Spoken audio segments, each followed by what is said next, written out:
Excuse me. Good afternoon, everyone. It's Steve Lookner with Agenda Free TV.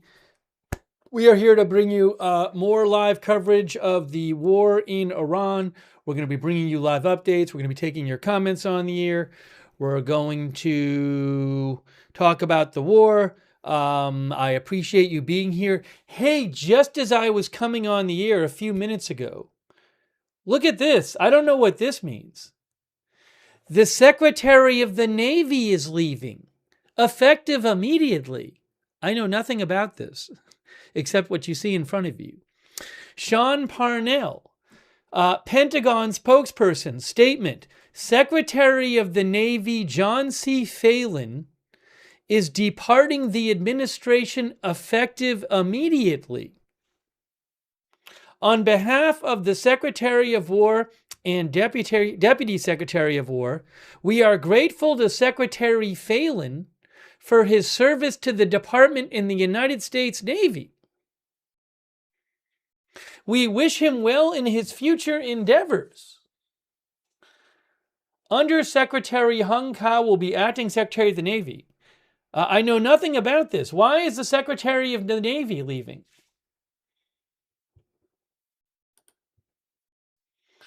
I should change the headline.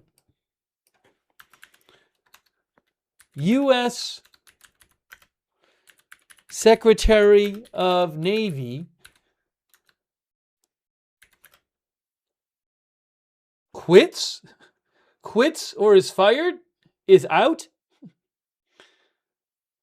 I don't even know if it's quits or is fired.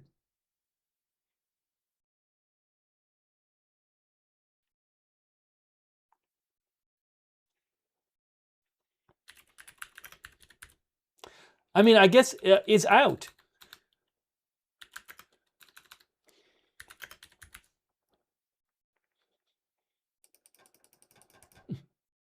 We'll see what we see reported. Well, we don't know. Leaves isn't necessarily correct.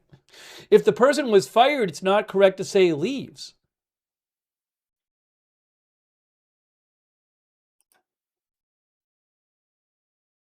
I mean, is out is kind of confusing too. Is replaced, quits or leaves?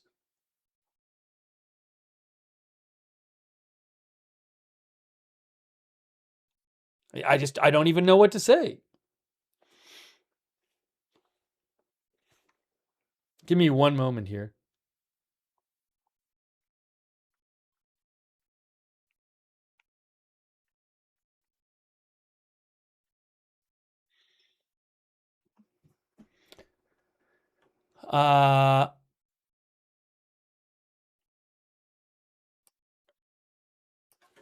I'll say quits or leaves. Quits or is replaced?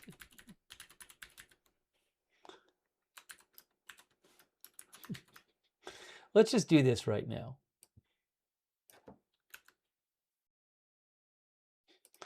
We'll find out more.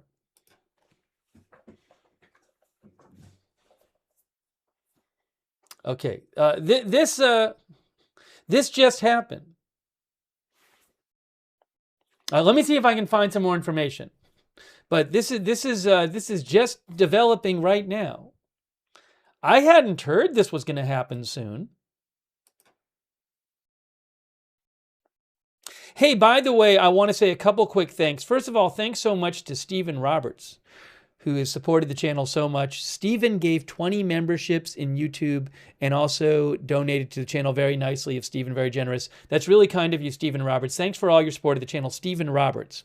Also, thank you to Katie Kubiak, who gave 10 memberships. Very kind of Katie Kubiak. Please thank somebody if they give you a membership or a gift subscription. I also want to quickly thank our moderators. We have moderating Ruth Roberts Mayqueen on YouTube. Thank you so much. Janet B. They are all moderating. Also, we have, give me 2 seconds here.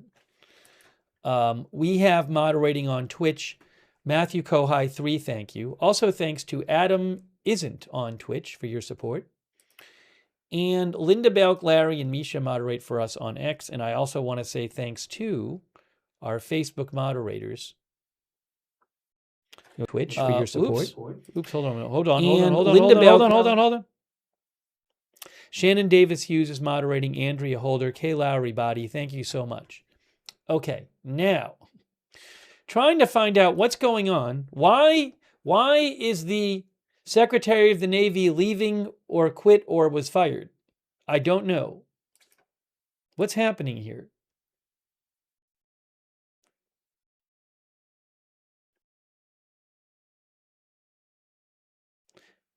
This is it. I mean, so again, this is very sudden. From what I can understand, I was not aware of any kind of advance notice that this was going to happen. And it's also effective immediately. And obviously, it's in the middle of a war.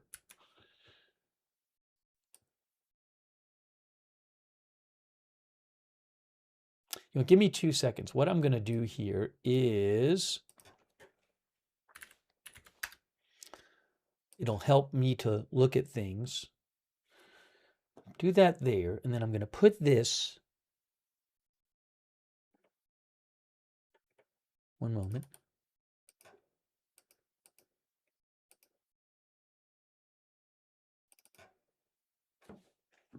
Okay, there we go. That's helpful. Yeah, I don't know what's happening with this. Ashley, our viewer, Ashley Smith says, such an odd time to do this. This is the Secretary of the Navy. And it's just effective immediately. Effective immediately. Hey, by the way, thanks so much. Imminence Front just gave 10 people. Oh, hold on a second. What's happening here?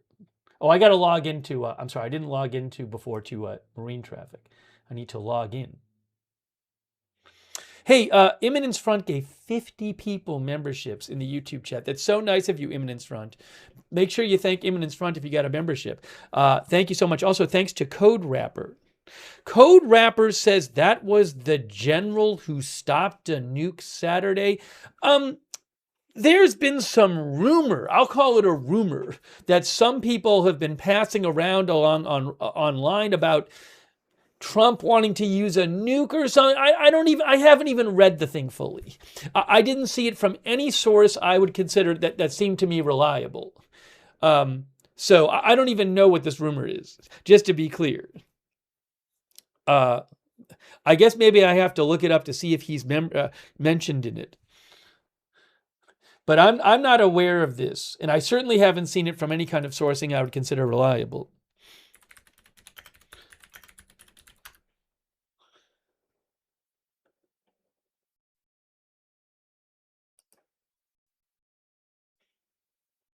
Al Arabiya, which is a Middle Eastern news outlet, said a White House spokesperson has dismissed as false a viral claim that President Trump attempted to use nuclear codes during a heated meeting on the Iran crisis.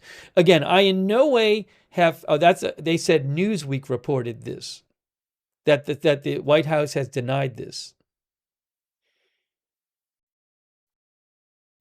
And I guess the report claimed that Dan Kane resisted a presidential directive involving the nuclear codes. Anyways, I don't want to get into this right now. Again, I've seen no sourcing that I would consider reliable on this rumor. But at least according to Al Arabiya, that rumor did not involve the Secretary of the Navy. Anyways, so that rumor aside, I don't even know if rumor is too strong a word for that, whatever it is. Why is the Secretary of the Navy suddenly departing the administration in the middle of a war?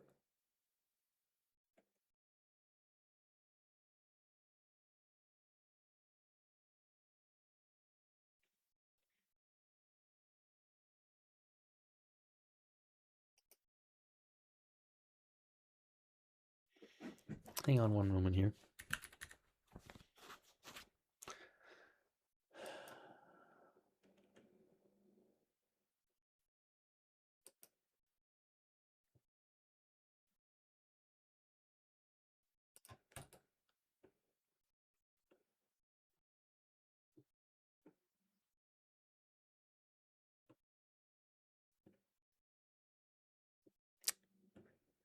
Yeah, as Jake Sherman says, reporter Jake Sherman, in the middle of a naval blockade. In the middle of a naval blockade.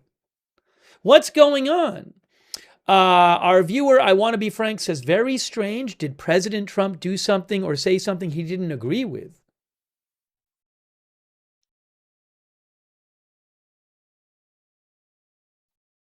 "1983 tape says bro got cold feet and bailed." Oh, did Trump post about this? Hold on a second here. One of our viewers said Trump posted.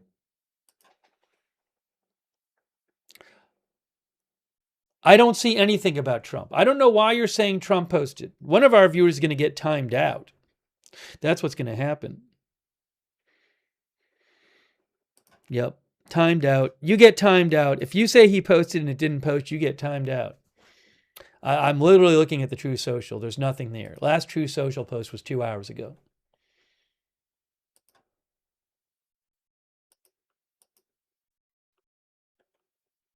What's going on?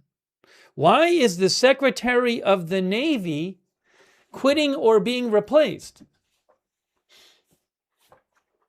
This just says he's departing. It doesn't say why.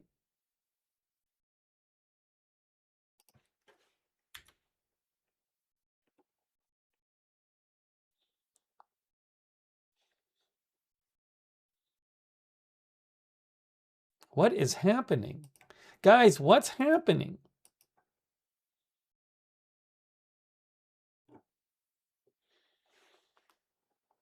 I don't know.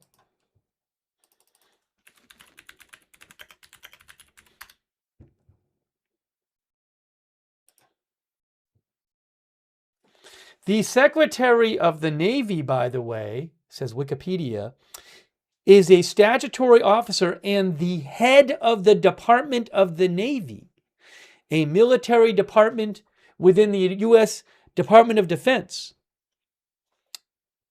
It was currently John Phelan, an American businessman, political donor, and art collector. He served from 2025 March to 2026.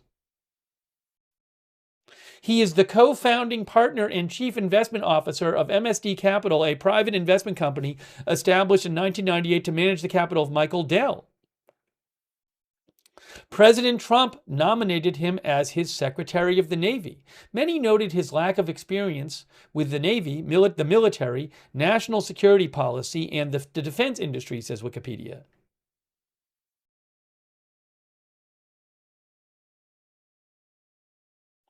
He was confirmed with a bipartisan vote of 62 to 30 as Secretary of the Navy.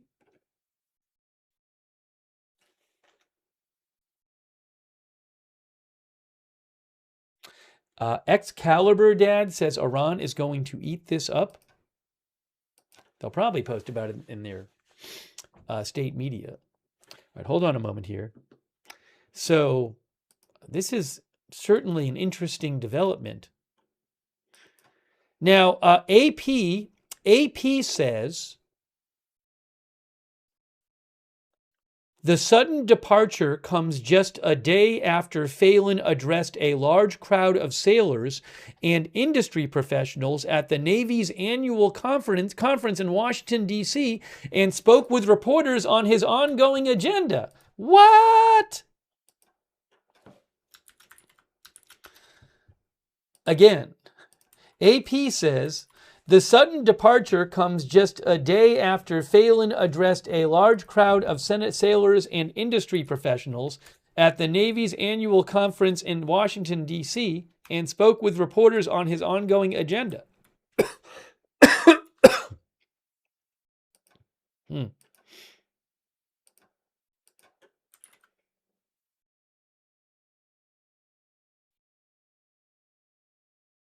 I don't know what's going on.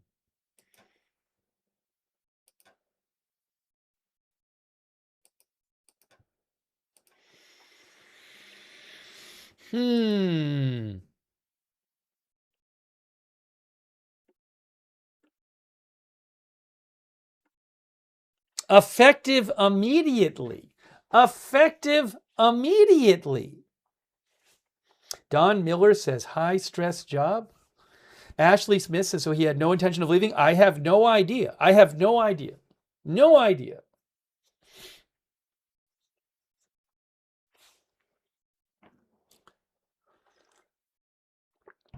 Hey, thanks to Fou de la Lune, who says maybe he just said, take this job in blanket. Hey, thanks, Fou. Thank you, Gabriel Mendoza official. Thank you so much. Thank you, Helio Doris. Thank you so much. Gabriel Morrow, thank you. Gabriel Morrow, thank you so much for your support. Also, Barb Mack, thanks for being a member. History Honk.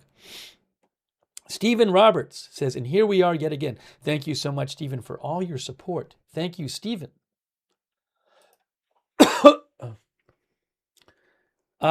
Quiver Factor says this is not unprecedented. It took place in WW2 Vietnam and Iraq. What, the Secretary of Navy resigning without any kind of advance notice? I'm not sure that that happened. I'd have to look it up.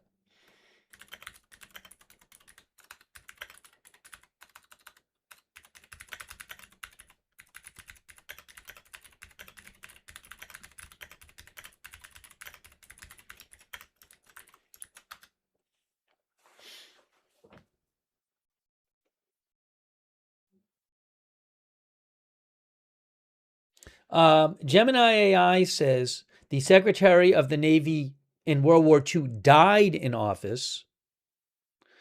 In Vietnam, secretaries typically stay for several years, and the transitions were standard or planned.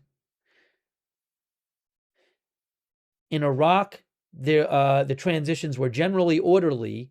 In 2019, there was a Secretary of the Navy who was fired, resigned over a public disagreement with the White House regarding a SEAL team member's disciplinary case.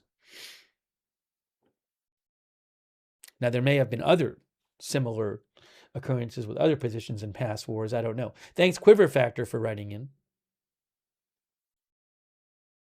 Ruth thinks if he was fired, it would say so. Yeah, again, I just want to be clear. We don't know.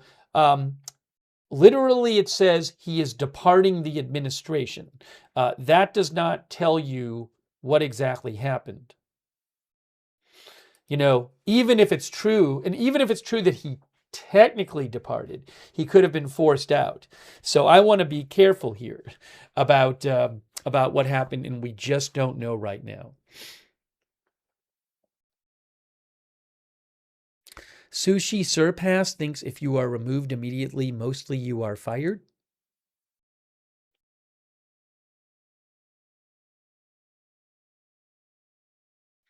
Epic says could be something in his personal life. ES Action thinks he was fired.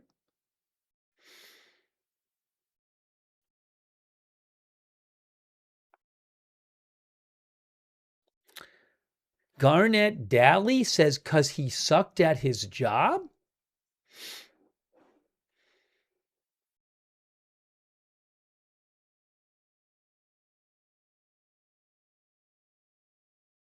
Wow. What's going on? I did not hear a peep at all in previous weeks that this might happen, or days or hours. Nothing. Just came out of the blue. It just came out of the blue.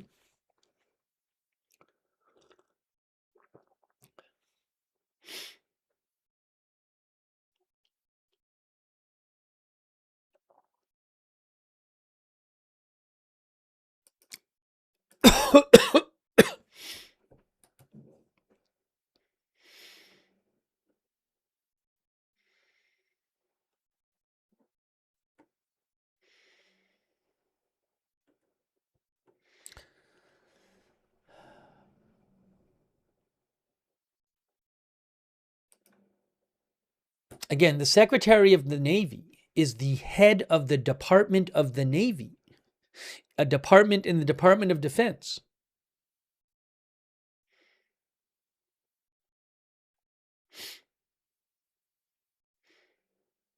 It is the Chief Executive Officer of the Department of the Navy.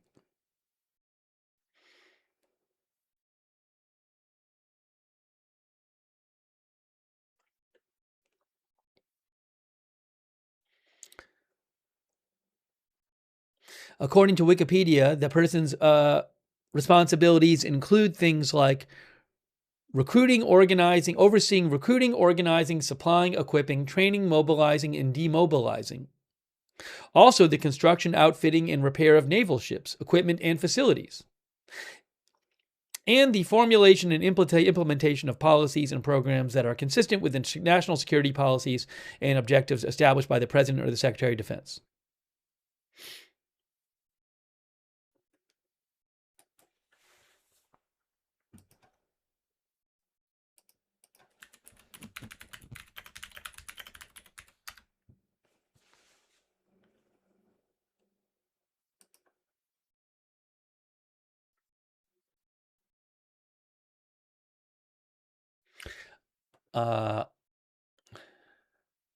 There has been no reason given, for the dismissal yet. Also, yesterday, Navy Times said he gave a lengthy keynote address. Remember, AP said that Secretary Phelan, now ex-Secretary Phelan, spoke just yesterday to a large crowd of sailors and industry professionals at the Navy's annual conference in Washington, D.C. Just yesterday, he gave, according to Navy Times, a lengthy keynote address, just yesterday, to the Navy's annual conference in Washington, D.C., and he spoke with reporters about his ongoing agenda.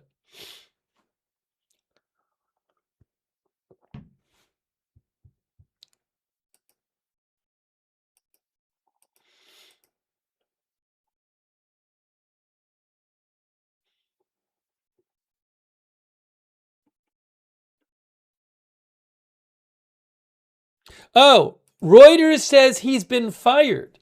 Phil Stewart of Reuters reports it's obvious, but source confirming he has been fired.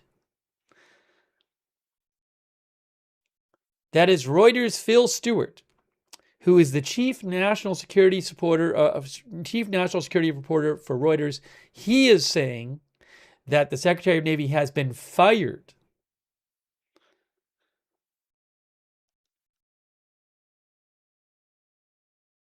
I can't confirm it myself. We'll see what else comes out about it.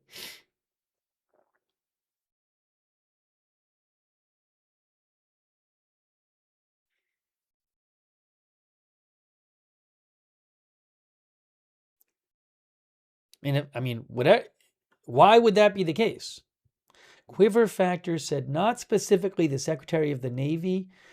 Other secretaries have been replaced or forced out during war times. That's what Quiver Factor says. Thank you, Quiver Factor, for writing in.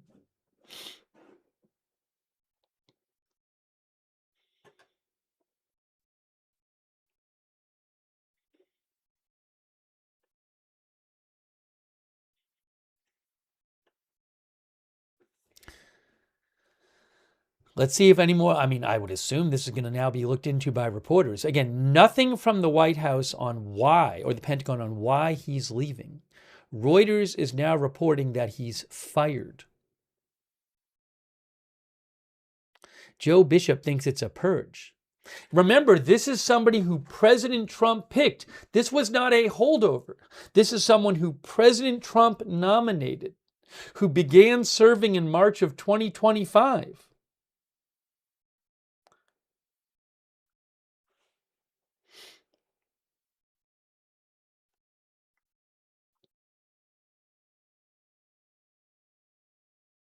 Firejack says possibly Hegseth wants the other person instead hung cow. I don't know.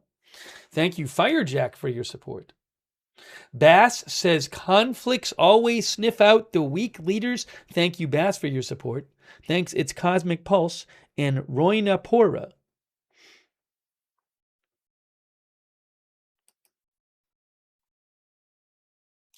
Thanks also the Severinator and Jimiconius on Twitch.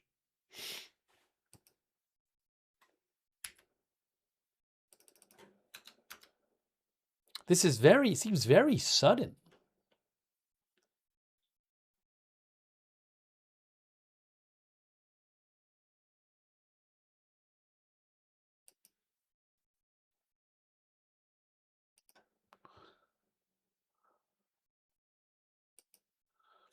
Again, it was John Phelan, President Trump's choice.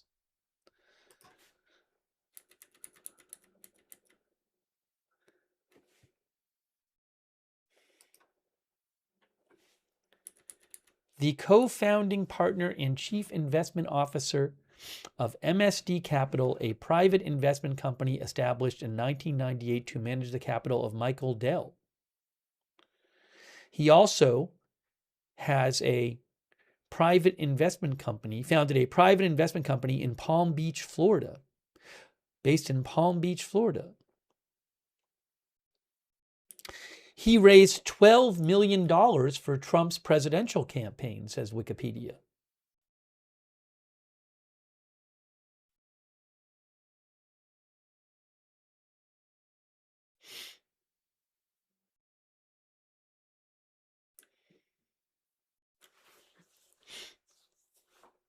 Lewis Curry says you have to wonder if it had anything to do with the blockade.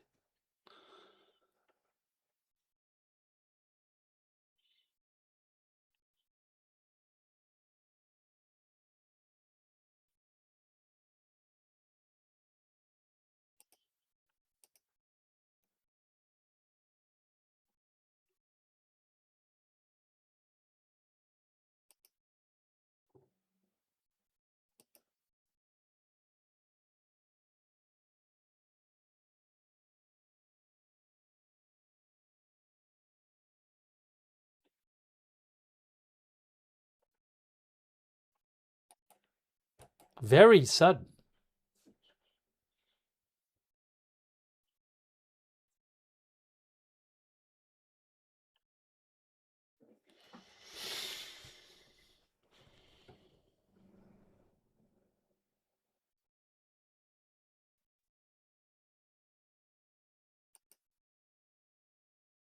Will we get any explanation about what happened? I don't know.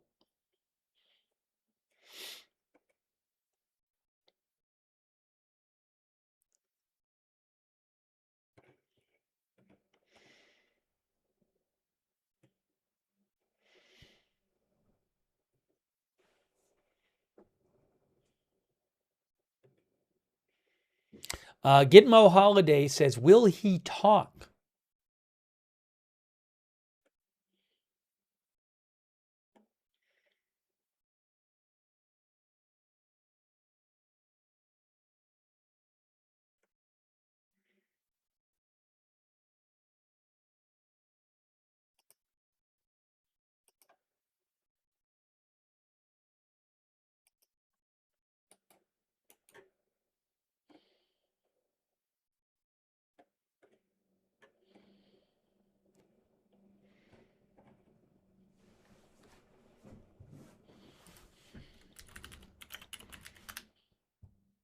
The Undersecretary of the Navy, who is now the Secretary of the Navy, is Hung Kao. Hung Kao is the new Secretary of the Navy. He was a Republican candidate for U.S. Representative in Virginia in 2022, and he was the Republican Senate nominee for Virginia in 2024, losing both races to Jennifer Wexton. President Trump nominated him to Undersecretary of the Navy last year.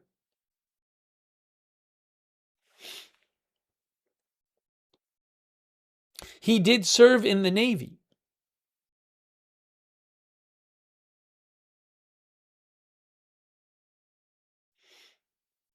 He served from 1989 to 2021 in the Navy, rank captain.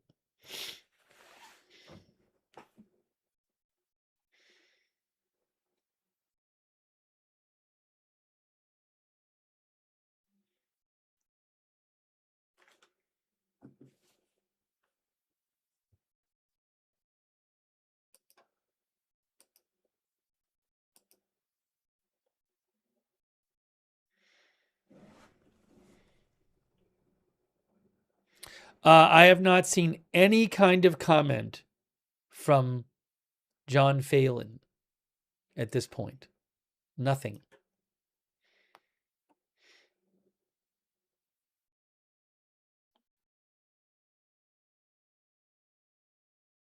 Jonathan Martin with Politico says Army Chief of Staff and now Navy Secretary both dumped during an ongoing war and with next to no explanation.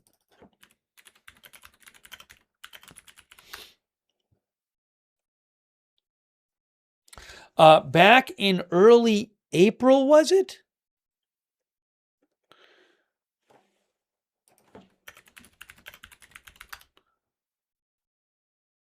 Randy George, who was the Army Chief of Staff, which I believe is the highest military, it's the highest ranking military officer in the Department of the Army and also part of the Joint Chiefs of Staff. Randy George was wasn't he just fired? Is that what it was in early April? Where is it here?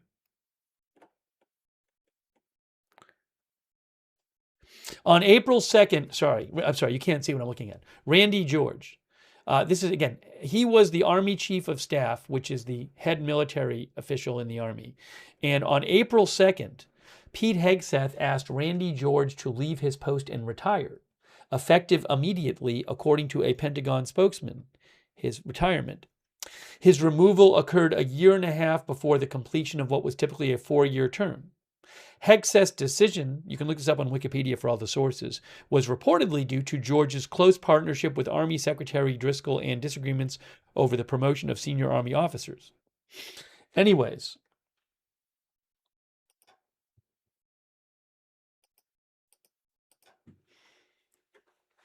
that was about 3 weeks ago.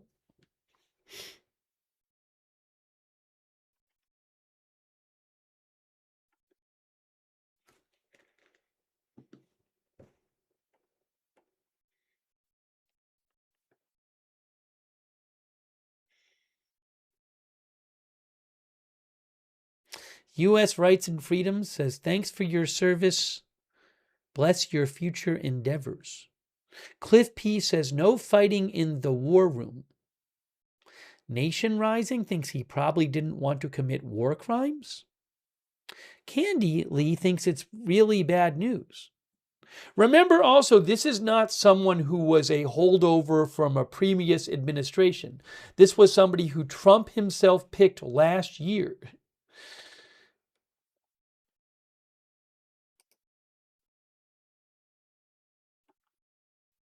He was nominated at the end of 2024 by Trump after Trump was elected, and he was confirmed last year.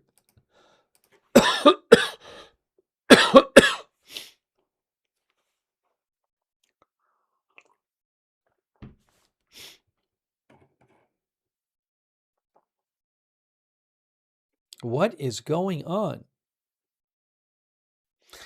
Konstantin Toropin of the AP says, this is a sudden departure. It comes just a day after Phelan addressed a large crowd of sailors and industry professionals at the Navy's annual conference, which we mentioned before.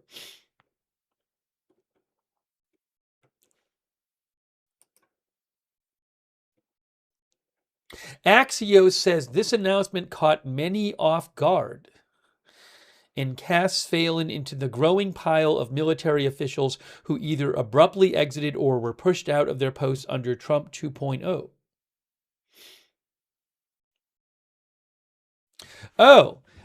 Axios says, this is from Axios.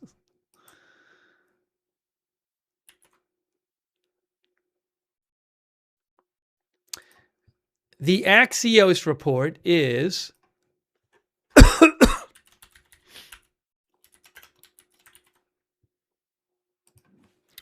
on Secretary of Navy departure. Phelan didn't understand he wasn't the boss. His job is to follow orders given, not follow the orders he thinks he should be given. A person familiar with the situation told Axios.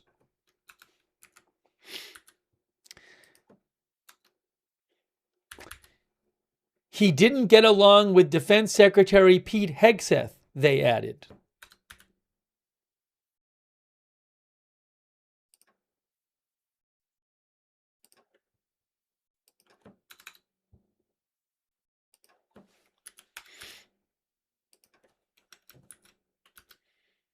I don't know if this is true. I want to pass that along again.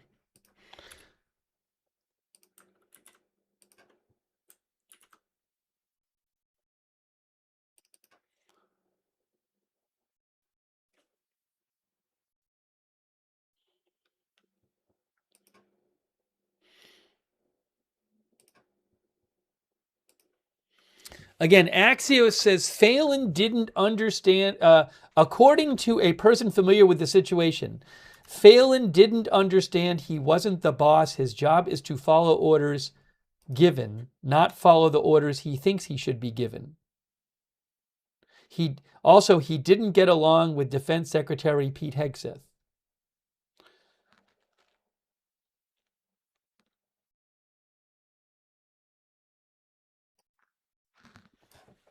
Again, I don't know if that's true. I'm just saying that's what Axios is reporting.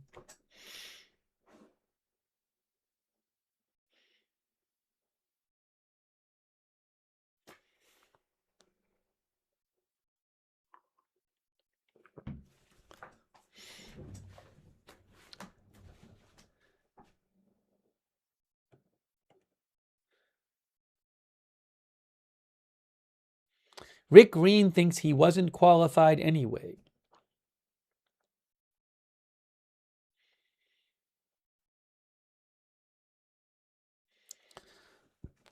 Charlie X says Hegseth completely unqualified, just like this guy fired.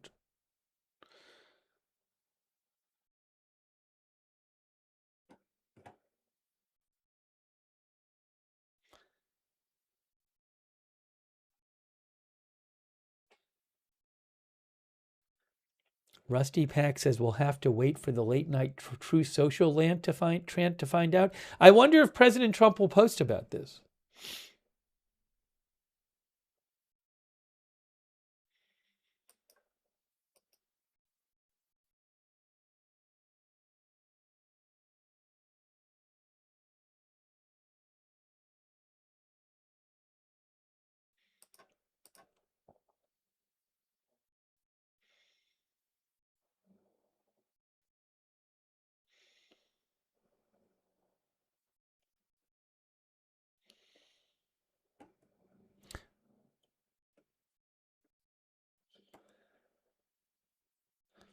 So again, Reuters says he's been fired. We'll have to see. We'll have to see what comes out about this.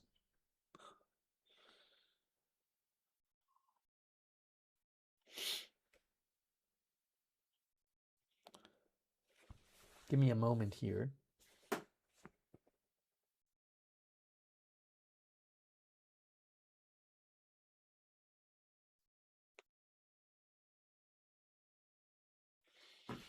Oh, give me a quick moment. Give me a quick moment here.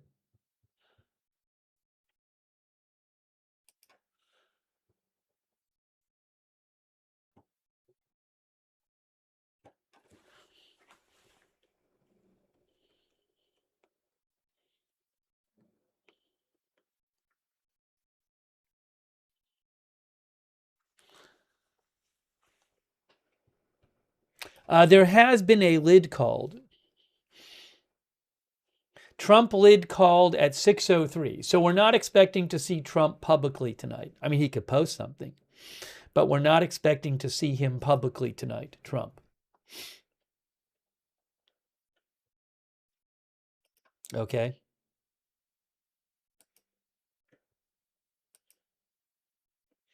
Here, I have President Trump's schedule for tomorrow. Let me show you President Trump's schedule for tomorrow. Here it is. Here is his schedule for tomorrow. Oops, I was going to show you. Here is President Trump's schedule for tomorrow.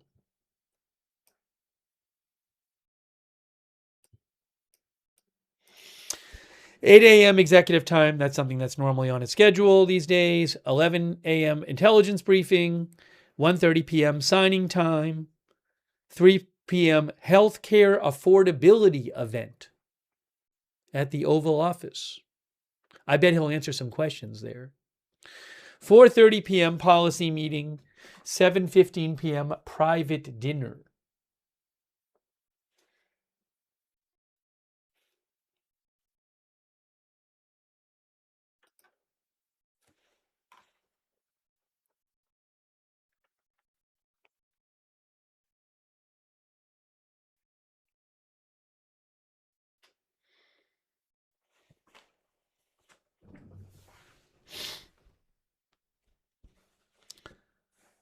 Yes, that is his schedule for tomorrow.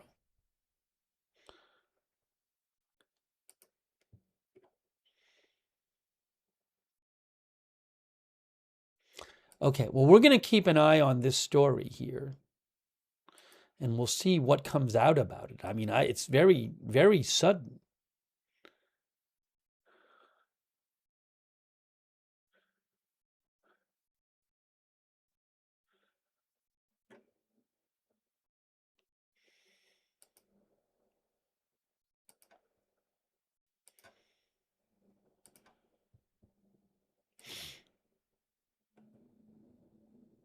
I will say it has already been posted by Iranian state media Press TV. They just posted that he was stepping down. They didn't say any comment on it, but they did post about it. Tasneem posted about it.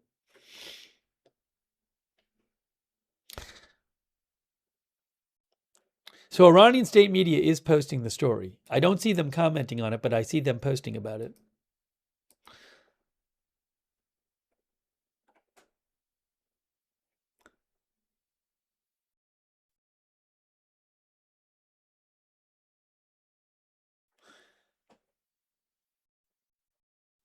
Mammy Washington thinks this had nothing to do with the blockade.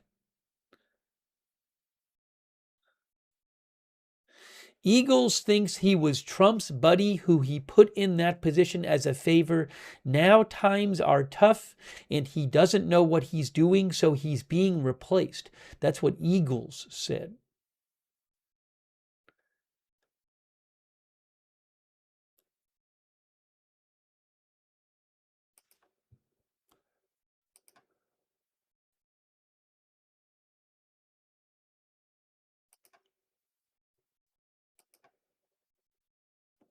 Let me show you what Reuters said about this. Reuters said U.S. Secretary of Navy fired by Pentagon. I remember this event here that they have a picture of. This event right here. We covered this. Hold on. That was when they announced the new battleships, I guess. The Trump battleships or whatever it was called, I think. Trump class. See? Anyways, Navy Secretary John Phelan has been fired, a source said, in another wartime shakeup at the Pentagon, coming just weeks after Defense Secretary Hegseth ousted the Army's top general.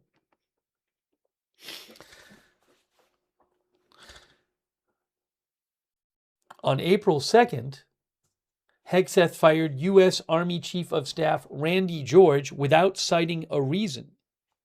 Two U.S. officials said the decision was tied to tensions between Hegseth and Army Secretary Daniel Driscoll. The April firings add to the recent upheaval at all levels of leadership at the Pentagon, says Reuters, including the firing last year of the previous chairman of the Joint Chiefs of Staff, Air Force General C.Q. Brown, as well as the Chief of Naval Operations and Air Force Vice Chief of Staff.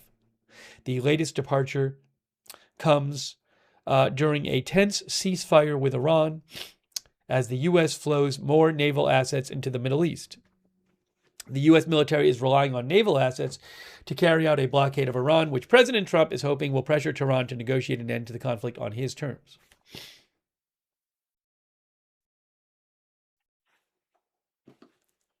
Give me one moment.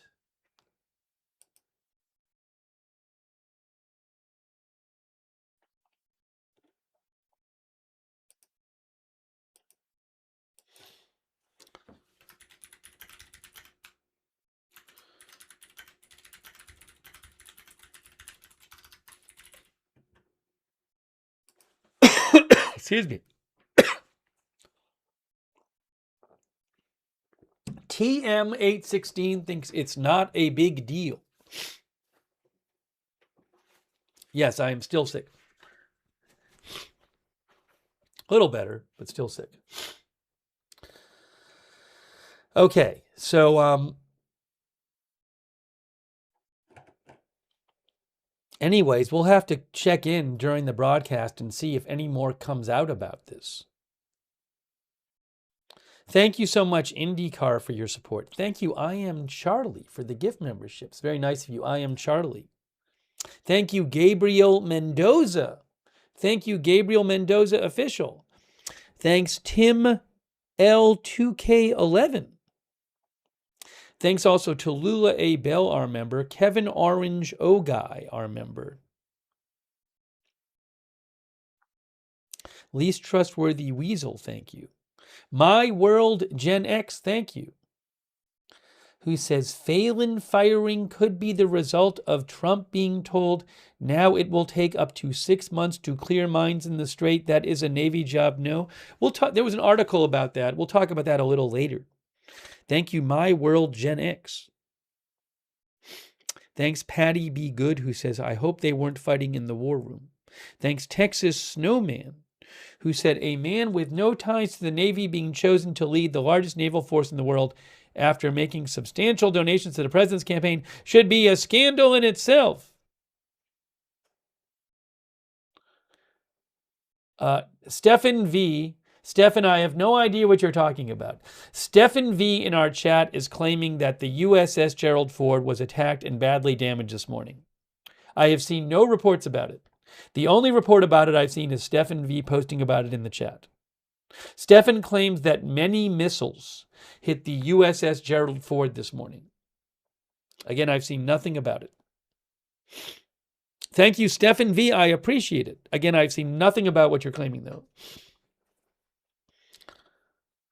Thanks, Weasel Acres, who says perhaps he wasn't giving a matter his attention. Thank you, My World Gen X, who says Phelan possibly spoke too freely at the event yesterday. I'm not aware of any reports of anything controversial, he said.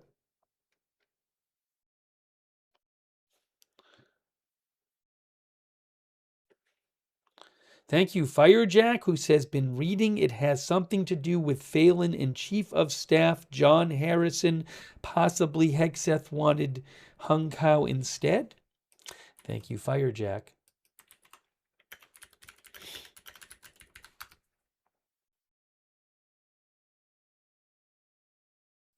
John Harrison was the Chief of Staff to the Secretary of the Navy who was fired in October of last year.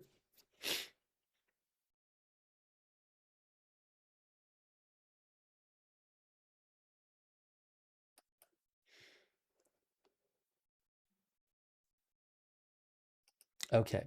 Well, I'm going to keep an eye on this.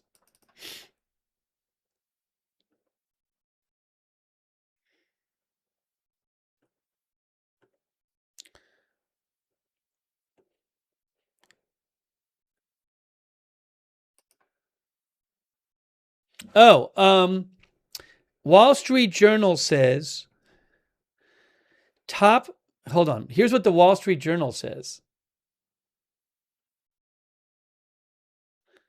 They say Phelan's firing comes after a rocky tenure under Hegseth and Feinberg, the Deputy Defense Secretary, including over Phelan's close relationship to President Trump. The top Pentagon leaders, like Hegseth, were particularly annoyed last fall when Phelan pitched the idea for a modern battleship directly to Trump, bypassing Hegseth, the People said. Since then, Hegseth and Feinberg have worked to undermine Phelan by creating a new czar for submarine acquisition, who reports directly to Feinberg. They say it's the latest example of friction between Hegseth and some of his senior staff.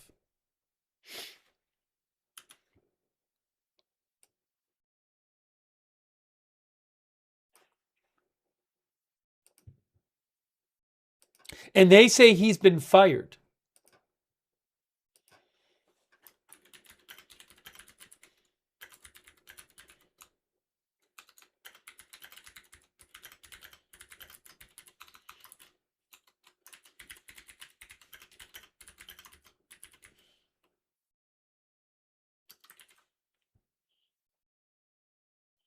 Hang on a moment here.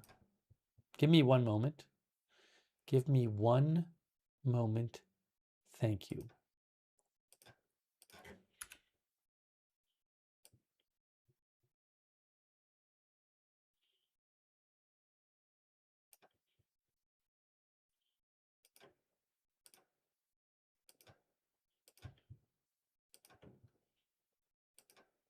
So Reuters and the Wall Street Journal both say he's been fired.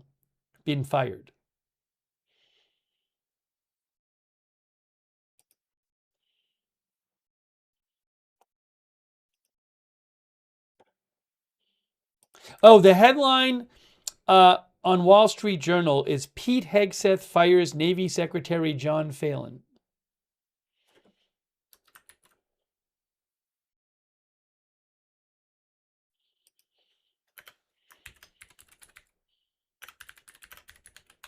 Their headline is Pete Hegseth fires Navy Secretary John Phelan. That's how they put it.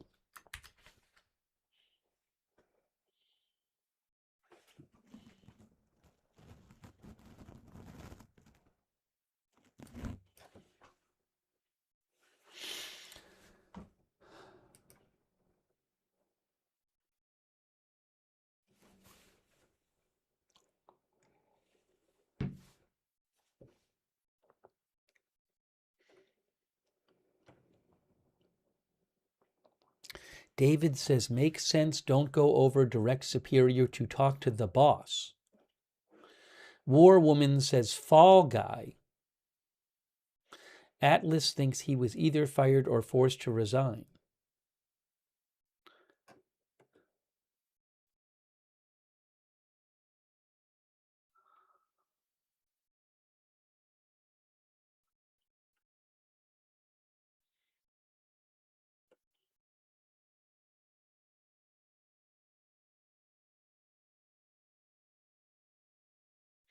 Jack Osbon says, I wonder if it was pre-approved by Trump or only Hegseth.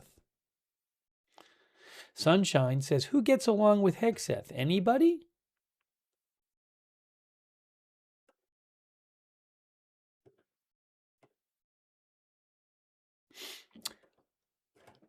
Our viewer, hang on a moment here.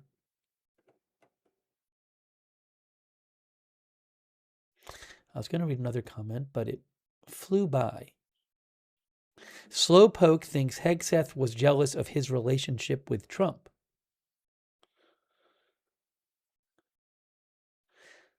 Lot says, hard to tell if it's a disagreement versus disobedience or maybe competence versus loyalty angle. All right, so again, suddenly the U.S. Secretary of Navy reportedly fired. And we will certainly keep an eye on that for more. I don't know if President Trump's going to say anything about it.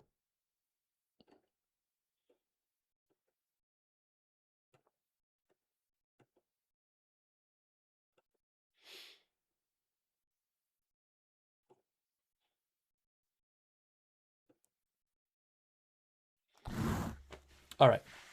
So let's transition to other stories regarding the war. My original headline said something like,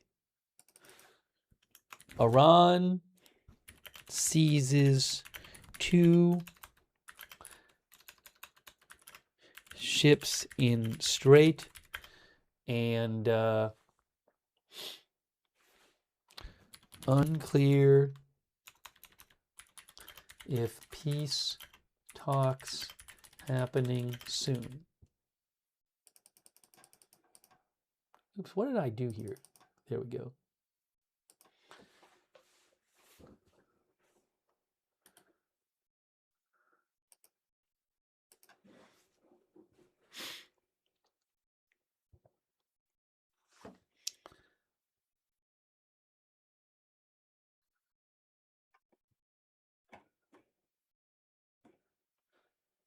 Thanks, Harper Ann, by the way. I appreciate it. Also, thanks to our moderators. I really appreciate our moderators being here. We have moderating right now Beth Mythical, Janet B., Haley Girl. Thank you. Also, over on Twitch, we have I Got That Fire, Matthew Kohai 3, both there. Thank you. On Facebook, Kay Lowry Body, Andrea Holder, Shannon Davis Hughes, Linda Belk, Larry, and Misha over there on X. Thanks, Harper Ann, by the way. I appreciate it. Also, oh my gosh. Sorry. Linda Belk, Larry, Misha moderate for us on X. Thanks, Kristen McConnell Gates and Barry Eisler for subscribing on Facebook. And Juliana Martin.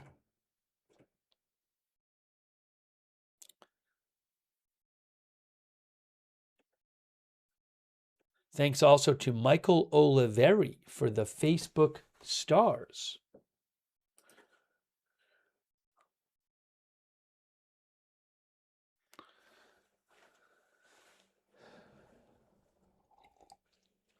Let's talk about the ships that Iran seized after we were on the air last night. Iran attacked several ships in the Strait of Hormuz and seized 2 ships.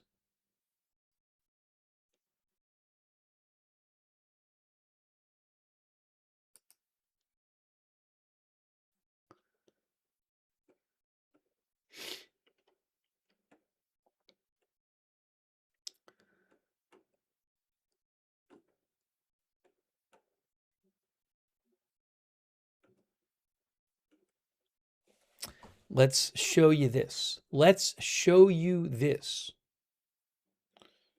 Here was Iran. Oh, there's video of it, I guess, that came out too, by the way. But first, let me show you what Iran said overnight. And then I want to show you there was new video that came out. So this was the announcement from the Iranian Navy.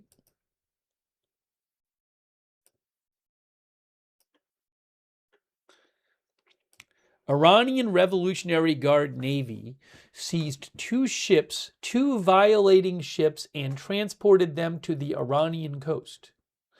They said 2 offending ships, MSC Francesca, linked to Israel, and Epaminondas, which had endangered maritime security without the necessary permits and by manipulating navigation systems, were seized by the IRGC Navy and directed to the Iranian coast.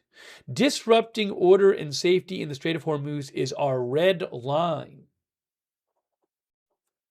I don't know if they tried to sneak out of the strait without Iran's permission. I don't know. Let's look them up.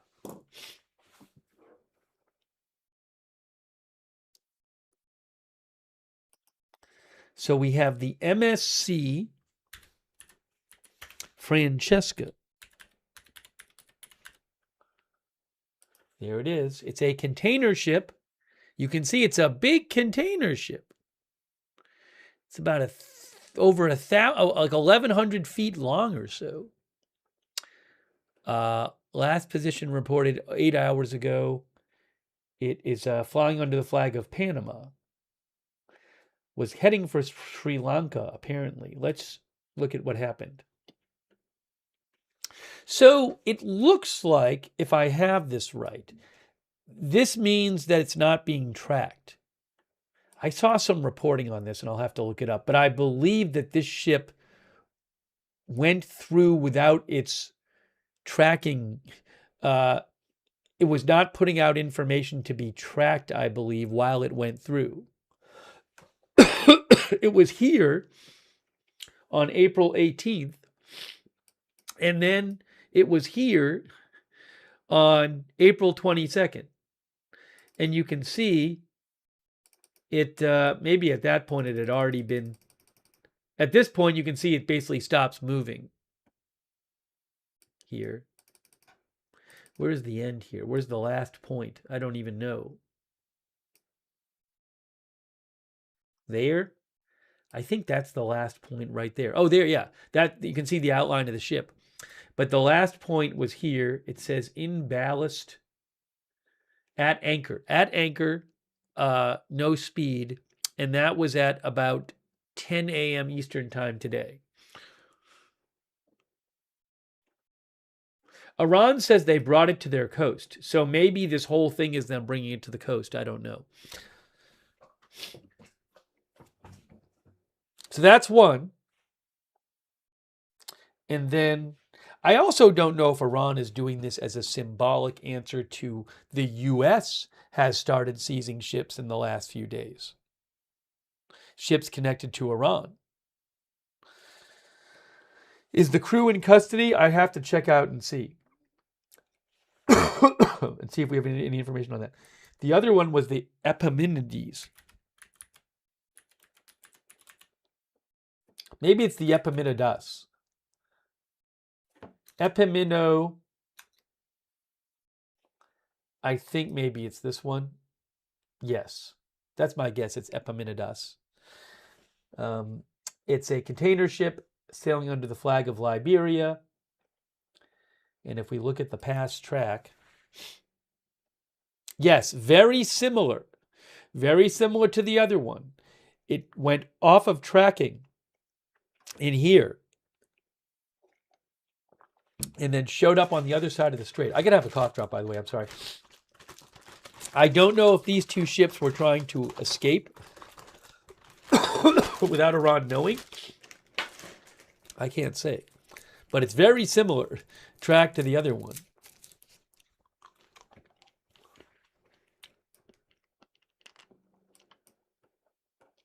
And then this one, oops, I messed up.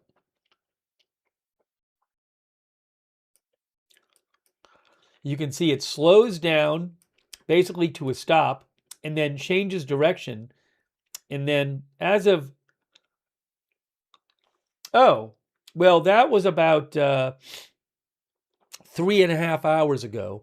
It was heading at 15 knots towards Iran, towards the coast. Oh my gosh. I got to hydrate more. One moment, please. Everything's falling apart. I'm going to blow my nose, but I'm going to do it off camera.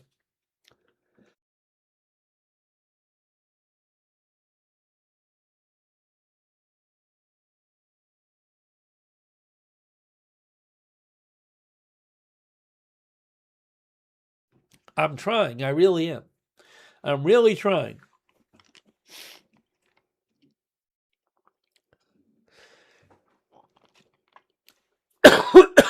I was a little better today, but when I start talking for a while, it affects things.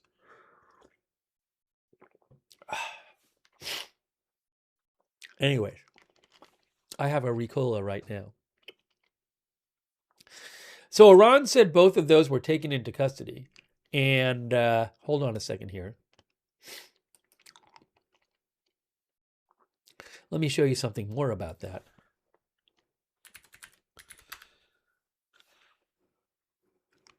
Here, look. Oh, I have a little video on it, I think. I have a video about it, too. Oh, I have the Iranian video, too. Wait a second. All right, hold on a second.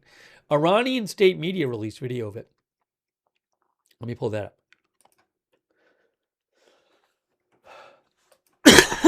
Excuse me. Now,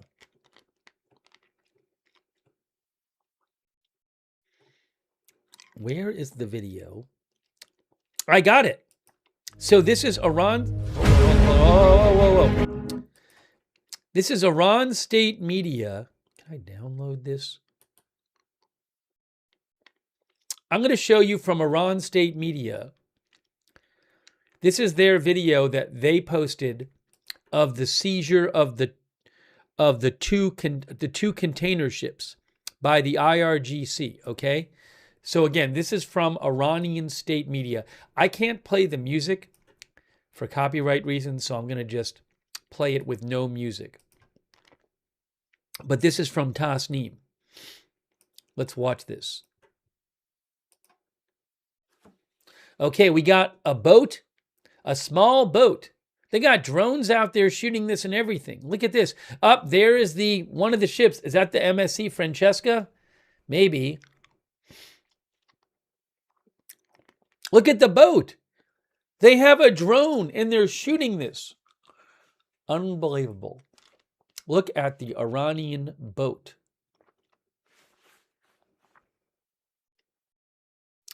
Then they put a ladder up and they climb in. Look at this. Whoa, this is like a production. They clearly made a production out of this, guys. They made a production out of this.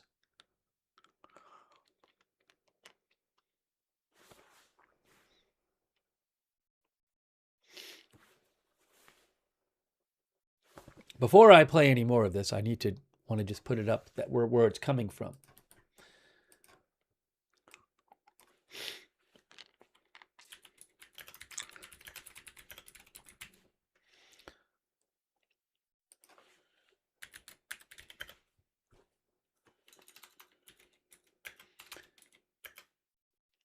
Video via Iran state media.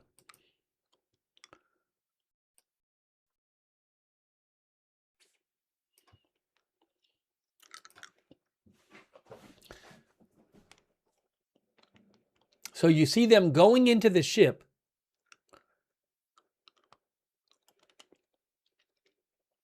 They say this is the video of them taking the ship. Look, it's a boat with Iran flag. It's is this the other ship? Yes, hold on a second. Hold on. If I can go back.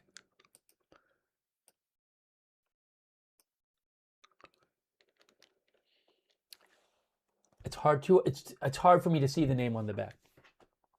It's a little blurry. It's a small video. Look at this. Small boat. Iranian Navy. The Epaminondas. That's it. The Epaminondas. Epaminondas.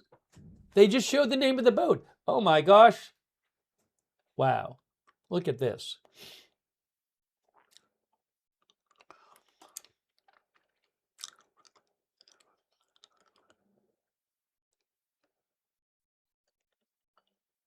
Wow.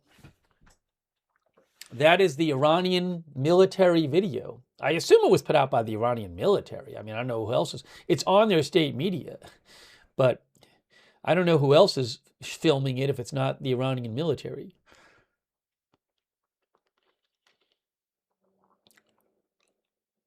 Well, there you go. There you go. Now, I don't know if one of the viewers said it looked a bit phony. I mean, maybe they took some shots. You know, maybe they pre-shot some shots and edited them in. I don't know. But yeah, they have captured 2 ships, they said. And that was video released. Oopsie.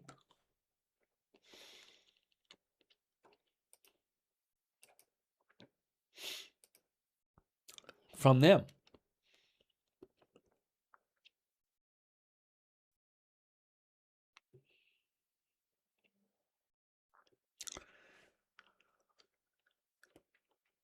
Marnie says, wonder what was on it. I think those ships had been trapped in there since the start of the war. Let me see. I'm going to try to get some more reporting on those 2 ships. Oopsie.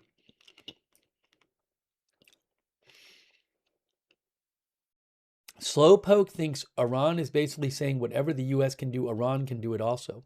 That's certainly not going to make ships more likely to try to go through the strait, if that stuff is happening. Also, several ships got attacked. I'm going to tell you about that in a second. But let me see if I can find out a little more about those ships that got taken into custody. Give me a moment here.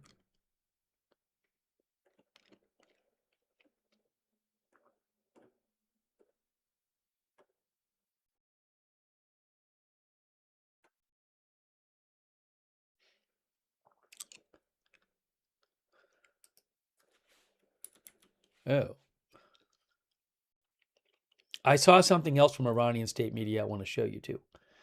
Here is what Reuters had to say about the ships being seized. Iran seizes ships in Strait of Hormuz after Trump extends ceasefire. They got a video I'm going to show you too. Iran seized 2 ships in the Strait of Hormuz today, tightening its grip on the strategic waterway after President Trump called off attacks with no sign of peace talks restarting. Trump maintained the U.S. Navy blockade of Iran's trade by sea, and Iran's parliament speaker, what Ghalibaf said. Iran's parliament speaker and top negotiator Mohammad Bagher Ghalibaf said in a statement, said a full ceasefire only made sense if the blockade was lifted. Reopening the strait was impossible with such a flagrant breach of the ceasefire, he said in a post on X. I'll show you that shortly. Actually, let's look at it right now. Hold on. By the way, it's interesting that Ghalibaf posted on X, because many viewers in the chat last night were insisting to me, that it had been reported, they said. It had been reported. They kept telling me in the chat that there was a coup in Iran and that Ghalibaf and Araghchi were under some sort of arrest and they hadn't been heard from. People kept telling me this in the chat. And I kept saying, well, I haven't heard of any of the sources I follow saying this. The mentions of it online don't really cite any sources. But people kept telling me it was true. And they said, we haven't heard from them. Well, we did hear from Ghalibaf today. Here's what he said.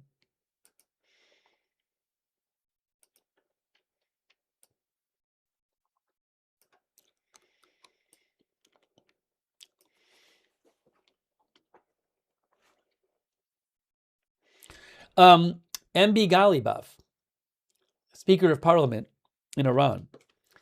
A complete ceasefire only makes sense if it is not violated by the maritime blockade and the hostage-taking of the world's economy.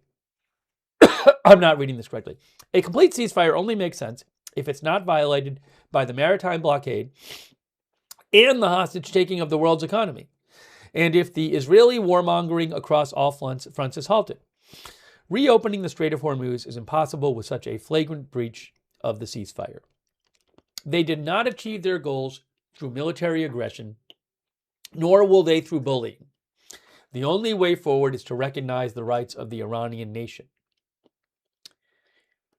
He's one of the negotiators, by the way, too.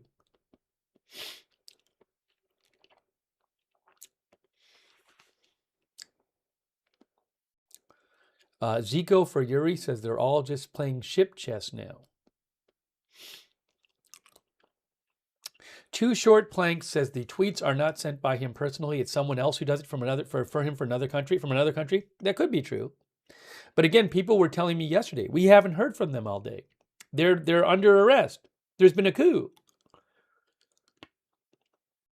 I haven't heard any more reporting about this.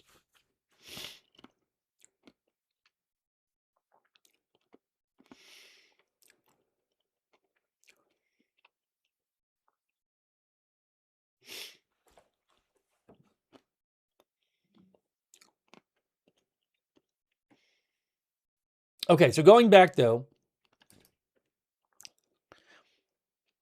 so we talked about how Iran has seized 2 ships in the last day in the Strait of Hormuz. This was the first time Iran has seized ships since the war started, says Reuters.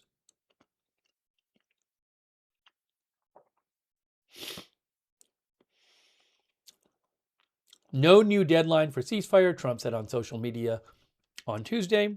The U.S. had agreed. He claimed the U.S. had agreed to a request by Pakistani mediators to hold our attack on the country of Iran until such time as their leaders and representatives can come up with a unified proposal and discussions are concluded one way or the other. As I said yesterday, I have a hard time thinking that Trump's doing stuff because Pakistani mediators asked him to. But anyways, we got to look at what Carolyn Levitt said today. The White House press secretary did a gaggle. I think I have video of it. We have to look at that. I completely forgot about that. Where is it here?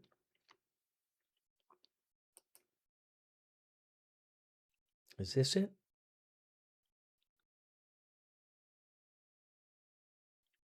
I think I have it here. So we'll watch that. We'll watch that too.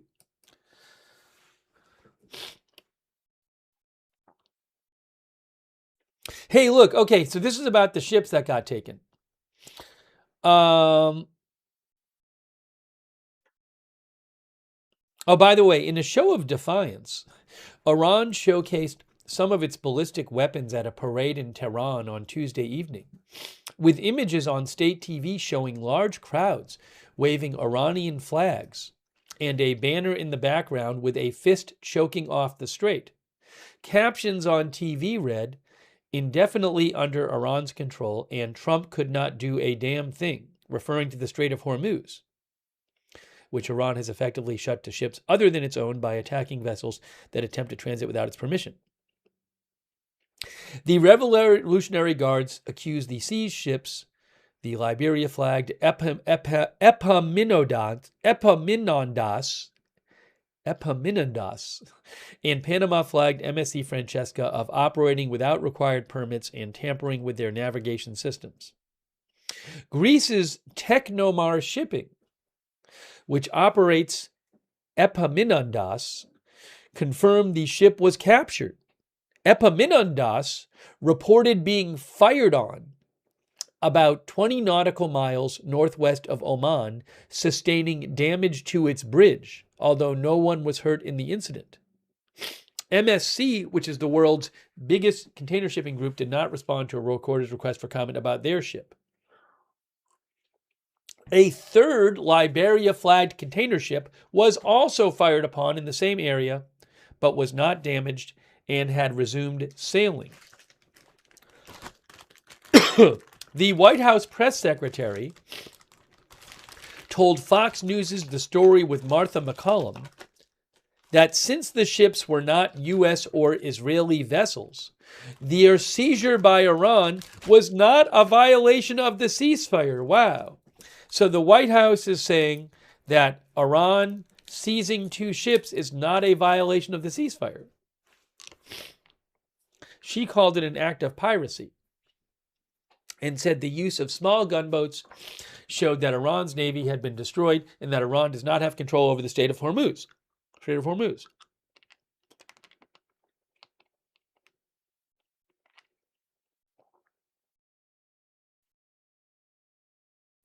Quick summary here with his announcement. Yesterday, Trump again pulled back at the last moment from warnings to bomb Iran's power plants and bridges. Washington wants Iran to give up highly enriched uranium and forego further enrichment to prevent it from getting a weapon. Iran, which says its nuclear program is peaceful, wants an end to the war, lifting of sanctions, reparations for damage, and recognition of its control over the strait. Also, the U.S. wants Iran, obviously, to open up the Strait of Hormuz and some other things. All right, I got some things to show you. I'm going to take some comments from you, and then I'm going to show you some stuff. Let's see here. Hold on a second here.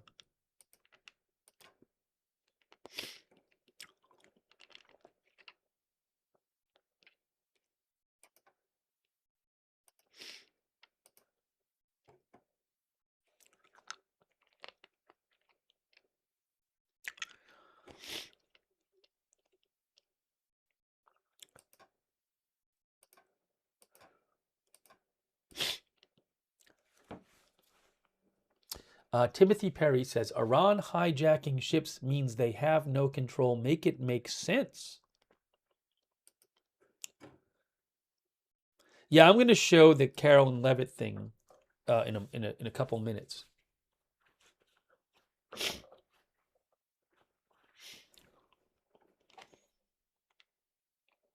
When did Iran take these ships and attack the ships and take the ships? It was in the past day. It was a few hours after we got off the air last night.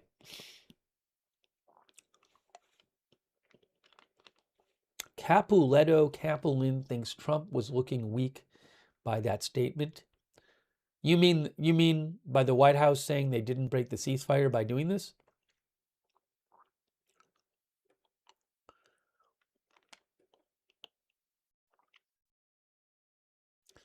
Matt Dog says, wonder if hell will break loose during the live stream.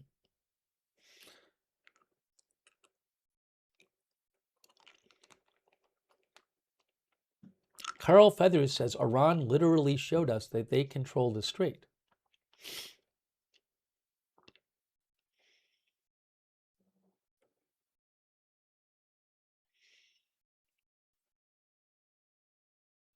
McKinder says, this is a dangerous game of chicken in a vital waterway. It highlights how ceasefires in this region are often more like pauses than resolutions.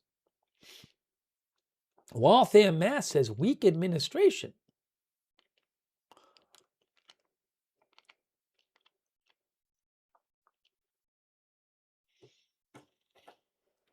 Let's look for a second at, there's a video that goes along with this article.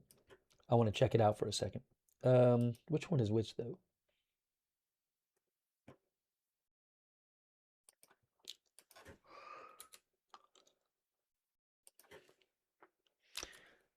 Is it this one? All right, here's the video from Reuters. Right here. Let's take a look at this.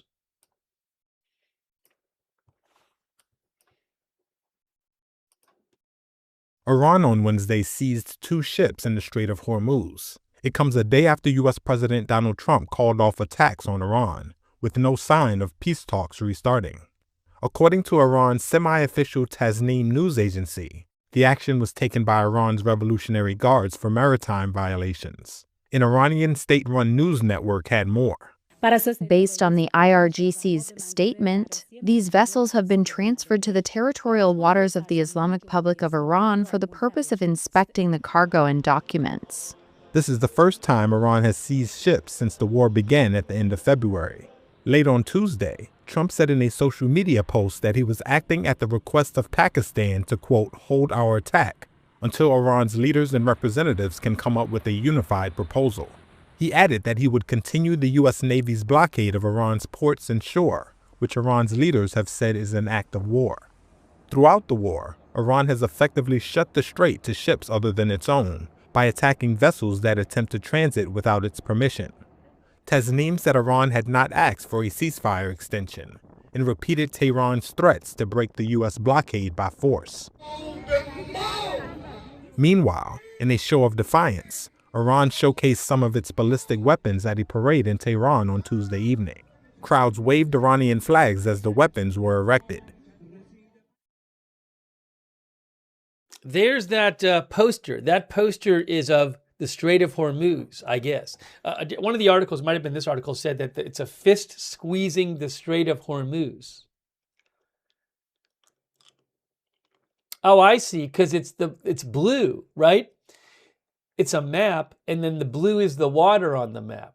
And the fist is squeezing it. Oh my gosh. There you go. There you go. That's in Iran. That's on the side of a building.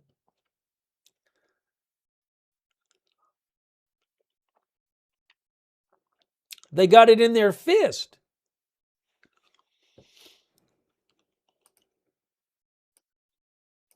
It's this part right here. See, the part they have in their fist is right here.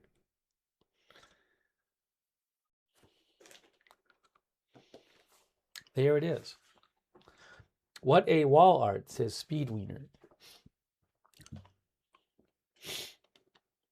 By the way, thank you to Lordoc from the UAE. Hey, thanks, Lordoc. That's really nice of you. Thanks, Gabriel Mendoza official. Thank you. What you mean, dude? Yeah, we talked about the Secretary of Navy reportedly being fired earlier today. We talked about it on the stream a bunch. Thanks, Joner Games, for the gift membership. Now, Spotty Knot says this has been shown for days. Maybe it's been there for days. I wasn't aware of it. It's the first time I saw it. But maybe it's been there for days.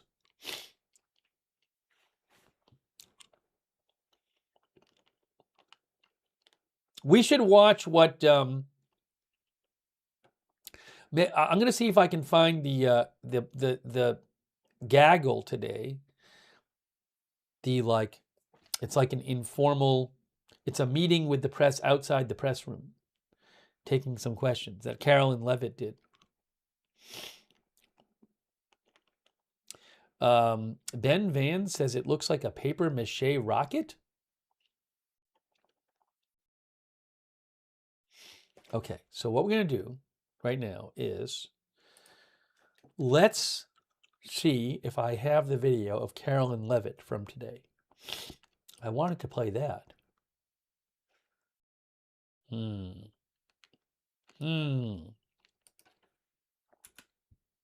I think I have it. Let's see. I got it. I got Carolyn Levitt. Oh my gosh. We're going to watch Carolyn Levitt. Watch this. Oh, we get to see her walking up. It's a whole thing.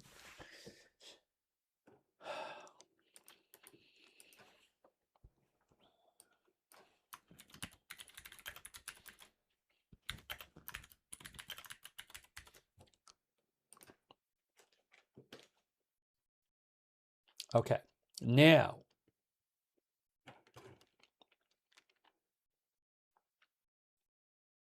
Carl Feathers says, I watched it live. Okay, so there's the microphone. Okay, I see what we're doing here. I can move this over a bit so we get the full view.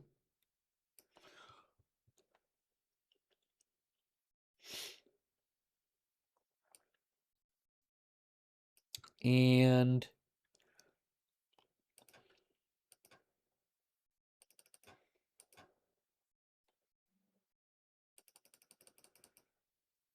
earlier today via AFP.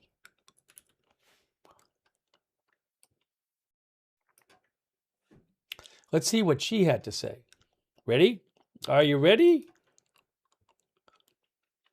It's all over the place. I think we get to see her walk up.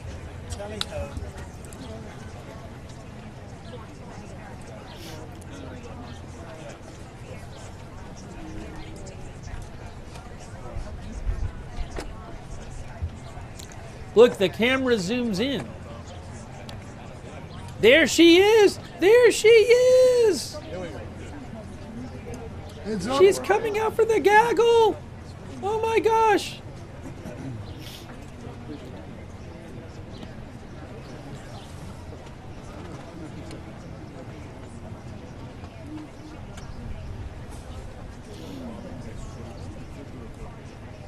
She is coming out for the gaggle. This was several hours ago.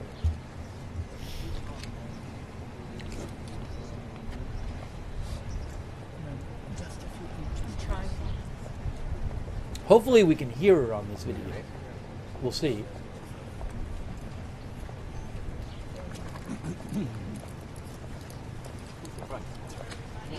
Hello. Hi, Caroline. Caroline, could you tell us how the president is going to extend the ceasefire in order to reach a deal? Does he believe that a deal can be struck while the U.S. blockade is still in place? Great questions, and I will answer them. Let's level set on where we are. As you all saw yesterday, President Trump announced an extension of the ceasefire. He's maintaining and generously offering a bit of flexibility to a regime who has been completely tarnished because of Operation Epic Fury. There's obviously a lot of internal division. This is a battle between the pragmatists and the hardliners in Iran right now, and the president wants a unified response. And so as we await that response, there's a ceasefire with the military and kinetic strikes, but Operation Economic Fury continues, and the effective and successful naval blockade continues as well, of ships and vessels that are moving to and from Iranian ports. We are completely strangling their economy through this blockade. They're losing $500 million a day.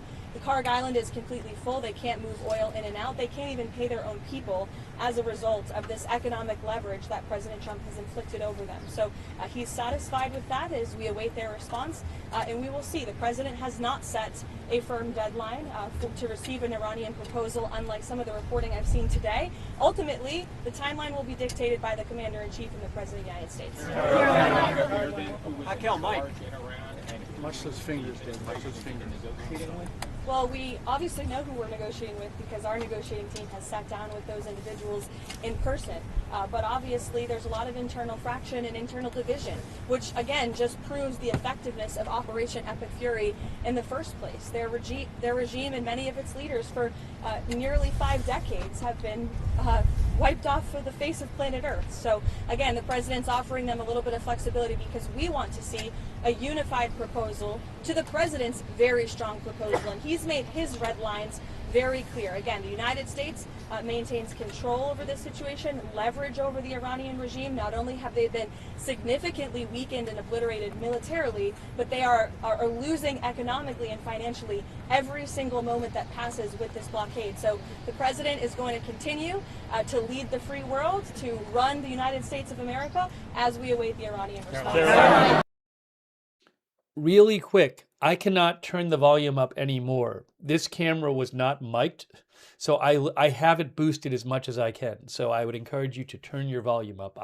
There's no more sound boosting I can do than I currently have done.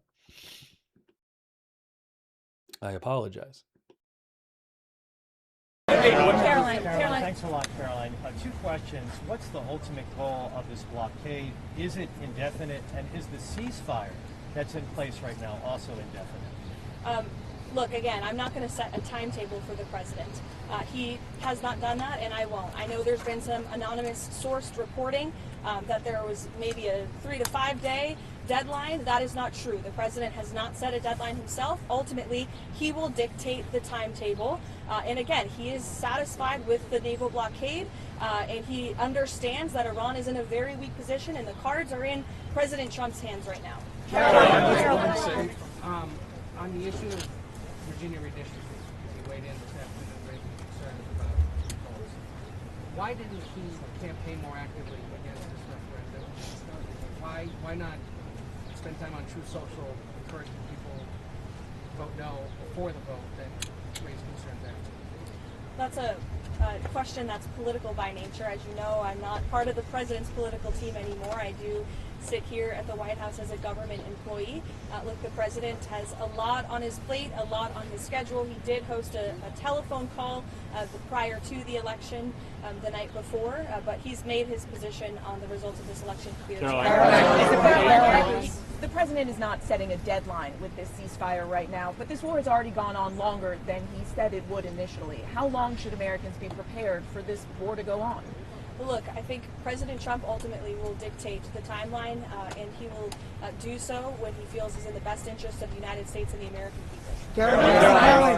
Thank you very much. So in the same day, the president said that he doesn't want to extend the ceasefire and the bombs would start falling after the end of the ceasefire. And unilaterally, he declared that the ceasefire would be extended indefinitely. Iranian state media are openly mocking the president of the United States and saying we didn't even request the extension of the ceasefire.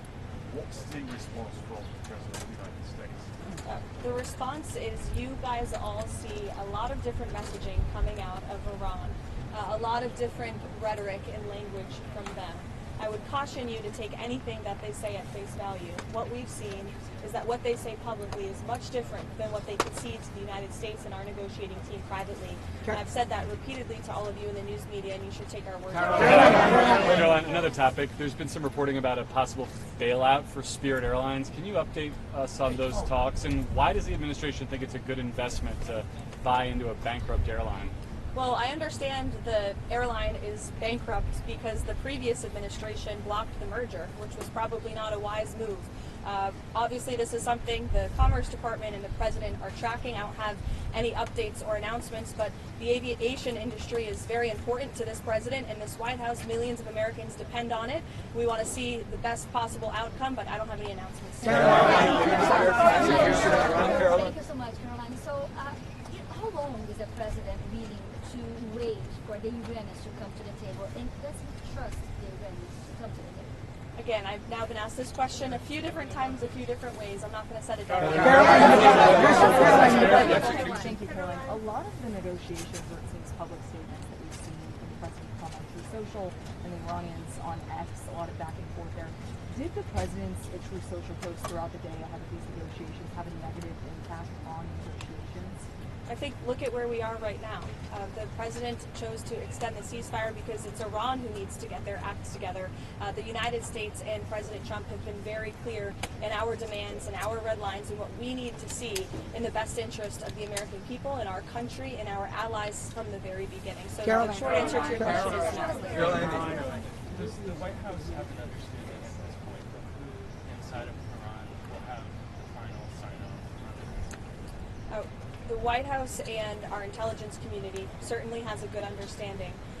However, we want to see a unified response and a unified proposal. To the previous question's point, you see a lot of different messaging on social media from many people within the regime, and a lot of that public nonsense is not what we hear from them privately. But again, we want a unified response, and that's what the president is awaiting. I'll leave our intelligence community and the president to decide. Nick, go ahead. Thank you, Caroline. Does the White House have a response to the DOJ's indictment of the SPLC, as well as the allegations that there's donated funds were used to actually fund the very big groups and those hits? Yeah, I saw the indictment yesterday. I saw the acting attorney general and FBI director do a press conference on it. It was quite shocking to me to learn of the egregious violations of the law the Southern Poverty Law Center was committing. And I think that's a story that should be on the front page of every newspaper in this country because they've obviously been duping their supporters and the American taxpayers for far too long. It's a criminal organization, clearly, and that's not our DOJ saying that or Todd Blanche saying that. That's a grand jury indictment saying that. Thank you, Caroline. All right, so that was Caroline Levitt. So she repeatedly said that there's no deadline. There's no deadline for the Iran to get an offer to the U.S. Remember, President Trump said the ceasefire is extended until Iran gets a unified offer to the U.S., unified response, and then the talks happen, and talks are complete. But she said repeatedly, President Trump does not have a deadline for them to do that. At least that's the position right now. Let me get back to all the ships here. Not a lot going on in the Strait of Hormuz right now. Last couple days, been pretty quiet there. Creative Capybara says Iran has already laid out their 10-point plan several times. It's not going to change. That 10-point plan that Iran originally laid out is a pretty maximalist plan. It's pretty much everything they want and no compromise. So I can't imagine that the U.S. is going to agree with that if that's their offer. Can there be a compromise? Sushi Surpass says, do they even know who they're talking to? Carolyn Levitt answered that question. She said, well, we've negotiated them, so we know who we're talking to. But the question is, are there other, even more powerful people who they're not negotiating with? Marcus G says it's not up to Iran. Chris Scripps says, how can Trump be in control of the situation when he cannot control the Strait of Hormuz? Reed the Kiwi says, why should Iran compromise? The U.S. aren't. I don't think we've heard a proposal from either side that would be a compromise at this point. But who knows what they're saying in private.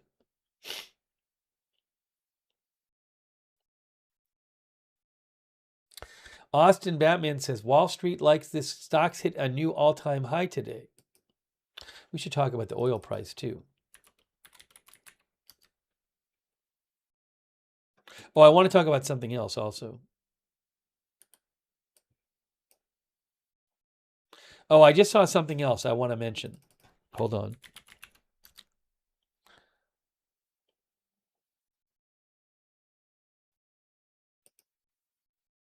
This is from today, though. One of our viewers was just mentioning this. Stocks, S&P and NASDAQ close at records on Iran ceasefire extension earnings. Reuters says U.S. stocks climbed on Wednesday to send the S&P 500 and NASDAQ to closing records after President Trump extended the ceasefire with Iran, with a round of solid corporate earnings providing additional support for optimism.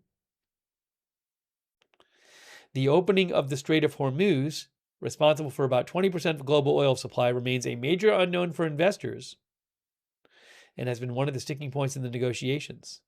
Stocks have rallied in recent weeks on the belief that a peace deal could be on the horizon. Stephen Masoka of Wedbush Securities said, everyone's kind of sick of it. Clearly, the market is looking for a beneficial outcome or some kind of decent outcome here. He also said, earnings have been good. Now, will they continue to be good if we continue to be at war? It's going to lose a little of its oomph. That said, in my world, there's still tremendous value. There's a lot of really cheap stuff out there.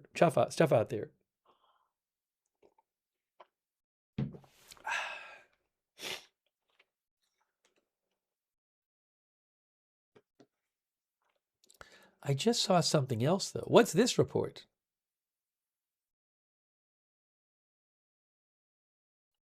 I think this is similar to stuff we've heard yesterday. Reuters is also reporting U.S. intercepts 3 Iranian oil tankers in Asian waters. We were hearing some reports similar to this yesterday.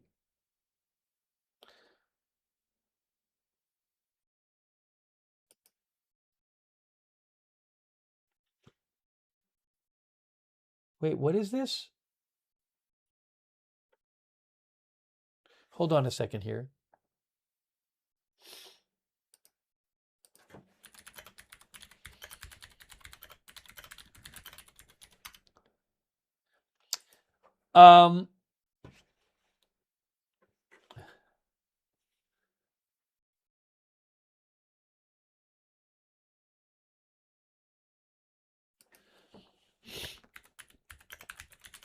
I saw something else I wanted to mention.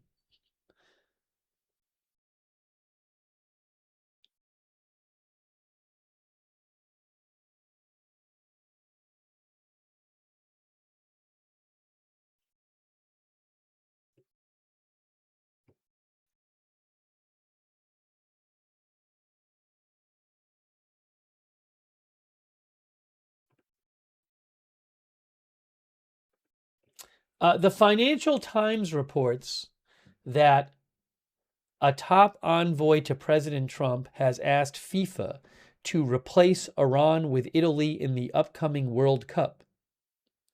I wonder if, hold on a second here. I want to mention that too. Italy did not qualify for the World Cup, by the way. Here, look. Trump envoy seeks to replace Iran with Italy in the upcoming World Cup, Financial Times reports. I just saw this.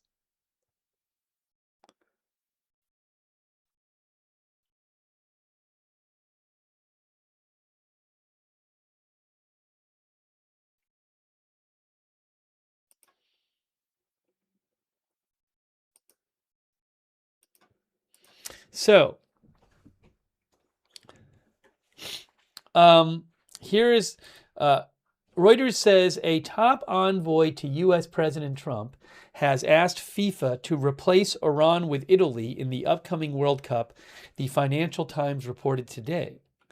The plan is an effort to repair ties between Trump and Italy's Prime Minister Giorgia Meloni after the two fell out amid the American president's attacks against Pope Leo XIV over the Iran war, the Financial Times reported, citing people familiar with the matter.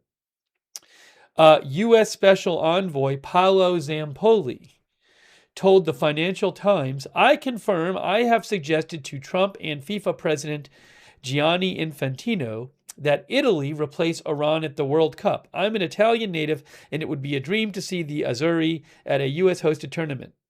With 4 titles, they have the pedigree to justify inclusion. The White House, FIFA, The Italian Football Federation and Iran's Football Federation did not immediately respond to Reuters' request for comment. Italy suffered a shock in March after the national team missed out on the World Cup for the third time in a row, following a 4-1 penalty shootout defeat to Bosnia and Herzegovina. I never say this word out loud, and I'm pronouncing it wrong. Herzegovina, if I'm pronouncing that wrong. Oh my gosh. Just to satisfy myself. Herzegovina. It's Herzegovina. I was so wrong on the pronunciation of it. Herzegovina. But eventually we found out the right answer, or I did at least. The Financial Times reported that Iran issued a statement on Wednesday saying it was prepared for the tournament and planned to participate.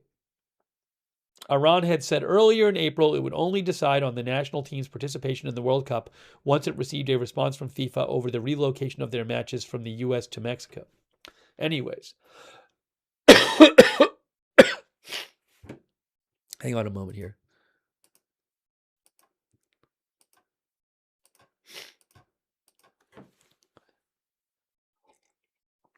Austin thinks Italy does not deserve this. The request should be rejected.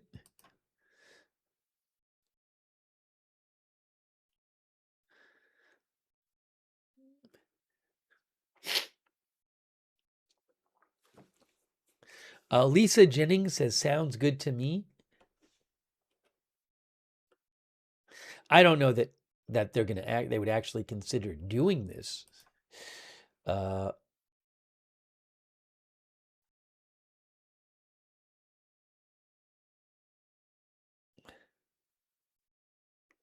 Iran had said in March, says the Financial Times, that it wouldn't participate in the World Cup after the U.S. strikes.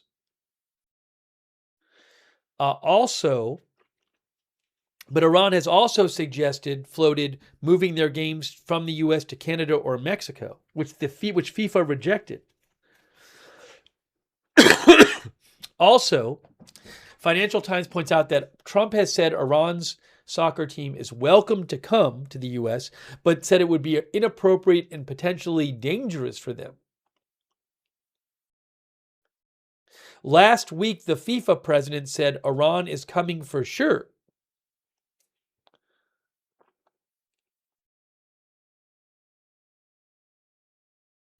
The Financial Times also points out that the FIFA rulebook gives FIFA sole discretion to decide what action to take if Iran withdraws.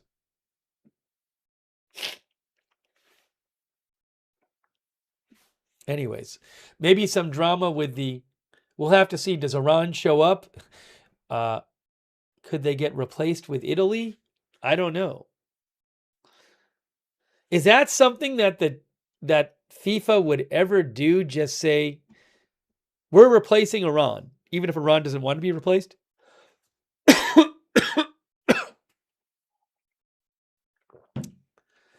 Johnny Ultimo thinks no.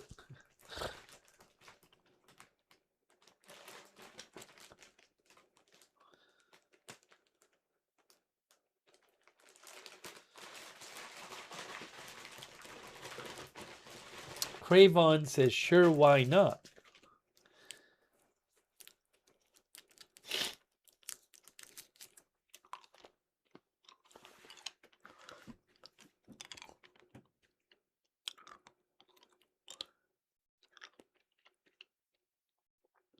I have not been following the story. I find it interesting, though.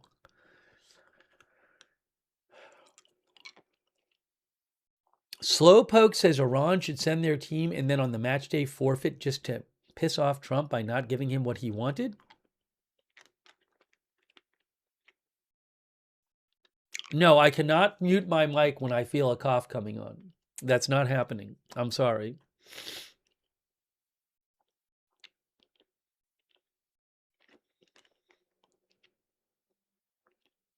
Trinidad and Tobago today says Iran was attacked. Why ban them?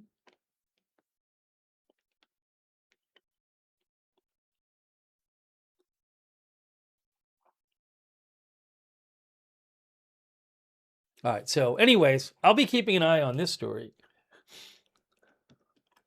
That's interesting. Yeah, we got to talk. One of the viewers just mentioned the mine story. TE88 says, who cares about soccer politics? Hey, thank you, TE88, for your support. I really appreciate it. Also, thanks, I Am Charlie,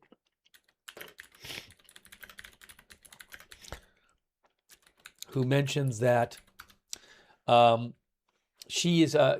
Levitt is pregnant and due in May, stepping away soon. Says, I Am Charlie.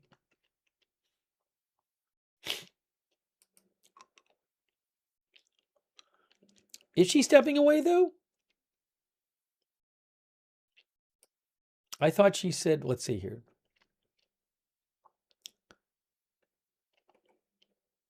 Yeah, she said there is a baby girl coming in May on her Instagram.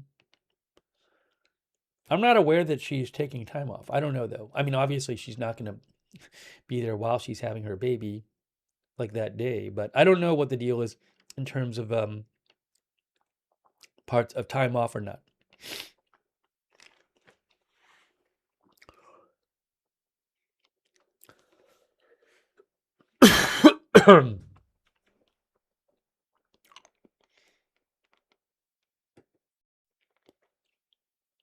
Yes, I have been sick for several days. I'm feeling a bit better today.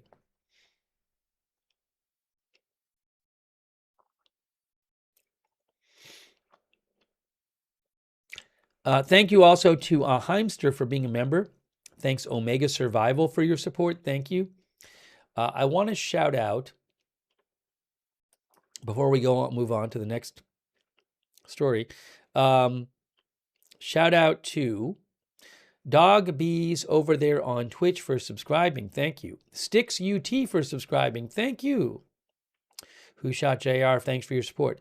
Al Grimortal for subscribing on Twitch. A bunch of people subscribed on Twitch. Army Vet and Daciaran. Thanks for subscribing as well. Also, all of our subscribers are over there, like Wall Street and Shaggy and Travrake. Blighttown, I think it is. Boba J. Fett. Rurik. Can't Guard Gabe. Sandy Doggo, Seed Music. Castle Keeper. Twill Online. I said Wall Street already, but that's all right. Guy from the 207. All of our Twitch subscribers. And you know what? While we're at it, I want to thank our YouTube members as well.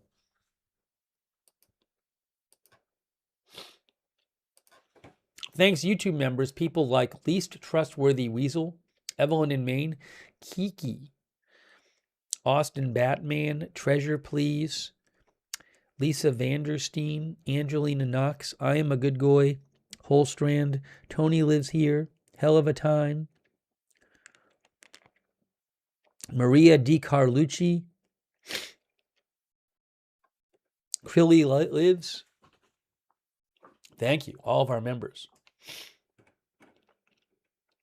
Mark Grenfell, Ed Weeby, Gunnar, Marisol DeValley, Phoenix, Holstrand. Thank you. I Am Charlie claims they are working on a Caroline temporary replacement. Thank you.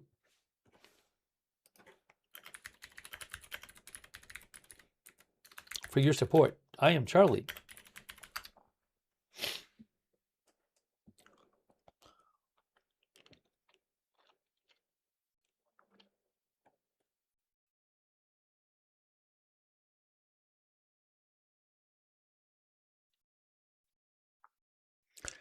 Let's see here. Thank you also, Alex78, for being a member. All right. People wanted to we should talk about the story about the mines. We're going to talk about that in a second. Let me just check and see if there's any updates here for a minute.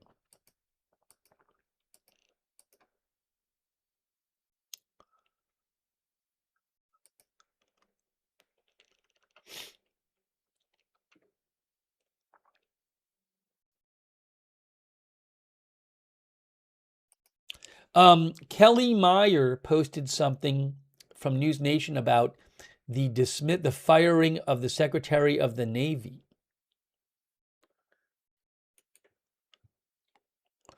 She is with News Nation. We told you right before we came on the air, the Pentagon announced that the Secretary of the Navy was leaving his job. Secretary of Navy John Phelan had been appointed by Trump and was confirmed last year. And this was really sudden. And they didn't explain why. Multiple outlets report he was fired. Kelly Meyer says this is something that's been brewing between Phelan's Secretary Hegseth and the Deputy Secretary Steve Feinberg for months. An official claimed that Secretary Phelan has been reluctant to make the changes within the Navy necessary to modernize the service. An official claimed to Kelly Meyer that Phelan struggled to get the Navy to increase shipbuilding numbers and didn't recognize the chain of command at the department and did not run it through department leadership. I don't know if this is true. She said this was an official told her.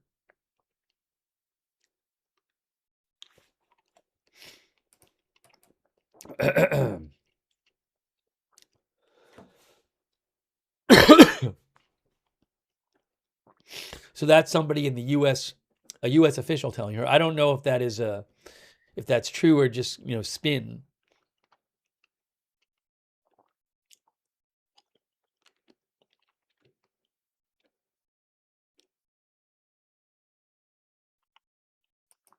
By the way, Shin, who I follow, says about 11 minutes ago there was a blast sound heard in the east of Tehran province. Unclear what its nature is.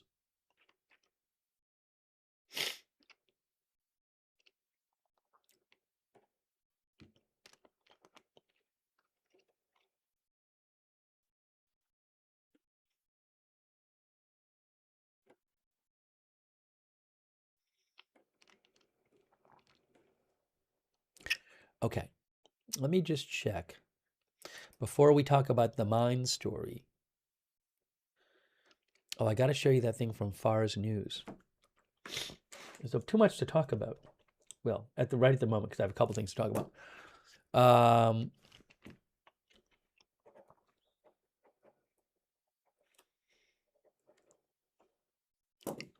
We'll talk about that in a little bit.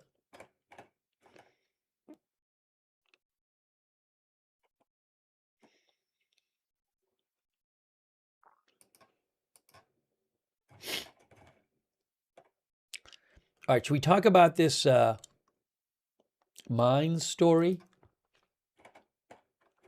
I think so.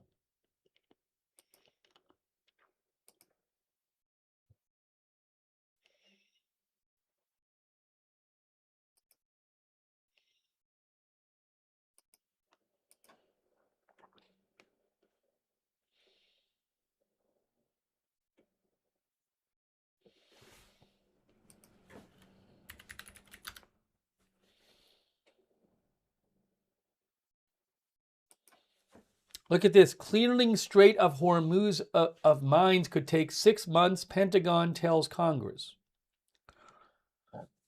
That's what we're going to talk about next.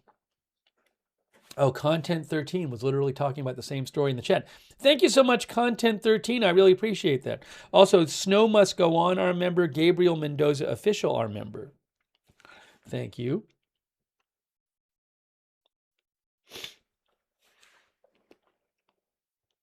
All right, what I need about 1 minute. I need 1 minute, and then we're going to come back and talk about this. So if you can give me 1 minute, I will come back, and we will discuss this report from the Washington Post today.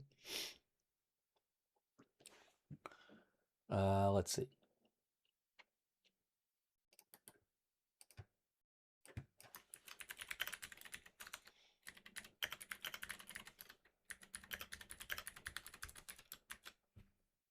Oh, what ship is this? One of our viewers said, what ship is this? Hold on. Before we do that, what ship is this? Good question. Oh, no. Hey, that's the one. That is the one that's been taken into custody. That's the Epaminondas. That is one of the two ships that Iran took into custody. Oh my gosh, it's all falling apart here. It really is. I'm trying my best to keep going. Yeah, we showed you this earlier. This is one of the two ships that Iran took into custody. Iran seized in the. I got to go back and do some more reading on that too. There was some reporting suggesting that these ships might have been a part of a group of ships that were trying to sneak through without Iran knowing. I don't know that, but that ship is now. It has slowed and has been taking. I think the Green Arrow is the latest from it from about several hours ago, and it's in control of Iran now.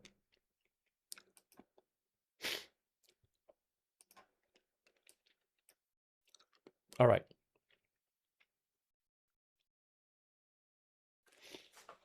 All right, give me 1 minute. I just need 1 minute. I'm going to come back. We're going to talk about that mine story. So hang on, and I'm coming right back in 1 minute.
All right, we're back.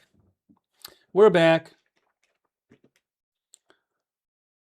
Look at this. Clearing Strait of Hormuz of mines could take 6 months, Pentagon tells Congress.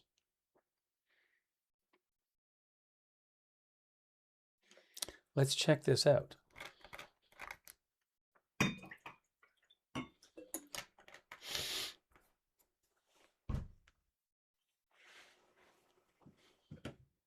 Give me 1 moment. Give me 1 moment.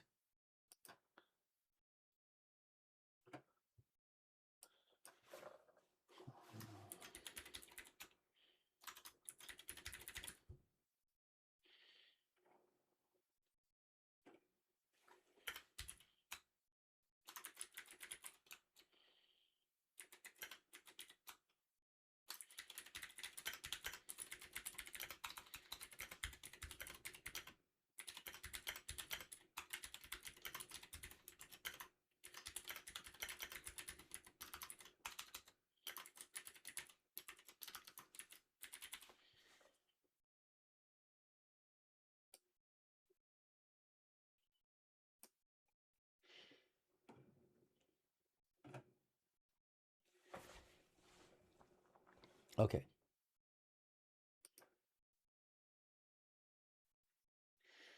The Washington Post says It could take 6 months to fully clear the Strait of Hormuz of mines deployed by the Iranian military, and any such operation is unlikely to be carried out until the U.S. war with Iran ends, the Pentagon has informed Congress. An assessment that means the conflict's economic impact could extend late until this year or beyond. By the way, we're not positive there are mines there, but the report talks about this. Also, they could put new mines there too. A senior Defense Department official shared this estimate during a classified briefing yesterday for members of the House Armed Services Committee, said 3 officials familiar with the discussion. The timeline met with frustration by Democrats and Republicans alike, 2 of these people said, is the latest sign that gasoline and oil prices could remain elevated long after any peace deal is reached. I had to get gas last night. It was definitely higher. It was a lot more than I have been paying.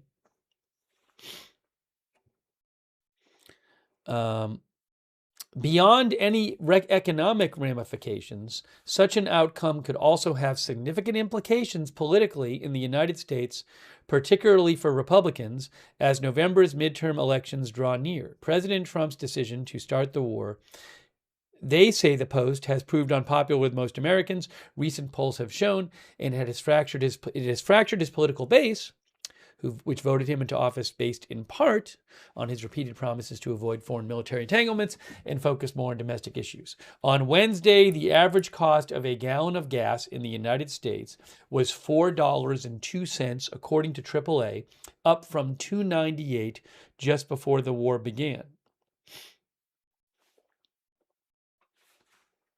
And this is very interesting here. 3 officials speaking on the condition of anonymity because of the discussion's sensitivity, said lawmakers were told yesterday that Iran may have emplaced 20 or more mines in and around the Strait of Hormuz, a vital waterway for the movement of Middle Eastern oil through the Persian Gulf. Some mines were floated remotely using GPS technology, which has made it difficult for U.S. forces to detect the mines as they are deployed, the senior defense official told lawmakers. Others are believed to have been laid by Iranian forces using small boats. So that would suggest that Iran can place mines without even needing a boat. Yes, as some of our viewers saying, Justin in the original smudge, GPS. So I guess they can just put the mine in the water, and the mine just goes where it's supposed to go by GPS. That means you don't even have to have anything in the water, a boat in the water to put it there. Wall Street put a hands-on head emoji.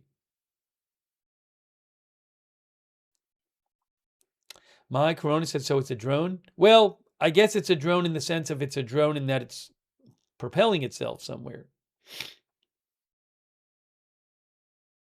But that was very interesting to me.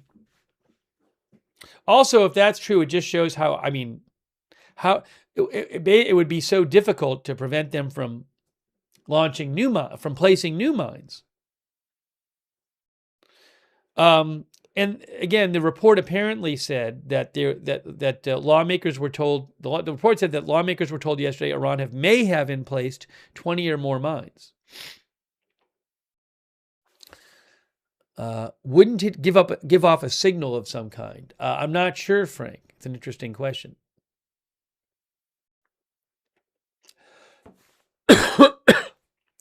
Barney Rubble says it sounds like a video game. Jerry Phillips says drone mines.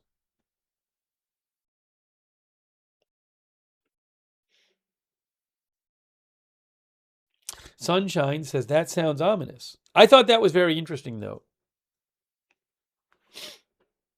to see that. Gary says using a propeller. I mean, I don't know how it would propel itself. Some sort of method of propulsion. Fade to Black says self-propelled mines. Claudiot says smart mine. The Pentagon declined to address questions about the military's assessment for how long it could take to clear the mines. A spokesman, Sean Parnell, issued a brief statement acknowledging the disclosure was made in a classified briefing for lawmakers and calling the information inaccurate. By deciding to publish these false claims, said the Pentagon's Sean Parnell, the Washington Post has made clear they care more about it advancing an agenda than truth.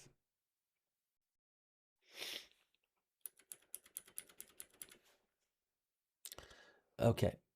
Before the war, about 20% of the world's oil moved through the strait. Trump has insisted that Iran end its nuclear program, turn over all its highly enriched uranium, and fully reopen the strait, threatening further military action if Tehran does not agree. Iran has said it will not continue negotiating with the U.S. unless Trump ends a naval blockade he imposed this month to choke Iran's oil-based economy. CNN had reported earlier that Iran began laying mines in the strait in March as U.S. and Israeli forces continued their attacks on the country. Trump, in turn, threatened that Iran would face consequences at a level never before seen unless it removed any mines that may have been placed.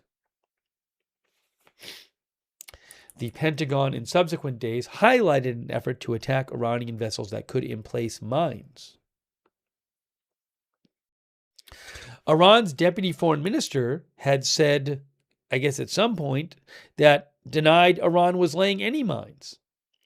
The New York Times reported this month that it appears Iran is unable to find all of the mines it laid. I don't know if that's true. But this new assessment that they laid around 20 mines was told to lawmakers yesterday in a classified briefing in the U.S. Also, remember this, I was thinking about this.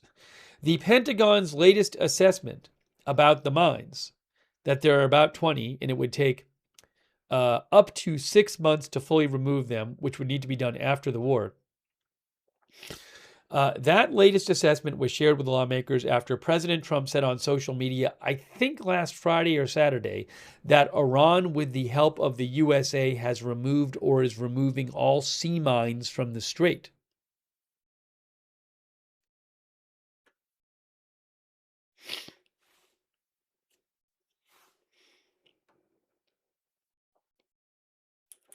It is unclear what plan the U.S. military would implement to go about a mine-clearing operation. Officials have raised the possibility of using helicopters, drones, and explosive ordnance disposal divers.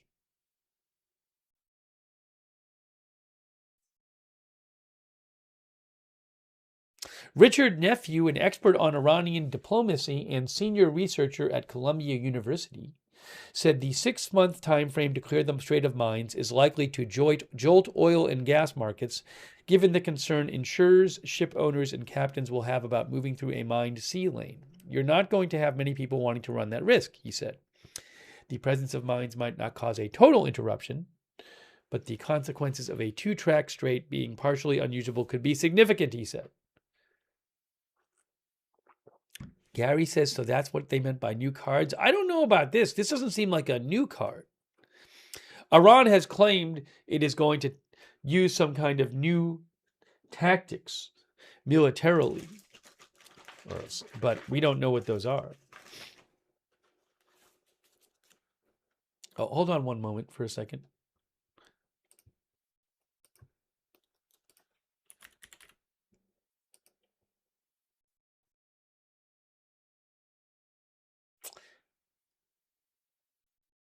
So, to repeat, Shin, who I follow, mentioned that in the last half hour, they had heard about reports of a couple of loud bangs in eastern Tehran, in Pardis, I guess. And then Vahid Online claimed that they got several reports of people in Iran saying that they heard some sound of explosion or explosions in about a half hour ago in Pardis or eastern, in the last half hour or so, in or near Pardis. Now, there have been other instances during the ceasefire when we've heard things like this and then nothing ever came of it that we heard. So I'll keep an eye on that, but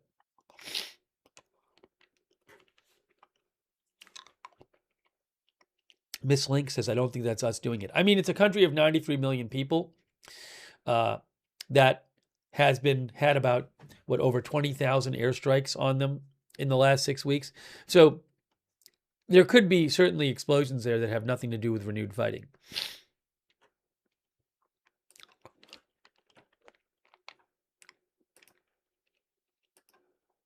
But I'll keep an eye on it, let you know if I hear anything.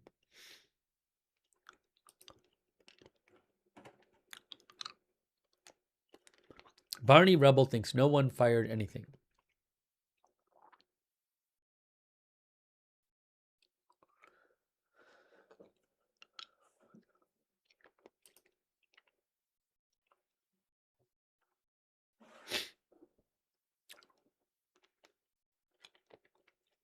Possible U.S. missiles, says Super Stroiber. I mean, at this point, I have a hard time believing that you're going to have some sort of one-off strike by the U.S. or Israel, because it would be a huge deal if they broke the ceasefire. So I would think if that was going to happen, it would be something bigger.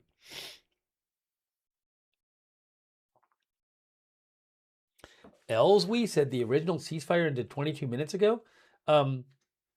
Pakistan had said that the ceasefire originally was supposed to end at 7:50 p.m. Eastern Time last night. Trump had said Wednesday night, but then he extended it. Am I going to have to time somebody out? I think I'm going to. Somebody else post false news.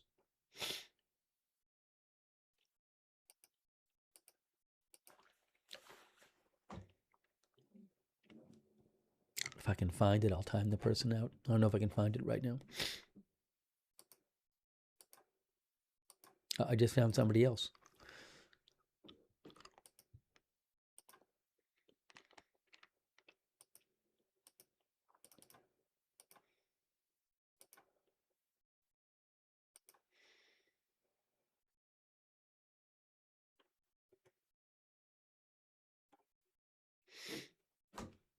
Thanks, Ed Weeby, for the membership. Thank you, Ed. Thanks also, Gabriel Mendoza Official. Thanks, Gabriel, for your support. Gas money, says Gabriel. Thank you. Least trustworthy weasel. Thank you.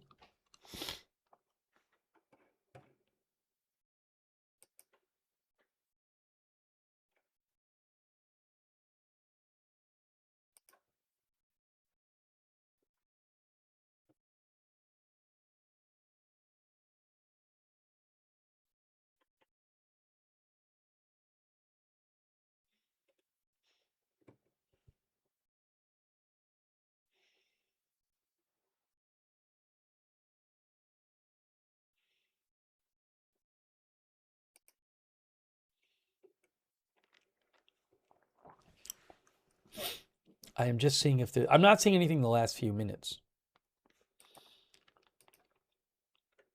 But we'll keep an eye on it. Let's see here. By the way, thanks so much to our moderators who are here. We have moderating. Leslie Ladyhawk is moderating. Thank you, Leslie.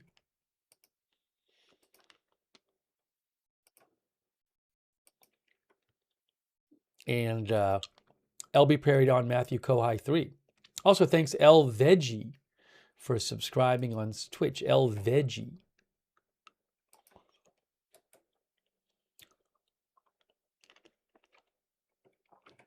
Also, thanks to Paul Anderson for moderating on Facebook. Kay Lowry Body, Shannon Davis Hughes.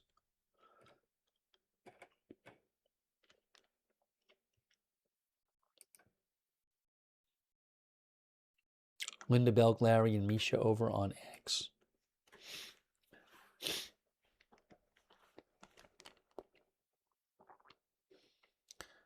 I wanted to mention, let me check about reporting on the ships that were seized.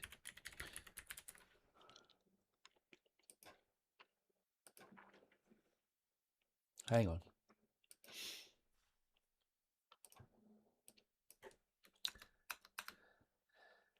The ships that were seized by Iran. Hold on a moment here.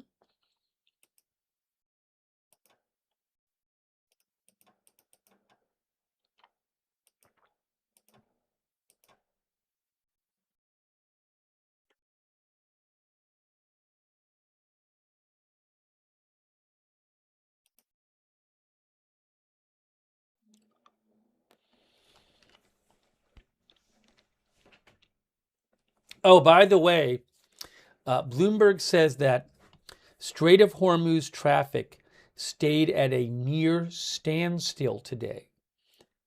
Just one liquefied petroleum gas carrier with Iranian ties completed an outbound journey today. They say inbound traffic is equally thin. Let's watch the last 24 hours.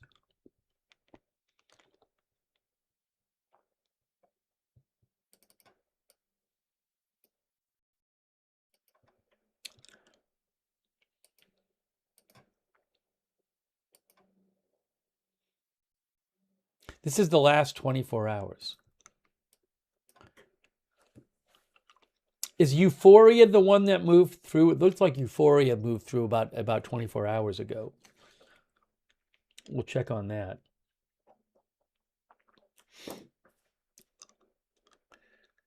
There's LPG Sevan. LPG Sevan. Then it disappeared. There's music. LPG Sevan looks like it went through. Okay. Maybe that's the one that Bloomberg was talking about. There's also music, which went the other way. Music. I've seen 3 ships go through.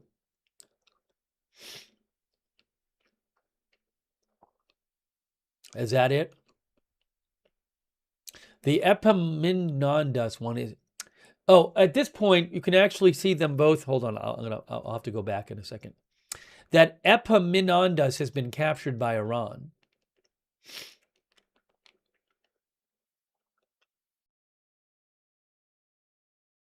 It's quiet, though. I mean, even a lot of days during the war, you had way more ships go through than this.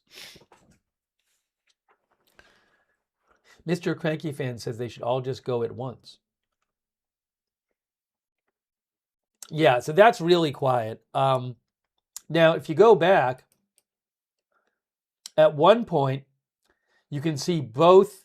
See the Epaminondas and the MSC Francesca? Those are the 2 ships that Iran seized right there. Right there. Jay Down says, how long can this last? Now, of the ones that went through, we saw the Euphoria go through. See the Euphoria there? Euphoria. And then we saw the LPG Sevan went through and music went the other way. Let's check those. Euphoria. This is Marine Traffic, the ship tracking and marine analytics provider. You can check them out at marinetraffic.com. Euphoria is container ship, flag of Panama. I don't know if this has Iran ties. Destination Saudi Arabia. So that seemed to go through. And then departure from here. Where's this?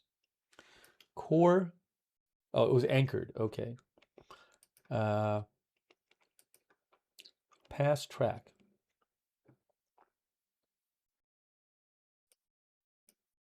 Ah, that's the Euphoria. So that went through today. And then LPG Sivan went through. LPG tanker, flag of Panama, heading to UAE, it says.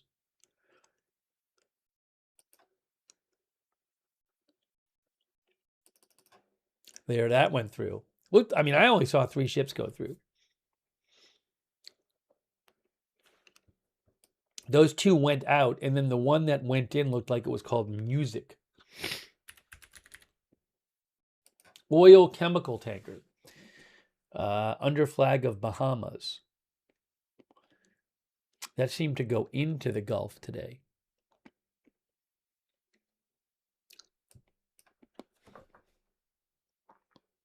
There you go. Guys, why are people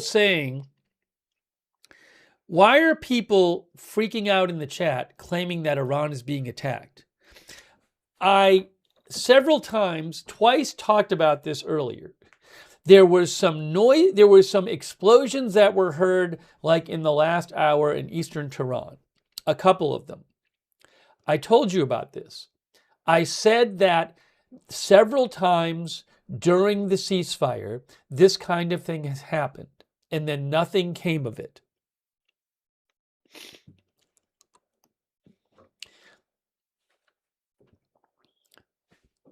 I said, I told you that the people who are posting about it, like Shin and Vahid Online, the general tenor of what they said, and neither of them is claiming that there's an attack going on.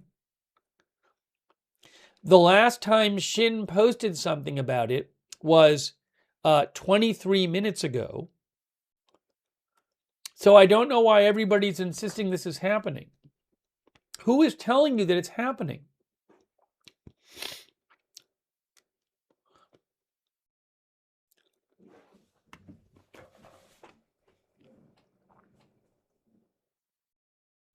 Are the same people telling you that there's an attack going on in Iran? Is it the same people who were telling you yesterday that there was a coup in Iran that lots of people were yelling at me in the chat about? And that Ghalibaf and Aragchi, you kept telling me they were under arrest and there was a whole coup? People kept telling me about, is it the same people?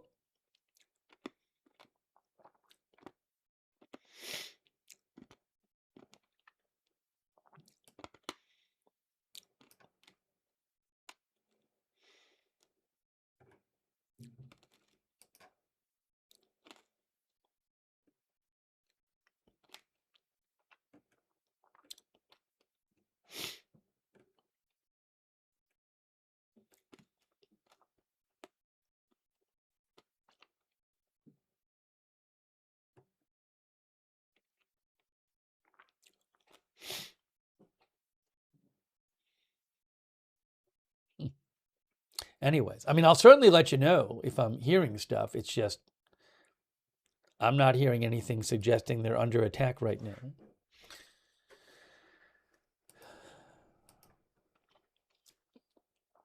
By the way, hey, thanks so much to Kari Olson. Kari, that's so nice of you. Very generous of you. Thanks, Kari Olson, for supporting the channel. Very kind of you. Thank you.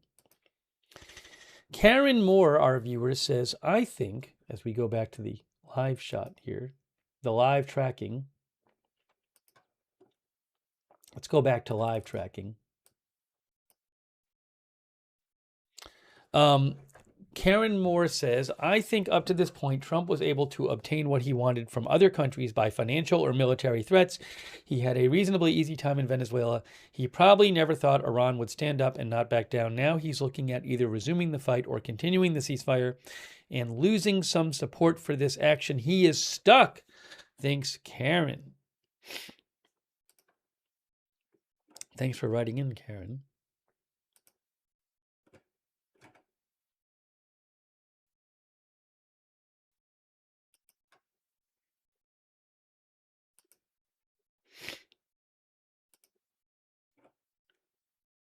Yeah, this thing where explosions are heard in Iran has happened during the ceasefire. Again, also, it is a country of 93 million people.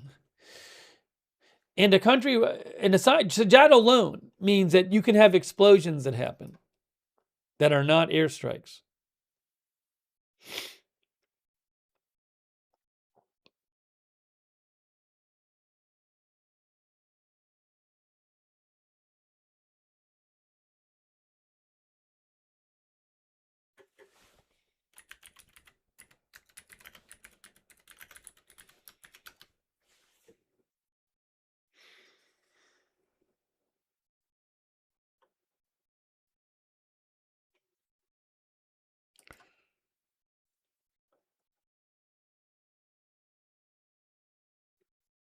Wickedest Witch thinks the propaganda and rhetoric coming out of Iran in the last few weeks has become smarter, more directed, and more creative and sophisticated. That's what Wickedest Witch thinks.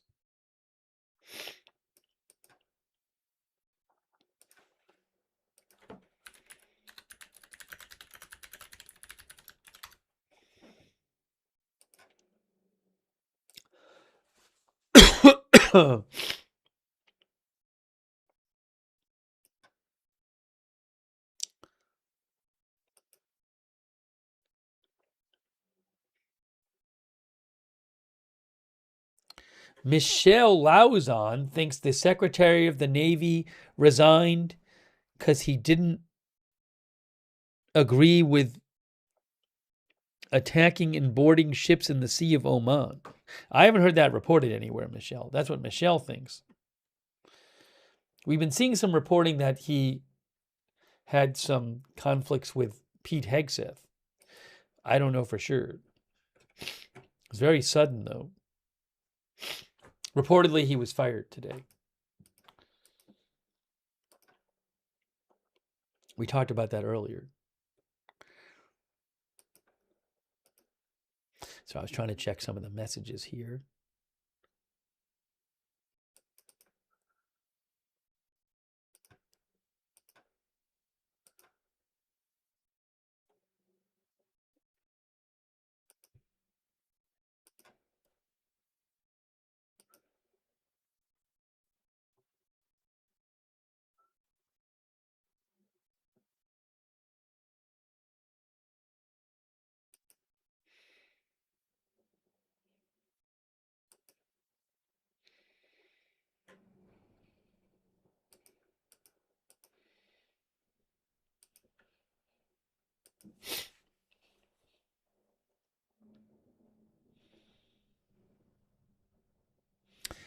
Shin 3 minutes ago claims, and again, this kind of thing has happened before.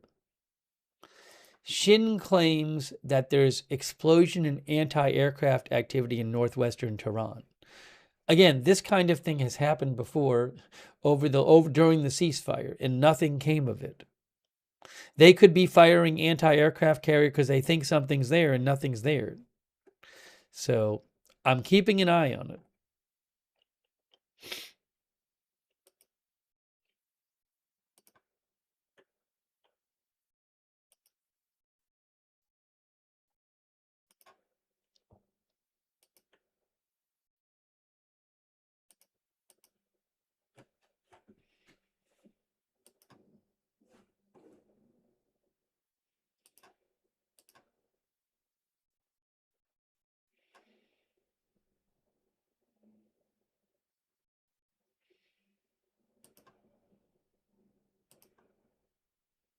Guys, again, people, they quote these just because some account is posting it on social media does not make it true.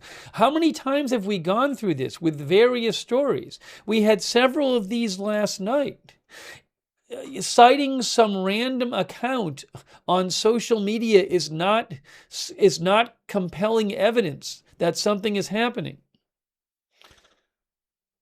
Now, I'm not telling you, I don't know what's happening for sure. But these people, they say they see this stuff somewhere. And it's like, well, who's posting it and how did they know?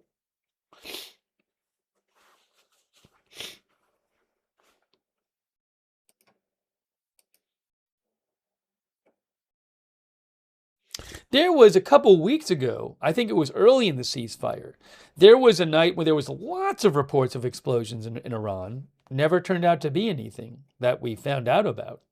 It was more than this. I remember we were talking about it.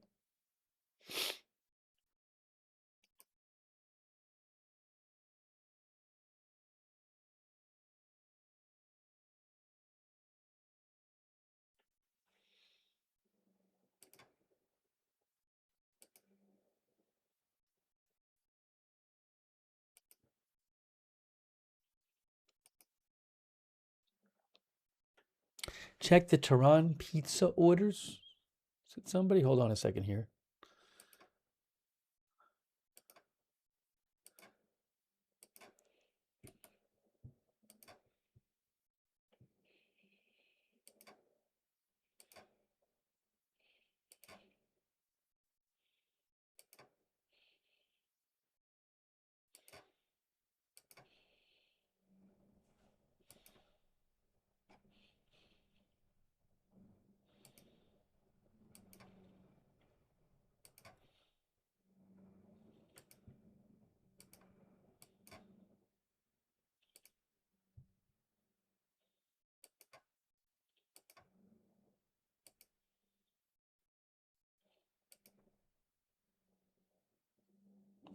PW360 says if it restarted, there would be an announcement from the Israel or the U.S. just like last time. Yeah, if there is some kind of attacking by the U.S. or Israel and Iran, you'll know about it. We'll know. It'll be pretty clear. It'll be pretty clear.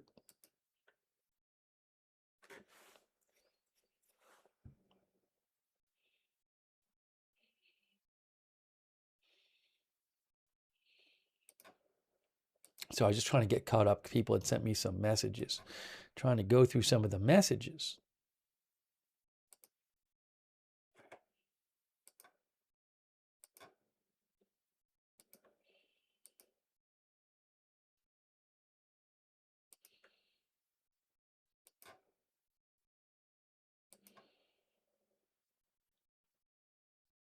It's interesting. People pointed out oil went up a bunch in the last few minutes. Am I crazy? Why did oil go up? Why? I'm seeing that. Is this correct? Brent. Why is oil up so much? Why is oil spiking? Oil appears to be spiking. I'm looking at oil going up like $3 in the last few minutes.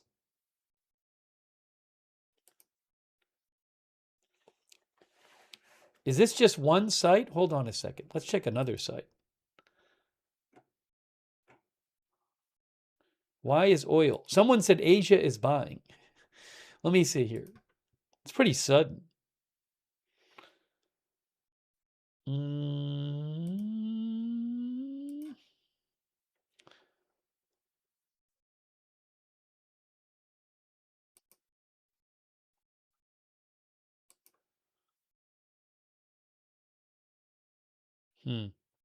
Hang on. 93,101.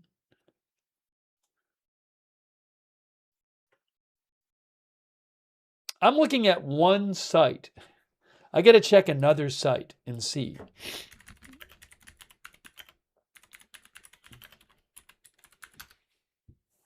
Kind of odd.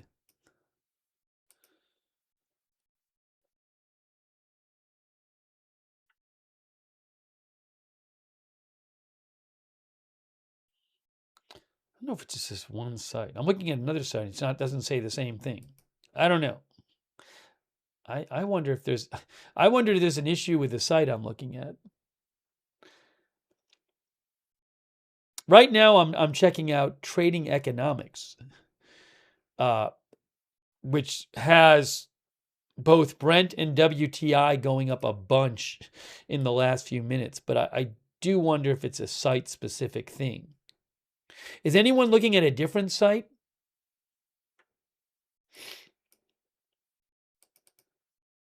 Investing.com, one of our viewers claims.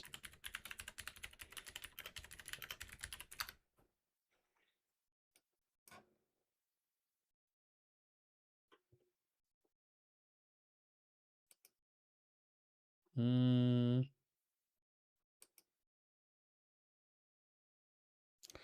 is it so hard to... Yeah, investing.com seems to be showing it too. How about Bitcoin? One of our viewers mentioned Bitcoin. Yeah, Bitcoin just went down about like $600. It's not like a huge amount, but some.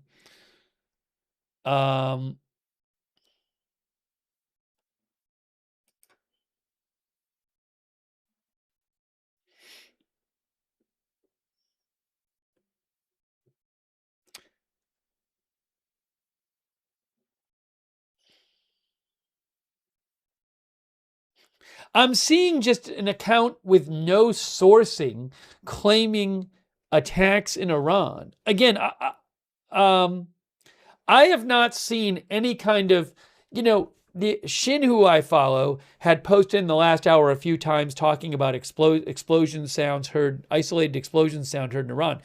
But Shin has done that before so that's not really a new thing. I don't know if people are seeing these reports from the last hour of some explosions heard in Iran and then drawing conclusions from that. And is that taking on momentum? Because I certainly don't see a lot right now. I certainly don't see anything that seems like compelling information that there's a new attack underway. A lot right now. I'm also hearing two of myself. I don't. No, Trump did not post it. I'm going to have to time somebody out for that. Yep. If you post that in the chat and you're wrong, you get timed out.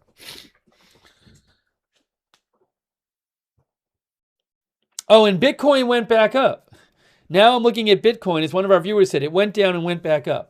How about oil? Did oil go back? Now oil's going back down. Now oil's going back down. Oil is going way back down. I don't know what happened there. Oil was up from now it looks like it's just dropping. Did some people draw conclusions from these rumors on the internet and start buying oil or driving the price up? Because it just went down a bunch. It was at 92 or so, then it went up to almost 96, and now it's back down to around 94.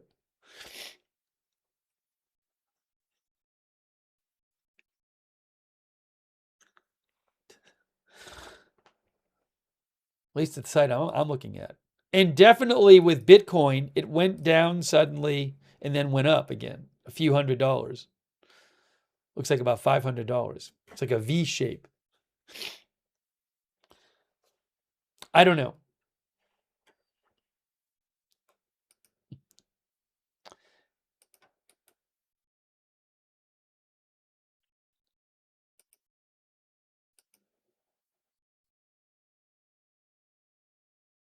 Who know? I have no idea. It's interesting to see all that though.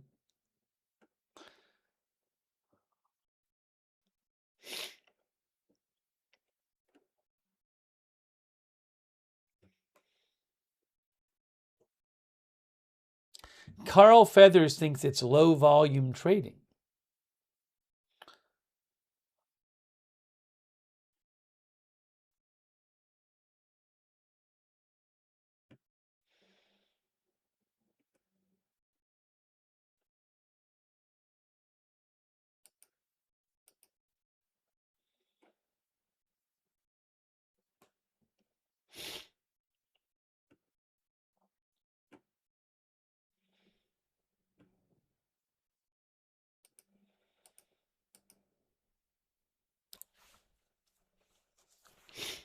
Blackberry says nothing happening.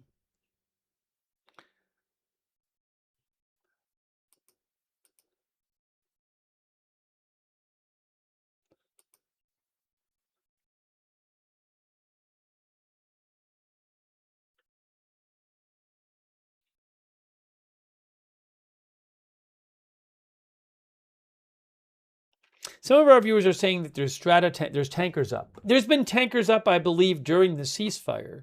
I don't know for sure, but we've talked about this before. It would make sense that even during the ceasefire, that I would think that the U.S. might want to have refueling tankers up, to have air. I mean, what happens? I would assume if you're the U.S., you would want to have aircraft available over Iran in case Iran started, say, launching missiles all of a sudden. So I wouldn't be surprised if during the entire ceasefire there were refueling tankers and aircraft and fighter aircraft, for example, up over Iran. That doesn't mean that there's an attack happening.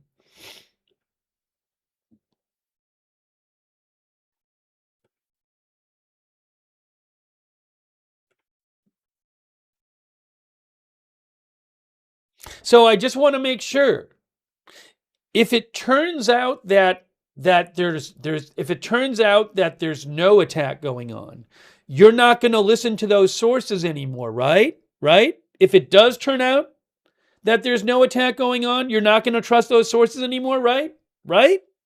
Just making sure.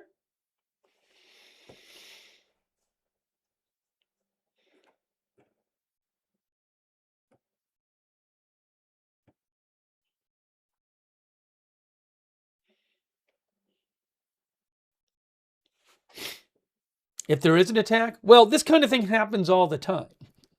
This happens all the time during our coverage, where the internet has some rumor about something.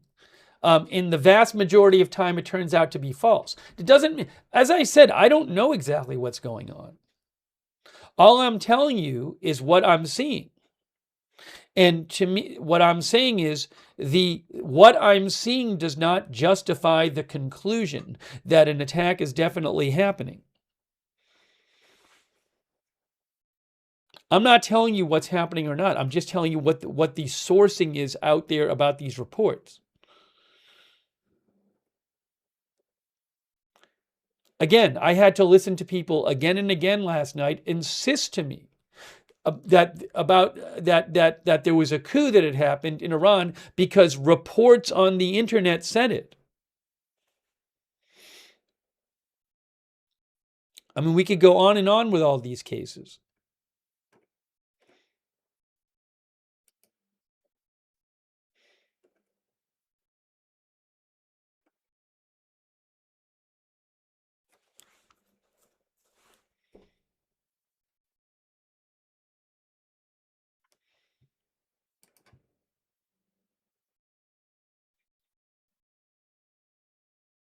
Hey, by the way, thanks Billy Cusack. Billy Cusack said stock futures also made a sharp drop at the same time. Now they are making a V-shaped partial recovery. Thank you, Billy. Thanks also Mark Westbrook for shouting out our moderators and for your support. Thank you, Mark Westbrook. Thank you also Jax Homer, who says insiders buying maybe, news about to come. I mean, it could be happening. It would have to be pretty big news. Again, I'm not aware of anything. I'll let you know.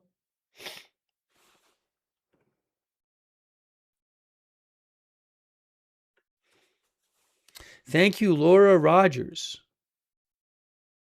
who says physical oil trading 19% above paper price, clear manipulation, oil suppressed by heavy shorting, real pricing will snap back higher fast, $150 soon, thinks Laura Rogers. Thank you, Laura Rogers. I appreciate that. Thanks also, Smoove. I appreciate it. Thanks for your suggestion as well, Smoove. And Stephen Briones, thank you. Also, Mark Westbrook, thanks for being a member. Thanks, Lou Jane.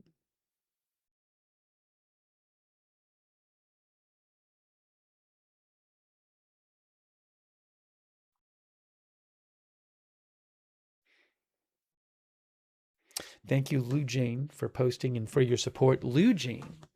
Also, LA Captain. Thank you, LA Captain. Much appreciated. Terpy Terps, thank you. TE88PFCR, thank you, says, thank you, President Trump. Terpy Terps claims that there's a massive air attack directed at Iran. that started like 10 minutes ago. That's what Turpy Terp says in our chat. But thank you, Turpy Terps. Thanks, Joanne Knight, our member. Ed Weeby, our member. Thank you.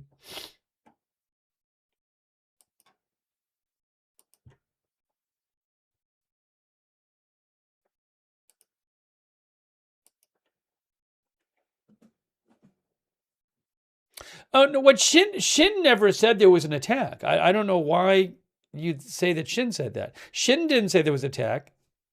Shin said that there are reports of at certain times of explosions. Vahid Online also said there were reports of explosions. Neither of them said there was an attack. Shin said there was a report of anti-aircraft fire. That doesn't mean there's an attack. You could have Iran firing anti-aircraft fire if they think there's something in the sky. Doesn't mean there's an attack. Shin just posted that there was drone activity spotted over western Tehran from another source. Maybe there are drones flying over western Tehran.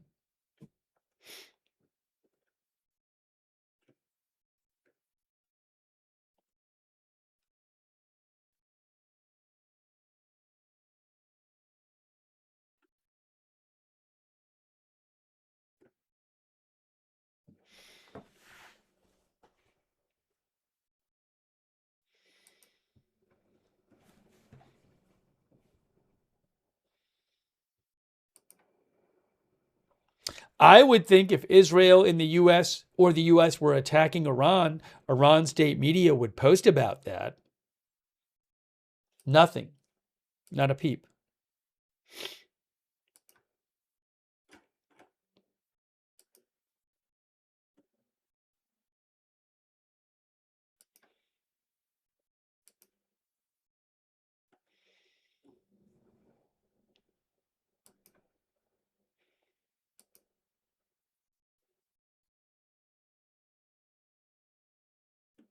Is it possible that internet rumors, internet speculation that there was an attack in Iran made oil spike up several dollars? Is that possible? And caused Bitcoin to spike down for a bit? And I haven't checked, but some viewers said the futures spiked briefly, or went down. Is it possible that happened?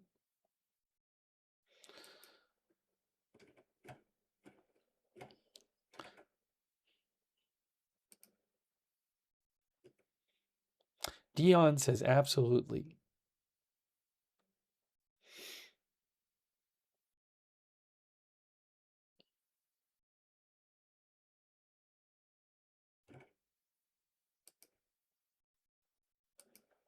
I don't know.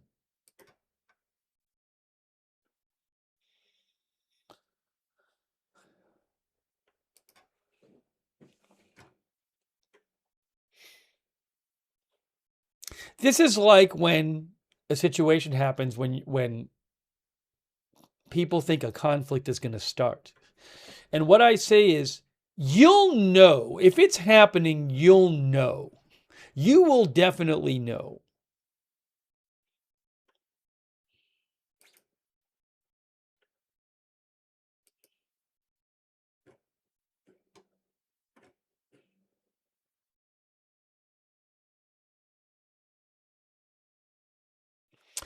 Man for Some Markets, this is going to be out of my wheelhouse. Man for Some Markets says, anyone who thinks the spread of physical to 1 month is manipulation can just buy an EFP for dated Brent contract. Money where your mouth is. Thank you so much, Man for Some Markets. I appreciate that.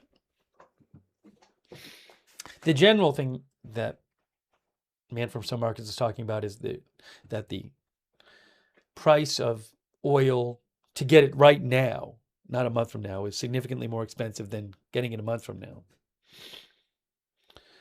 Maybe we can talk about that later. We've talked about it previously.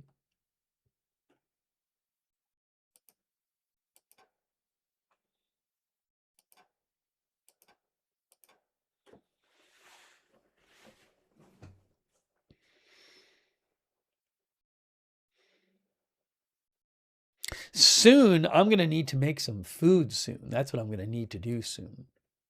We're going to keep the stream going. But I got to do that soon.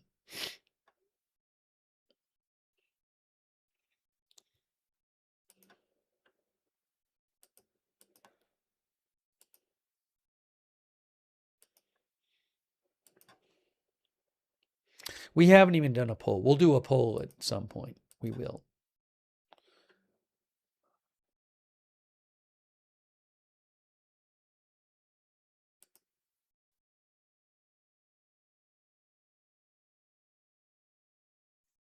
Autism Mommy, thank you, mentioned that Kelly Meyer of News Nation said a senior administration official tells News Nation President Trump and Secretary Hegseth agreed new leadership at the Navy is needed. Again, we can talk about this more later. We talked about it a bunch earlier. The Secretary of the Navy suddenly was reportedly fired today. He's definitely out, and multiple outlets say he was fired. John Phelan, who President Trump had nominated and was confirmed last year.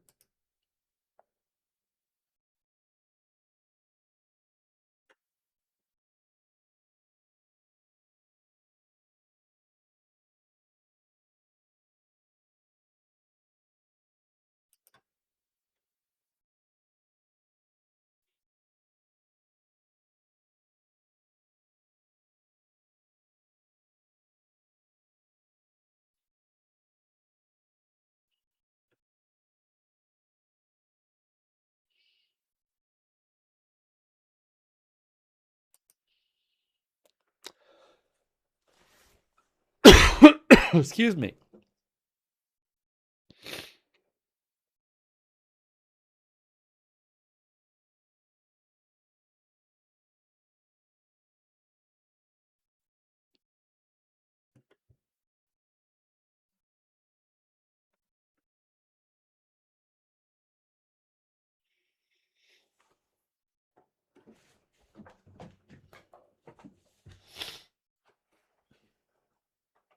What I'm going to do is I'm going to take 5 minutes. I'm going to take 5 minutes and put some food in the air fryer. I'm going to do that, and then I'm going to come back. It's got to eat something. But we're keeping the stream going. It is 4:05 a.m. Iran time.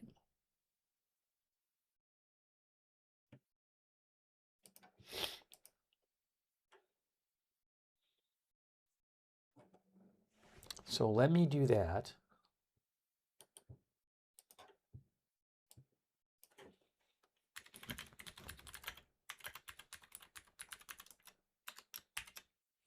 Oh, thanks to Mandizzle. Mandizzle, that's so nice of you. Thanks, Mandizzle. I appreciate that. And I appreciate everybody tuning in who's here watching. All right, so give me about 5 minutes, and I'm keeping an eye on what's going on, and we'll see what happens. But about 5 minutes, and then I will come right back.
Okay, we're back. I am making some food. I do not have any live cams from Iran.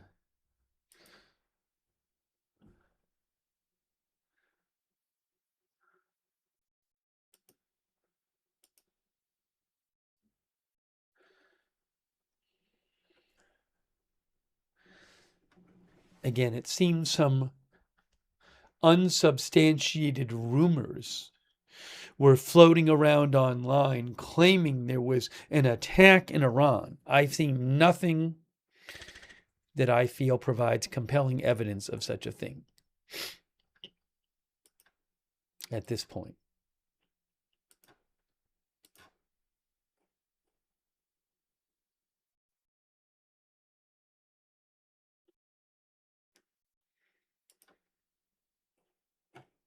Obscura Mythos says, so much noise going around, it's crazy.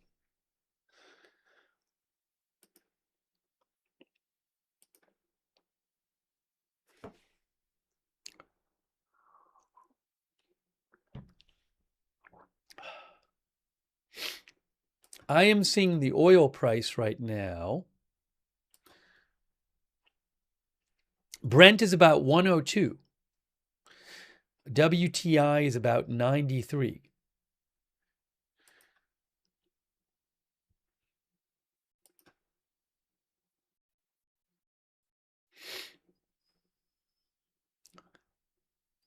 Yeah, that's futures. That is the futures, exactly.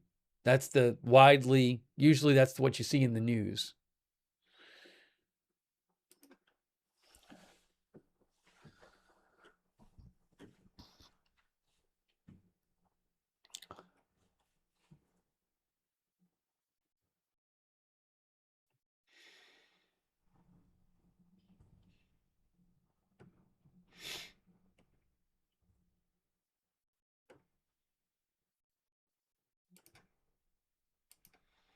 Regarding Flight Radar 24, which we haven't looked at yet, there's not anything that's really being tracked that highly on Flight Radar. There's the most tracked flight is a London to Abu Dhabi flight, 1,200 people. So these are probably tankers here. That's a tanker there. I mean, but it is regular even during the ceasefire to see these tankers taking off and landing, I believe. Refueling tankers. Up there's one right there. There's a tanker heading over here. That came from Tel Aviv.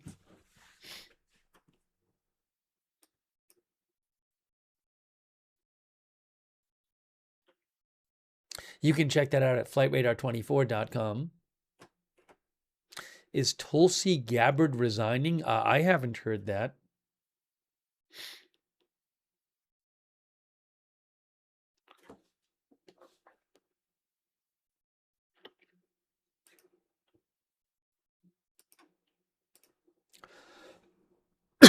Excuse me. Give me about 15 seconds.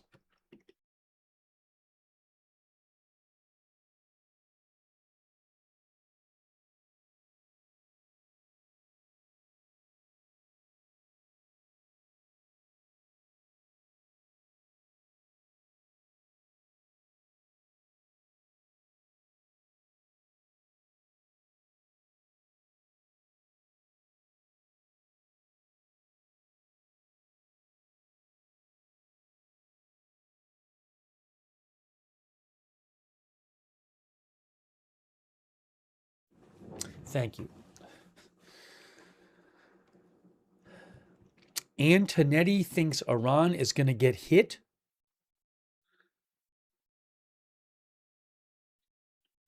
Thanks, Scott Bedwell. Scott, that's really nice of you. Thanks, Scott. Also, Susan Ray Silvestri, thank you. Thank you, Susan. Also, Michael Fergal and Kristen McConnell Gates for the Facebook stars. Thank you.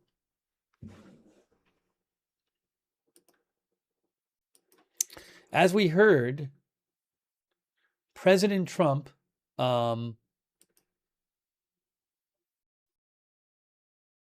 though, we heard Carolyn Levitt, the White House press secretary, and she said that President Trump was not putting a deadline on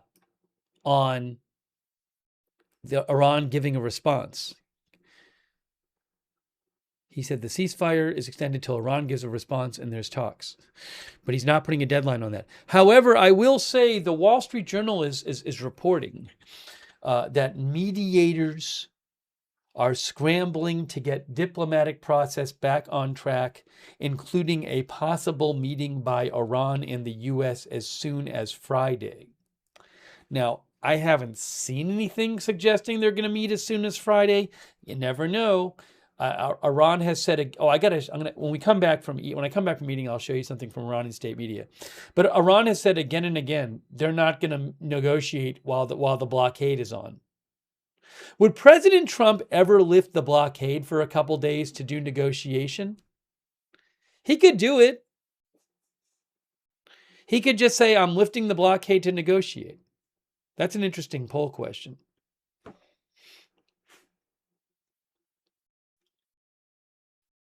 Maybe we'll ask that when I come back.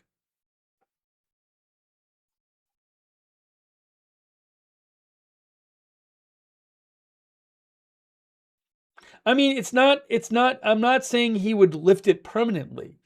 The idea that he would lift it, I think I saw some report online claiming this was possible. I have no idea.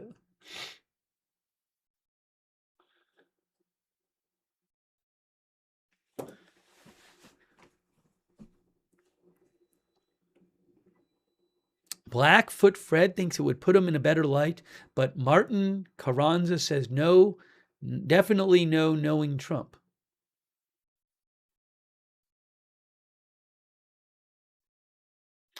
Shabazz says would require him to return all the Navy ships. I don't think so. Couldn't he just say we're just not do it? He could leave the ships where they are and say we're not going to do the blockade during the negotiations. I don't know if Iran would go along with that though. If Iran doesn't want the blockade, so I don't know that Iran would show up for negotiations knowing that the blockade is going to come into play going to start again right after they leave the negotiations. I don't know if they do it. But I mean, something's got to happen at some point. At some point.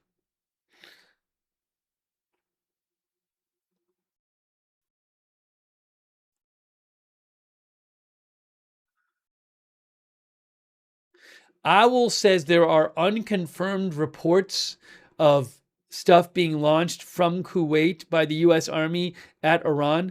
I feel like the word reports is doing a lot of work there. What do you mean by reports? Do you mean posts from accounts online that are not news outlets and would not seem to be in any position to know? But that's what happens, though, is people will say reports, and people hear reports, and they think, oh, it must be like, reliable outlets. That word reports ends up, I think, confusing people.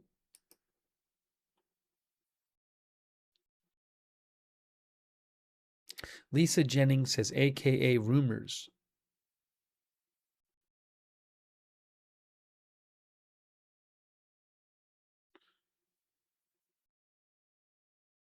Just a Regular Mom said claims would be accurate more than reports. But again, if whoever is posting it is in no real position to know, All right, I need about 15 more seconds. Hold on.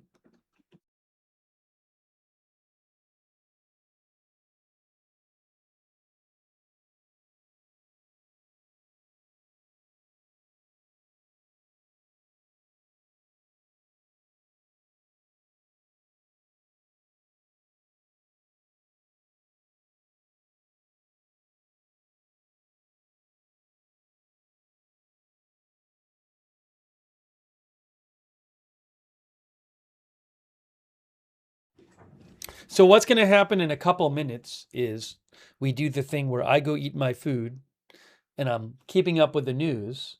And if there's some kind of urgent thing while I'm eating, I'll just rush back in here. Otherwise, I will eat and then I will come back in and we'll do more coverage. So we'll definitely be doing more coverage. Oh, thanks, Susan Ray Silvestri. Hey, thanks, Susan. That's so nice of you. Susan Ray Silvestri, thank you. We're definitely going to do more coverage, but I got to eat something. That's what I need to do. Now, some of our viewers, SGE says it was air defense drills by Iran. I don't know where that's coming from either. I haven't heard that myself from any kind of reliable source, but I don't know. Thanks, Cece. Thanks, Cece, for the bits on Twitch. Thank you, Cece. I haven't seen Iranian media post about it at all. Nothing.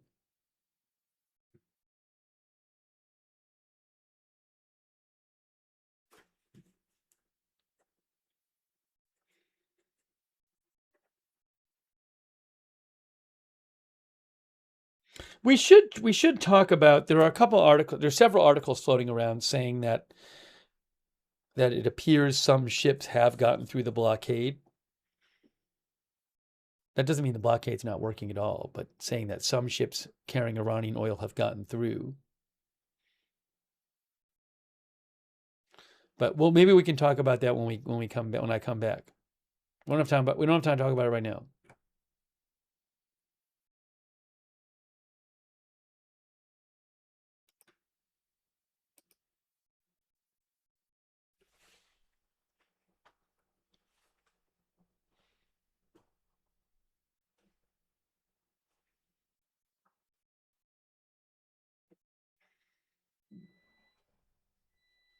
I'm hearing it. I think my food is about done. And again, thanks to all the mods. You guys are awesome. Ruth is over there modding. Thank you, Ruth. Paul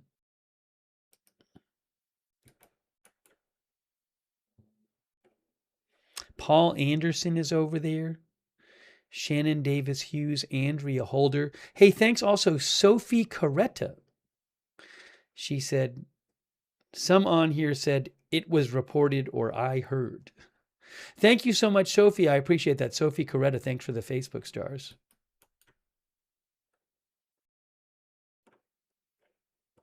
Kay Larry Body's moderating too. Again,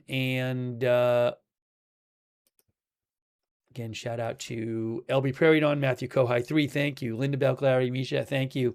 All of our mods. All right, I am going to eat, but again, I'm going to be keeping it up on what's happening while I eat. And if anything happens while I eat, I'll rush back in here. Otherwise, I will come in after I eat. Okay? By the way, thanks, Lynn Austin. Lynn Austin on Twitch. Thanks for your support. All right, so let me go do that. And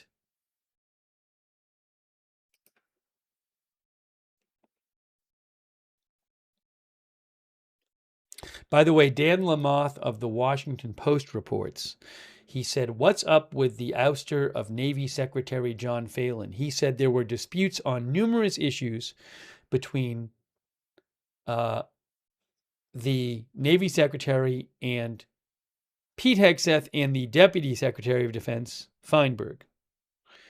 Numerous disputes on numerous issues, shipbuilding among them, but also Hegseth preference for Hung Kao, who was confirmed in October as, I guess, vice. He was the Deputy Secretary of the Navy.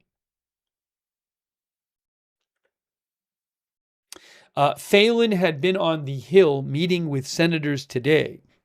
Secretary Phelan, former Secretary Phelan. So this is seen as both a long time coming and a surprise in the moment, officials said.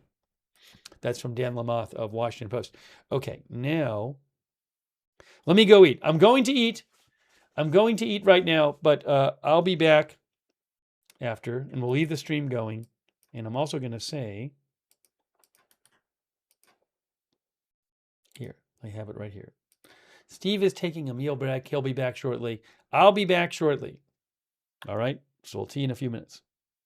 A little longer than a few minutes, but after I eat.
All right, we're now back. Thanks anyone who stayed with us for the break. Okay. Let's see here. By the way, thanks to John Edgar for the memberships. Thank you, John, for the memberships. Okay, now let's get back to this. By the way, I have seen nothing about an attack in Iran. Nothing, guys.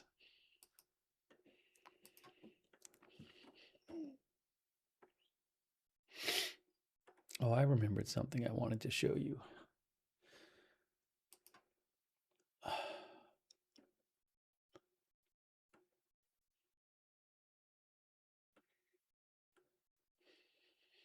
Oh, let me do one other thing here. Hold on.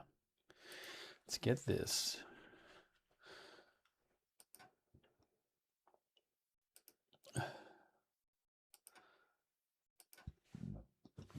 One moment.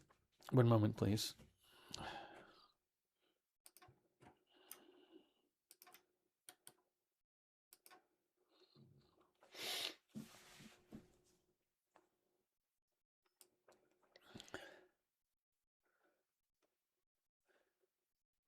I am going to show you this thing from FARS News that I want to show you before. We'll start off by doing that.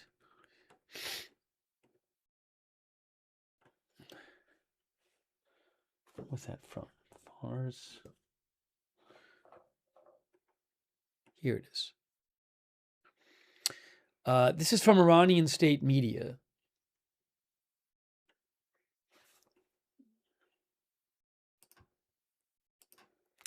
I like to show, sometimes Iranian state media will come out with these statements that are, I think you can take to be representative of government thinking, since it's state media, at least some part of the ruling government. I think FARS is close to the Revolutionary Guard. All right. Let me put this up on the screen. If I can just do this. Okay, so this is from FARS State Media. They are close to the Revolutionary Guard in Iran. And here's something they posted this afternoon.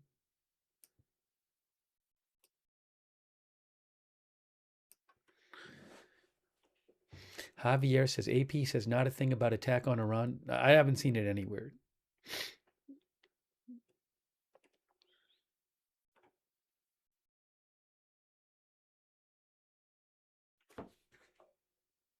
New York Times Pakistan talks on Friday story.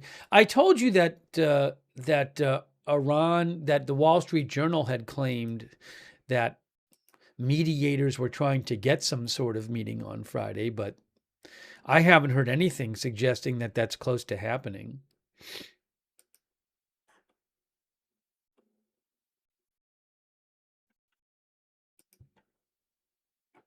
I'm not seeing any headlines in the New York Times about it. I'll keep an eye out.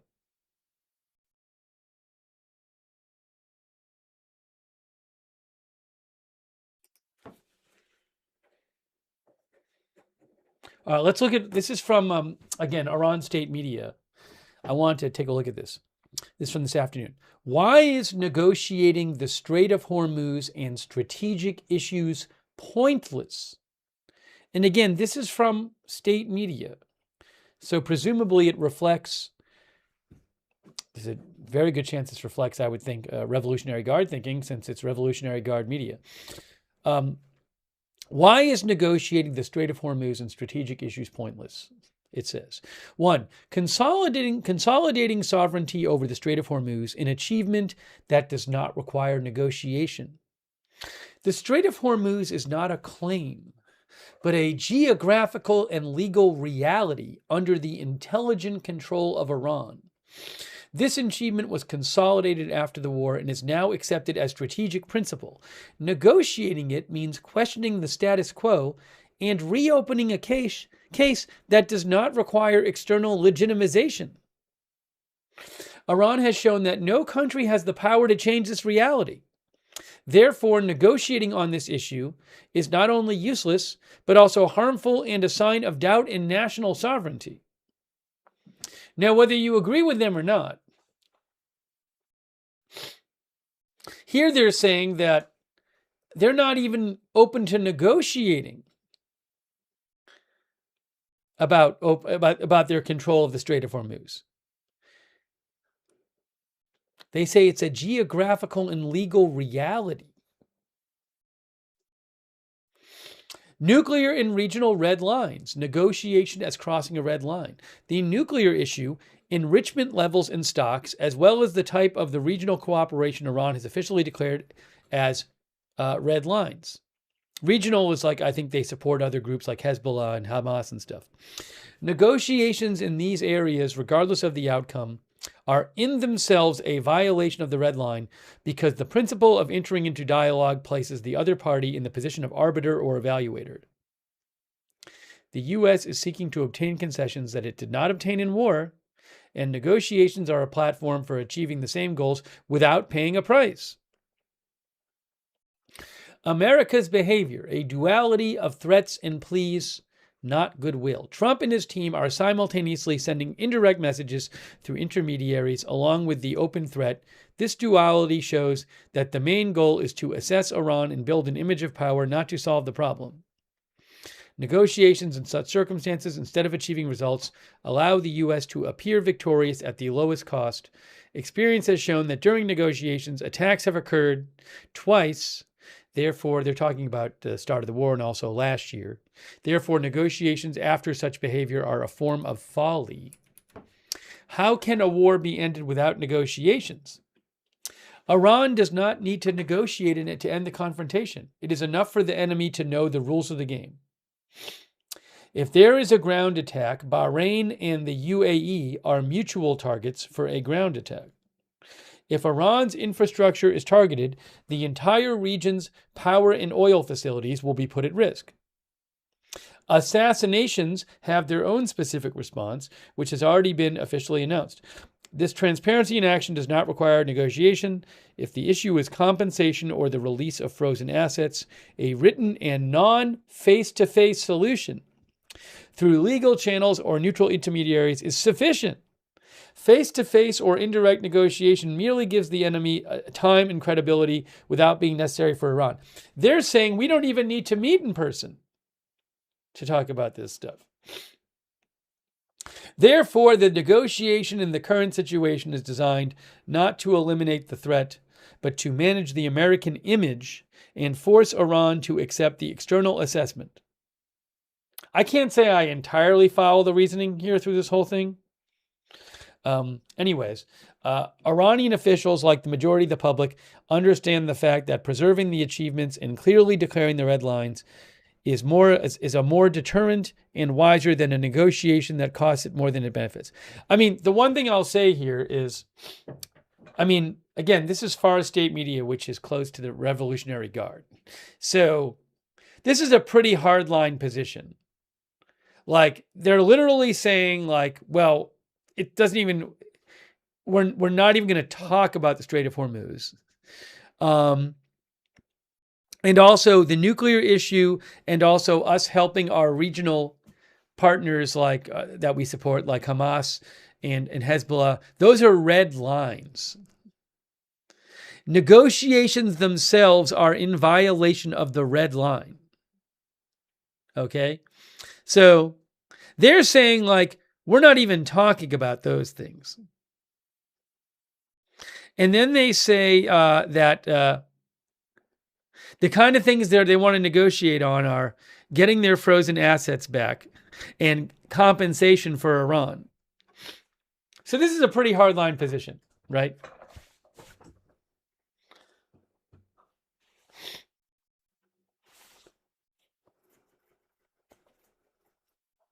And that's at least a public position.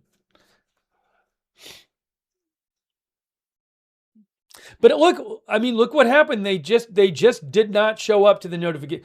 President Trump said, we're going there. We're going to meet with them. J.D. Vance is going. He said it multiple times. Pakistan had prepared for it. They cleared out several hotels. The preparations were made. And Iran did not show up. So they have now shown that they cannot show up. I don't know that they will show up. But they're saying here they don't even, I mean, again, look at the title.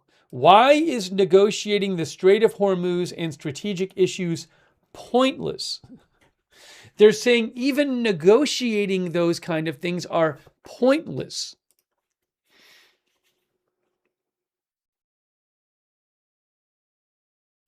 I don't know if they're going to show up to further negotiations.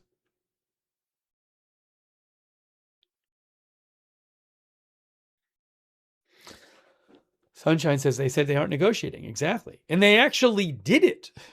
They actually didn't show up this week. Now they could do it. They could show up at the end of the week or something. I don't know. But again, I don't know that they're going to show up to face.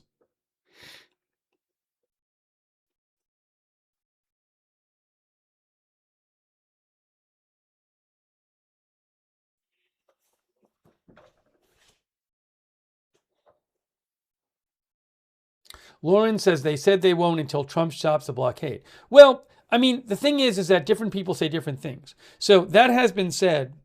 But this is, so remember, two people who are negotiators are the Speaker, Ghalibaf, and the Foreign Minister, Araghchi. But the Fars News, which is this publication, is known for being close to the Revolutionary Guard, which is seen as more hardline. There's been these articles floating around saying, it's possible that there's different camps in Iran and the Revolutionary Guard is more hardline than the other camp. But I mean, so maybe Araghchi and Ghalibaf might be willing to show up. But if they show up, and then the Revolutionary Guard's position is something like this, there's the worry that, well, even if you negotiate with them, the Revolutionary Guard's just not going to be on board with it anyway.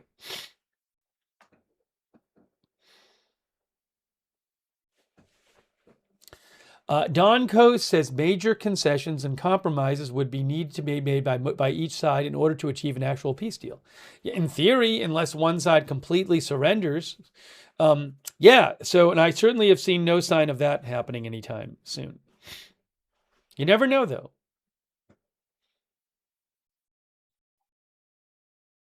But this is pretty hard line. Now, are they just doing this to put it out there? That's not what their real view is? I don't know. Again, they didn't show up this week.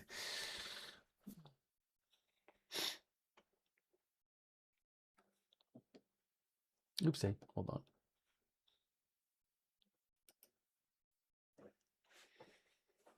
Look, I remember reading when President Trump first announced the ceasefire. Iran posted their 10-point plan in state media. It was very maximalist. It was all of their wish list of demands. They haven't wavered from that, at least publicly.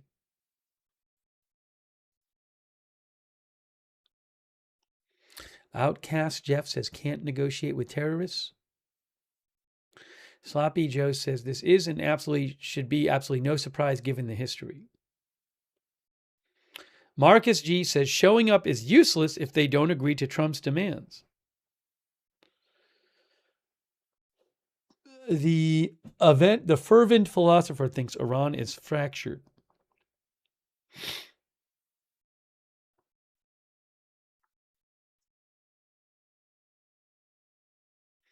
The Knight's Palace says, I don't know who solves this one. Perhaps he comes from the sky on a chariot or something.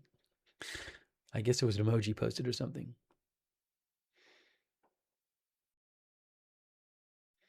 Douthis says if they have to agree to his demands, then it isn't a negotiation, it's a surrender.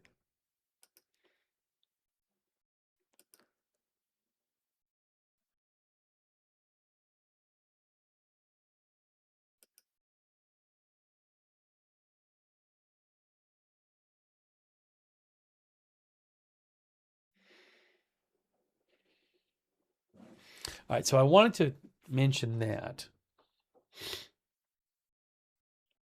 Shaker says, I still don't know what the end game is, even for the U.S. Martha says, the situation is all messed up. Hey, thank you, TE88. TE88 thinks Iran is in trouble. They cannot control the Strait of Hormuz. Google it. That's what TE88 says. Thank you, TE88.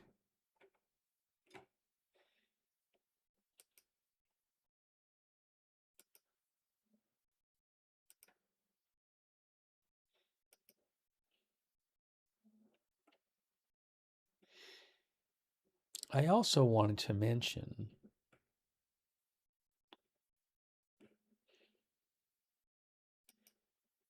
some of these articles about the blockade. These reports about the blockade and ships maybe slipping through the blockade.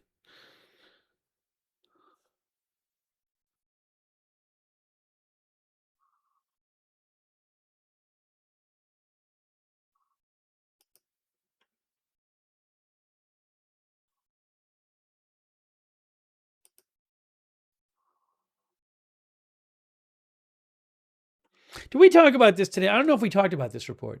U.S. intercepts three Iranian oil tankers in Asian waters, sources say. This is from Reuters today.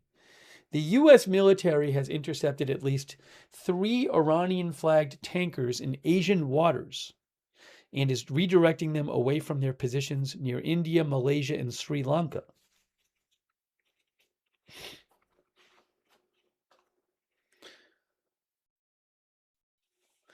The U.S. has diverted. All right. U.S. forces seized a cargo ship and an oil tanker in recent days. We had heard about that. The cargo ship was Sunday. Yesterday, the Washington Post said they had seized a tanker. And it says here the U.S. has diverted at least 3 more Iranian-flagged oil tankers in recent days, including to 2 U.S., according to 2 U.S. and Indian shipping sources and others. One of the vessels was the Iranian-flagged Deep Sea Supertanker, which was part loaded with crude and last seen on its public tracking transponder off Malaysia's coast a week ago. Also, the 7 was intercepted, which I think the Washington Post reported, which had a maximum capacity of 1 million barrels and was carrying 65% of its load. It was also last seen off Malaysia's coast. It was last seen off Malaysia's coast a month ago. Oh, Darina. Okay, so yesterday, the Washington Post reported that these 2 ships, Darina and 7, had been intercepted by the U.S. The Iranian flag supertanker Darina was also intercepted, fully loaded with 2 million barrels of crude, and last seen off the coast of southern India 3 days ago. The U.S. Central Command said today that the Darina has been under the escort of a U.S. Navy destroyer in the Indian Ocean after attempting to violate the blockade. U.S. forces may have intercepted the Iranian-flagged Darya tanker, said shipping sources.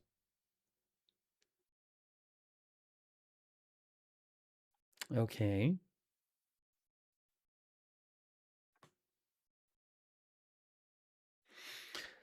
A maritime security source said the U.S. military was looking to target Iranian ships away from the Strait of Hormuz and in open waters to avoid any risk of floating mines during operations. Let's look up this one, the Deep Sea.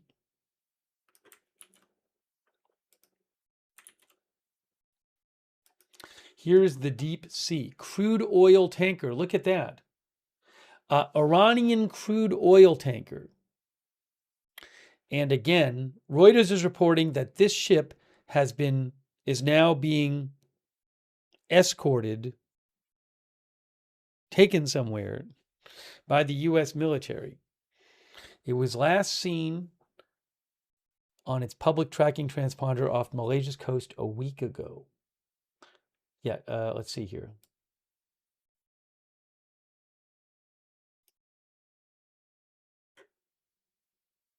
Oh, I don't get the satellite. I don't have the crazy. There's like a super, which is fine. I don't usually need it. There's like a super expensive, like above level of marine traffic where you get certain things. I guess satellite. But this says position received 38 days ago. I guess that's from AIS, but I guess there's satellite information. Is satellite when they look at satellite photography and they figure out what ships are where? Is that what it is? I feel like that happens sometimes.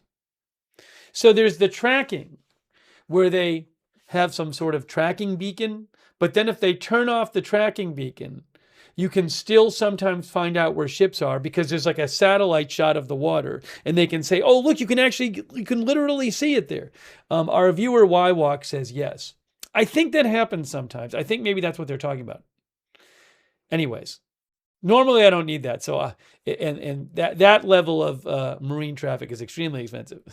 But hang on a moment here. I do believe that that's something with the satellite identification.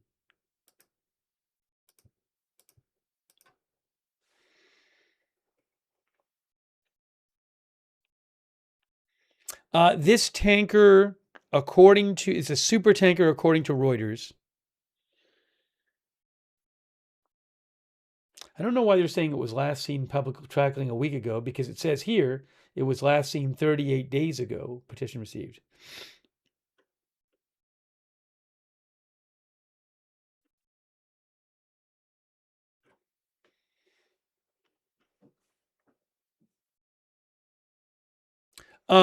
But I do want, we were talking about this earlier, but Iran in the last day seized 2 different ships in the Strait of Hormuz, and they had not seized any ships before in the war. And I do wonder if their seizing ships in the Strait is like a response to the U.S. seizing Iranian ships.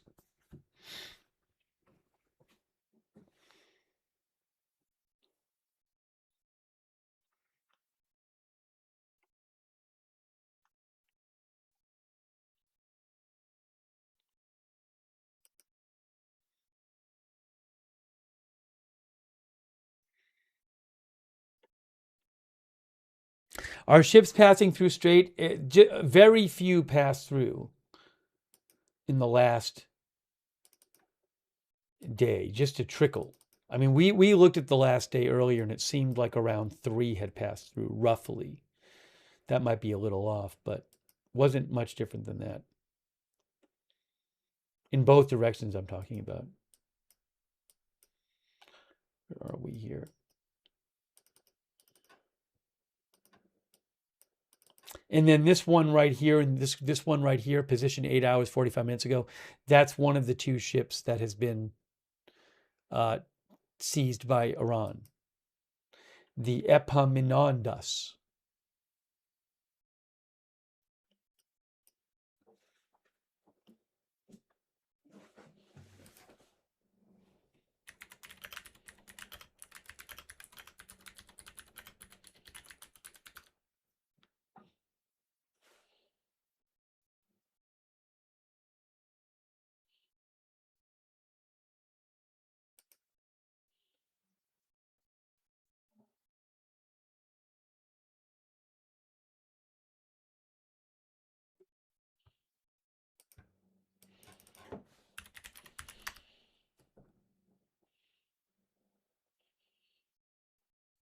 Let me show you a little of this too. This is interesting. This is an AP story. Iran fires on 3 ships in Strait of Hormuz. This was in the past day as U.S. maintains blockade and diplomacy stalls.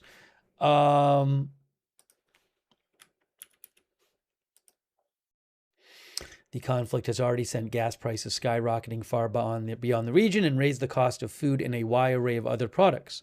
The price of Brent crude oil, the international standard, nosed over $100 a barrel, marking a 35% increase from pre-war levels. Stock markets still appear to be shrugging it off. The European Union Energy Commissioner, Dan Jorgensen, warned of lasting impact for consumers and businesses, likening it to other major energy crises over the past half century. He said the disruption is costing Europe around 500 million euros each day.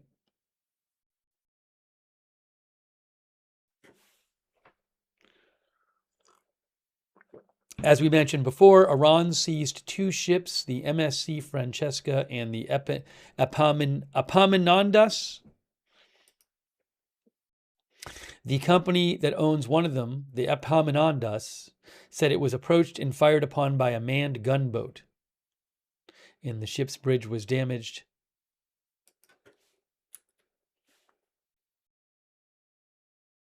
No injuries to the crews of either vessel were reported. Also, Iran attacked a 3rd ship known as the Euphoria, identified as the Euphoria, which had become stranded on the Iranian coast, Iranian media reported without elaborating. There have been more than 30 attacks on ships in the Mideast since the U.S. and Israel launched the war. Vortexa, an analytics firm focusing on global energy and freight markets, said it had recorded 34 movements of sanctioned and Iranian-linked tankers in and out of the Persian Gulf in the week after the U.S. imposed its blockade. The firm identified 19 outbound and 15 inbound movements. 6 of the outbound movements were confirmed laden with Iranian crude, representing about 10 million barrels. It was not immediately clear whether all those barrels reached markets overseas. So this is a firm that says 34 sanctioned and Iranian-linked tankers went in and out of the Persian Gulf in the week after the blockade was imposed. We'll talk more about that. There's been some articles about that in recent days. Who had an article about? Was it Bloomberg? Then I think the Pentagon denied some of that stuff. Let's see, where was it?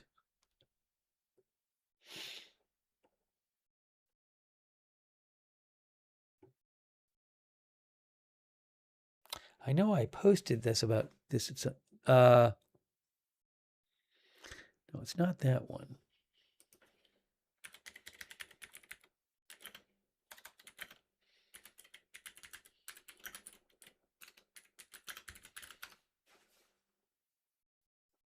Yes, so there was an article in Bloomberg yesterday called "Iran Tankers Go Dark to Sail Past U.S. Blockade Laden with Oil."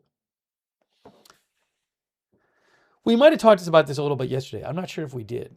But they said that at least 2 fully laden Iranian tankers have sailed out of the Persian Gulf past a U.S. blockade this week, part of a flotilla that's made its way around the warships and ferried roughly 9 million barrels of oil to the market. They say that the exit of these tankers demonstrates the limits to the U.S. efforts to cordon off Tehran's crude exports.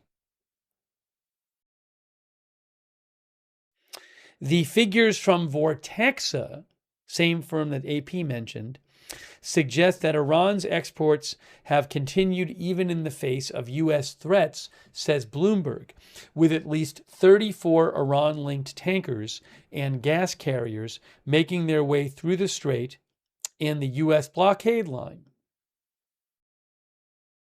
Of the vessels crossing since early last week, 19 had been heading out of the Persian Gulf, with 17 of those carrying cargo. Vortexa detected these shipments using satellite imagery. This is just what we were talking about. The firm Vortexa detected these movements of these ships using satellite imagery as vessels seeking to circumvent U.S. forces are typically turning off their transponders. So this is what we were just talking about. apparently some ships connected with Iran, they're turning off their transponders so you don't see them on the normal ship tracking maps. But there's, I guess, firms they have access to satellite shots, and they, I guess, are able to find literally the satellites taking, photos of the surface of the Earth, and they're able to find, I guess they have good enough satellite shots and good enough intelligence that they can say, "Oh, look at that satellite shot. Let's zoom in on that. Hey, it's this ship," and they can tell what ship it is. So they're saying that they have found a number of ships through their satellite imagery that are connected to Iran that seem to have made it past the blockade. Now, I will say this, though. I believe, didn't the Pentagon post about this today? I'm trying to figure out where this, I think I reposted their post. Hold on. I'll take some comments from you guys. It's interesting, though, that that's how they do it. Was it CENTCOM who posted about it? Yes, look. Oh, no. Yeah. So CENTCOM said, over the past 24 hours, media reports have alleged that several commercial ships evaded the blockade, such as MV Hero 2, MV Hedy, and MV Dorina as examples. These reports are inaccurate, they say. Hold on.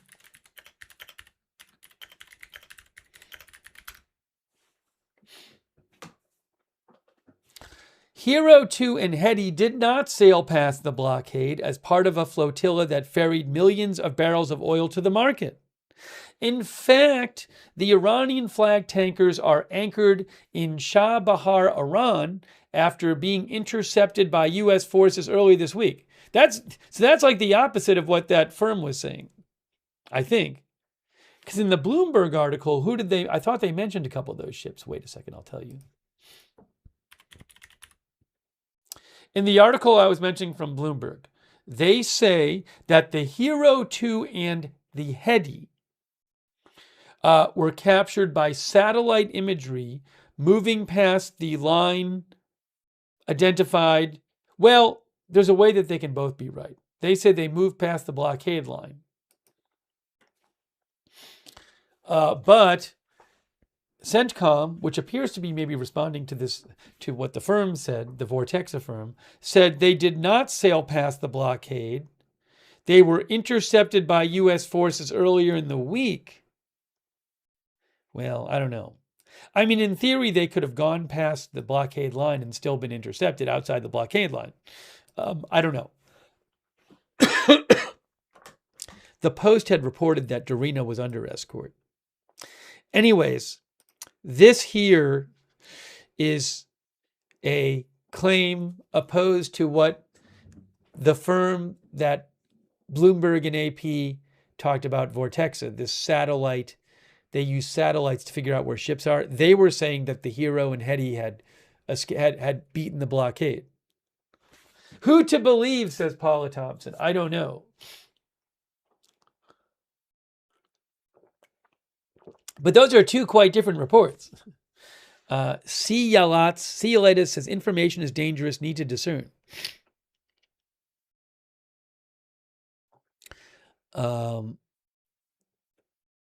Where is it here? One of the viewers said, Jas FT says Iran is still trying to sell their stuff, so it makes sense for them to lie about access to their market. I wouldn't be surprised if they're still trying to sell their oil. I don't know, in terms of tankers, is if the U.S. keeps taking tankers into custody, is there a point at which they could take a certain number? I mean, obviously, there's a point at which they could take a certain number. They could take all the tankers that carry Iranian oil, and then that would prevent them from carrying oil. But that would probably take a while, and maybe it's just not worth it for them to do such a thing. But I do wonder if there's a certain number they get to in which it puts a real crimp in Iran's attempt to sell stuff.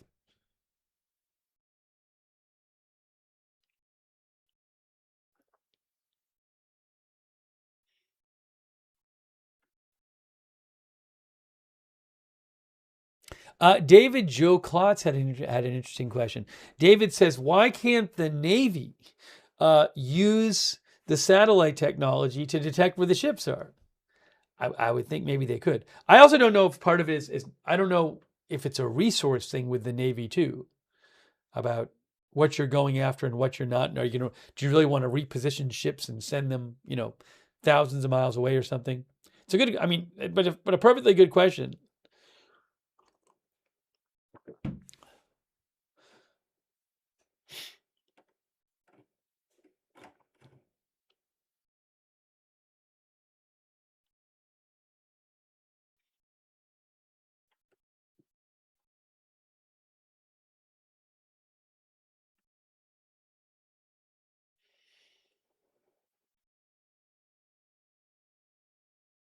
If Iran ships out, though, with the cost of oil, if they ship out a ship with 1 or 2 million barrels of oil, you can do the math and think about how much that is. If it's $100 a barrel or whatever. So they might figure, let's just send some ships out, and if some of them get caught, they get caught. I don't know.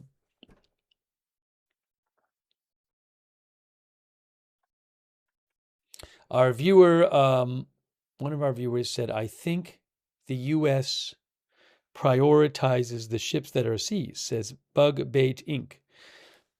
High value exports and weapons imports. So I don't have real insight onto this. I just think it's an interesting topic, and this question of, is Iran still selling some of its oil? I don't know.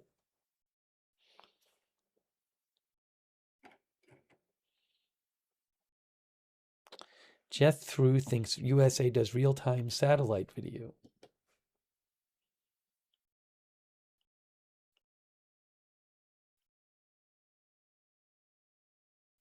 Wanderer says, throw enough mud at a wall and some will stick.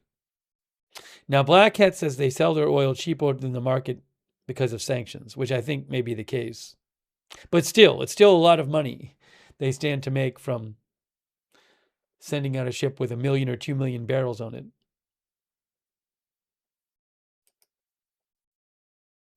So I'm looking at the oil. Oh, by the way, I do want to mention.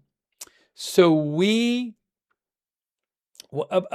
before I ate, some of us noticed that there seemed to be this sudden spike in the oil market, and then it went back down. But it was really quick, and we were like, what is going on? I read an article, I think when I was eating in Bloomberg, it was either the Bloomberg or the Wall Street Journal, that said the Asian markets had opened around that time, and the spiking happened around that time. So it may have had something to do with the fact that the Asian markets had just opened up. I don't really get how that all works, but that's what the article suggested. I'm looking right now and seeing right now Brent crude at about 103. Anyone else seeing this? Brent crude about 103. Mr. Bob the Beast says oil creeping back up. But the highest it's really gotten during the war, Brent crude is about it got to 110 at one point. At one point, it got briefly to about 112. But we're getting up there. We're getting up there. We're getting closer to like the highest it's been during the war.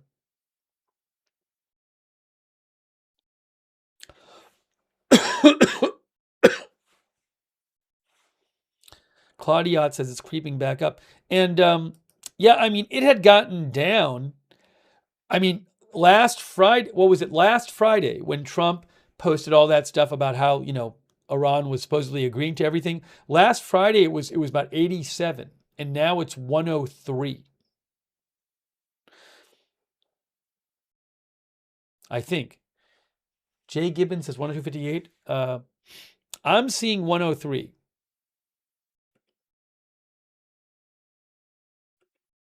Depends on what page you look at.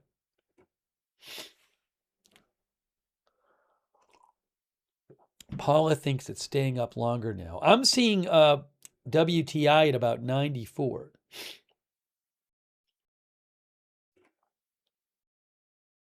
Chestfish said close to 94 for WTI. Billy says I'm seeing 103. So it's getting up there. You know, the other thing, so President Trump has not put a deadline on the amount of time Iran has to get back to him with some sort of unified response to the U.S. proposal, some unified offer.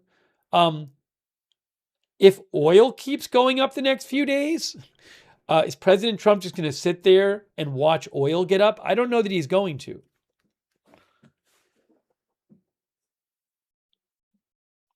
Hollywood Star says this might be a scary week.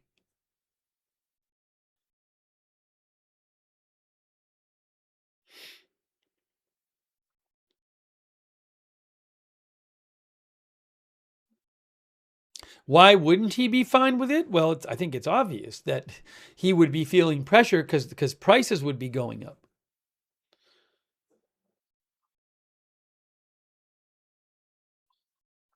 Right, 2 trading days left, as Sarcasm says. So Thursday, Friday, and then you have 48 hours roughly of no oil trading.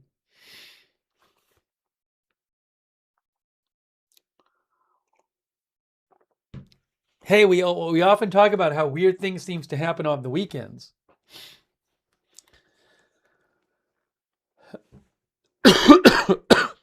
Crisp Nemo said Trump did suggest higher oil prices are not a concern for him at the moment. He might have. I forget the different remarks he has said recently.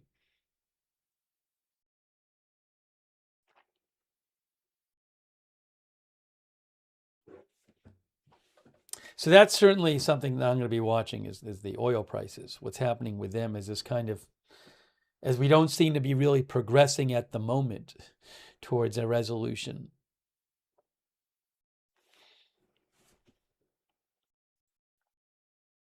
Rich M says at this point, anything he does will make the price go up, should do nothing.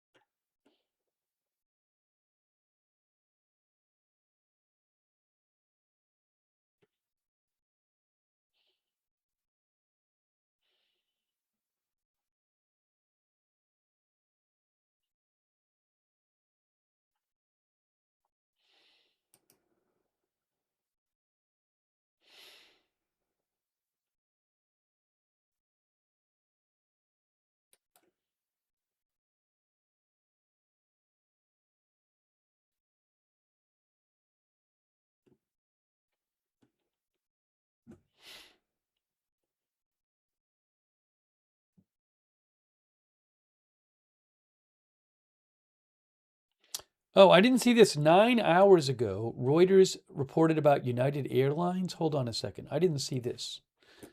Where's this? Where is this here?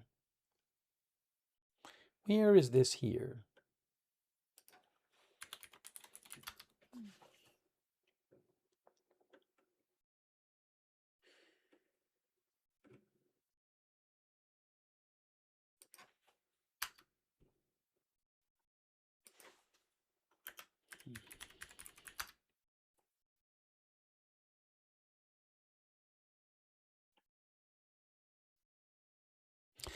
United Airlines says fares may need to rise up to 20% to offset fuel surge. Interesting. Hang on a moment here. I just saw that.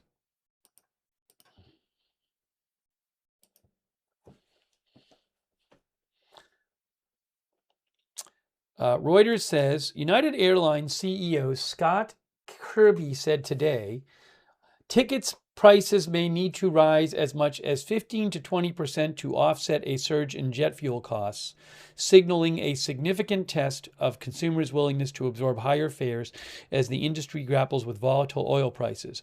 On the company's earnings call, he said United is aiming to recover the full increase in fuel costs as quickly as possible and expects to move toward a 100% pass-through. Pass-through means that the consumers pay the fuel costs, not the airline. The increase in fuel costs, not the airline. They pass it on to the consumers. As it targets double-digit pre-tax margins next year. Yields need to increase by about 15 to 20%, Kirby said, adding the company is assuming fuel prices could remain elevated for longer.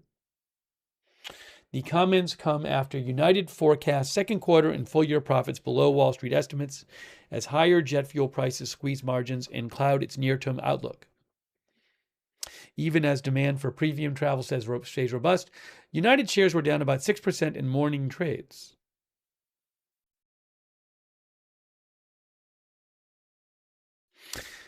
At the bottom here it says, United said it had already begun raising prices, implementing 5 fare increases late in the first quarter along with higher baggage fees, which have started to offset rising fuel costs.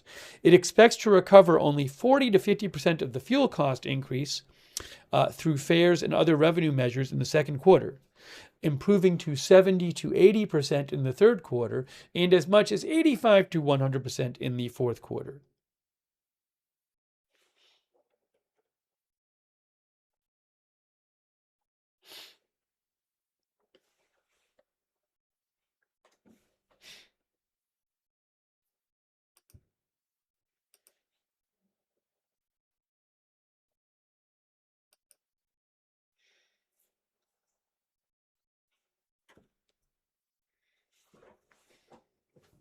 Then the original smudge says, then they'll keep it up. Troy Brewer says 20% increase in airline ticket prices is nothing, says Troy. Then Troy Brewer says, poor people do not fly. That's what our viewer Troy Brewer says.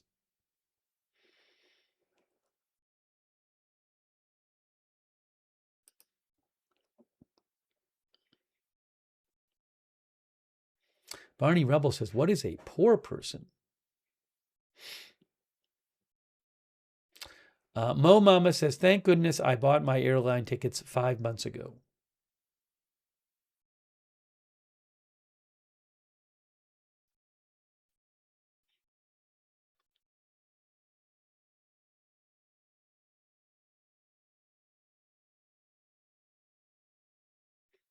Veronica thinks Troy has a good point.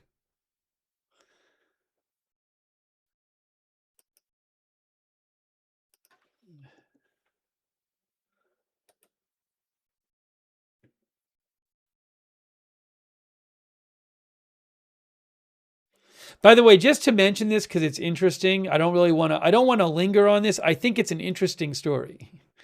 So I don't want to linger on it, but I want to just talk about it. Well, it is related to the war.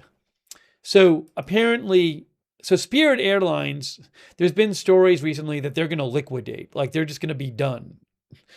Not just declare bankruptcy, but liquidate, be done as a company. And I guess a significant reason recently for their doing poorly is the jet fuel increase, because jet fuel has gone up about 100% during the war. But there was there was reporting today claiming that the Trump administration was considering a bailout of Spirit, and which would allow the Trump administration to own, the U.S. would own a bunch of Spirit Airlines. You can see here the Trump administration is nearing a deal to rescue low-cost carrier Spirit Airlines that could include up to $500 million in government-backed financing to keep it operating through bankruptcy. The package would likely be a loan to keep it running through bankruptcy, which would later become a longer-term loan when the airline exits bankruptcy, with warrants giving the U.S. government a potential stake of up to 90% in the airline, sources said. This is from Reuters. The discussions underscore one of the unintended consequences of the Iran war launched by Washington, a surge in jet fuel prices that has roughly doubled costs squeezing margins and pushing weaker airlines closer to the brink. For Spirit, which was already struggling to turn a profit before the fuel shock, the spike has intensified doubts about whether it can survive on its own. President Trump told CNBC Tuesday he would prefer to see Spirit acquired, but said government involvement was possible, signaling a willingness to intervene.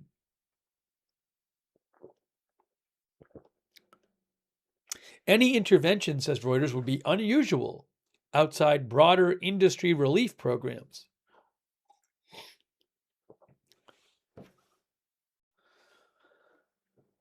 Airlines globally are grappling with a sharp rise in fuel prices from the war.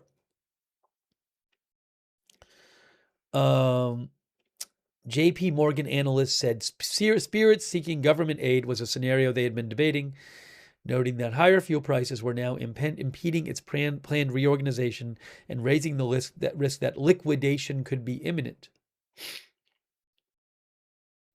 Analysts warned that any bailout could set a difficult precedent. Should the administration afford any sort of cash infusion, we believe JetBlue and Frontier would be inclined to quickly follow, they said, adding that such a move could eventually draw in larger carriers and distort competition across the industry. It's an interesting story. One industry source said other airlines that compete with Spirit have previously voiced opposition to a bailout of just one carrier, even as they face similar cost pressures. Transportation Secretary Sean Duffy raised similar concerns. In an interview with Reuters, he said, "What we don't want to do is put good money after bad. Would we just forestall the inevitable and then own that?"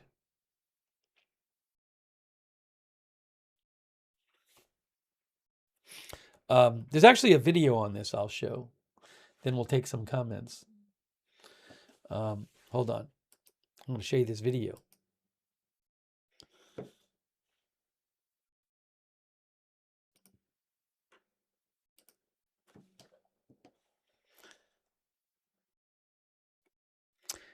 One of our viewers does not like Spirit. I'm trying to find the comment here. Gregory Scherer thinks this would be a big mistake. Back when it was, says Trump Airlines will be back. Ann Spencer says, and so it begins government bailouts.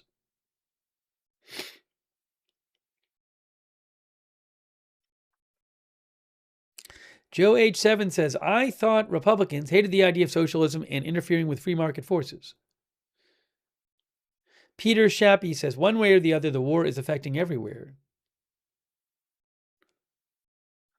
Sean Lindsay says, they always have money to bail out everyone except actual Americans that need help.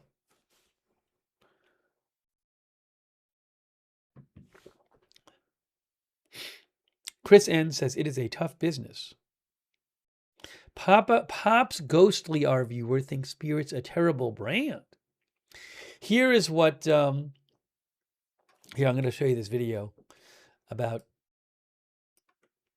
you often get to do airline coverage. So let me show you this video here. I got it. I found it. I got it right here. About Spirit Airlines. The Trump administration is nearing a deal to rescue. Here we go. Look at this. Look at this.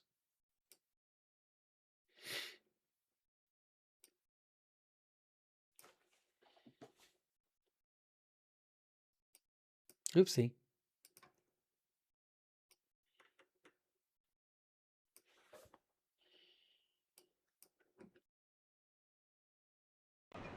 The Trump administration is nearing a deal to rescue embattled low-cost carrier Spirit Airlines. That's according to a report in the Wall Street Journal on Wednesday, which said the U.S. government will lend Spirit as much as $500 million in exchange for warrants to take a potential stake in the carrier. Spirit in August filed for its second Chapter 11 bankruptcy in less than a year. President Donald Trump told CNBC this week that he would like someone to acquire the airline and said it was possible the federal government could get involved. Global carriers are contending with surging jet fuel prices after U.S.-Israeli strikes on Iran disrupted traffic through the Strait of Hormuz. Spirit built its turnaround plan based on fuel costs averaging about $2.24 per gallon in 2026 and $2.14 in 2027, according to its March disclosures. But by mid-April, jet fuel prices were around $4.24 a gallon, $2 more than the carrier's projections. All right, that's pretty interesting. They built their turnaround based on projecting fuel prices of $2.24 in 2026 and $2.14 in 2027, and the fuel price now is $4.24. I think that's airlines' biggest cost, by the way, is jet fuel. I think.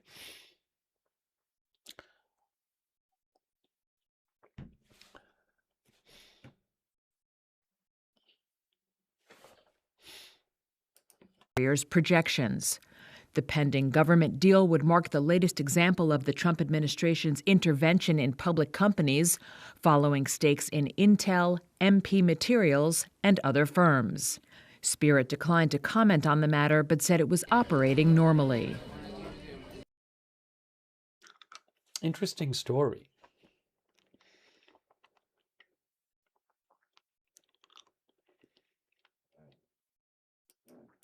I mean, stuff like this, it's like, I think there's been a lot of assumptions that this thing would be over pretty soon. I mean, President Trump had been saying 4 to 6 weeks. We're now in the 8th week. But what if we start, there's no negotiations going on right now. So what if we start thinking about like a couple more months or something? I don't know. Marvel abides, says another 2 weeks, I am sure.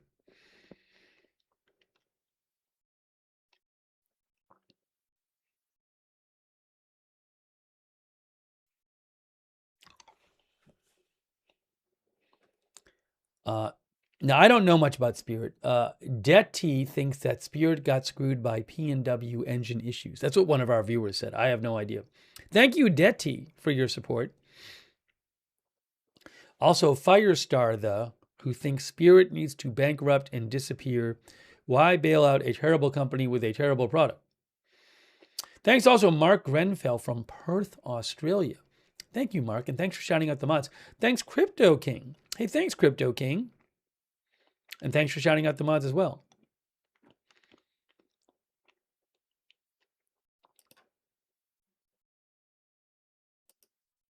Hang on.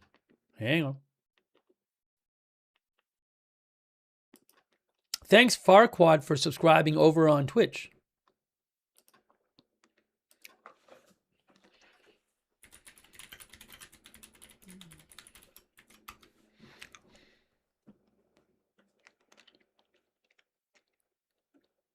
Yeah, we talked about yesterday that story LCS Fox mentioned about Lufthansa canceling 20,000 flights because of fuel prices, I think through October. We talked about that yesterday.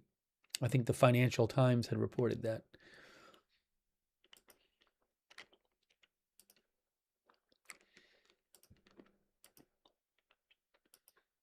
Dodo Brain says markets should crash just in time for midterms.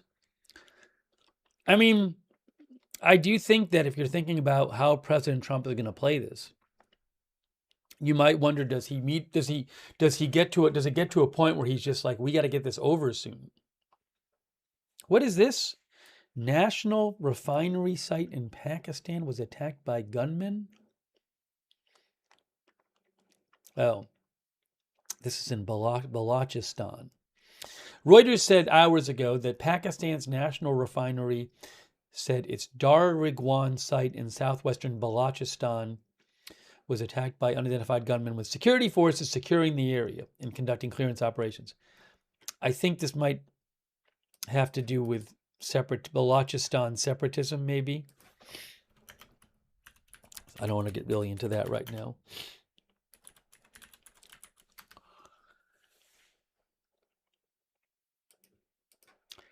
It might be Balochistan.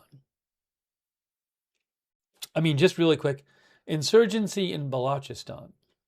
Balak separatists and various Islamist militant groups are waging an insurgency against the governments of Iran and Pakistan.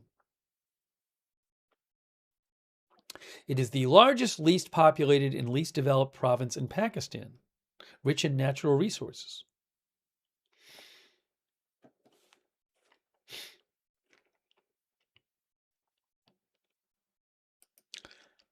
It's oh, it is. I think it's Balochistan.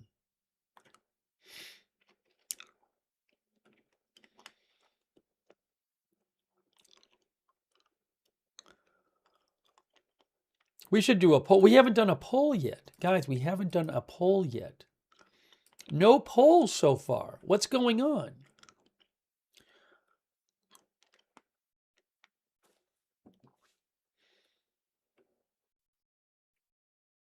Oh, speaking of Spirit Airlines, I noticed this today. Tom Cotton, a Republican senator who will often support the president. This is what Tom Cotton said about Spirit Airlines on X. Republican Senator Tom Cotton. If Spirit's creditors or other potential investors don't think they can run it profitably coming out of its second bankruptcy in under 2 years, I doubt the U.S. government can either. Not the best use of taxpayer dollars.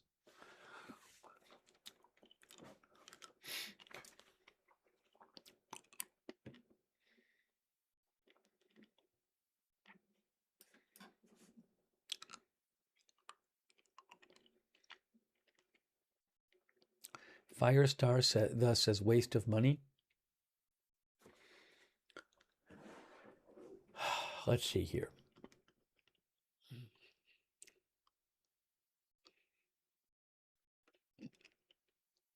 How about, will there be peace talks in the next 2 weeks?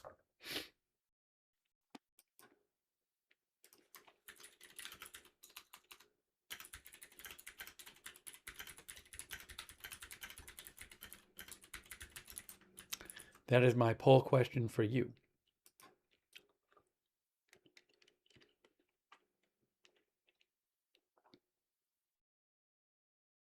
I'm posting it right now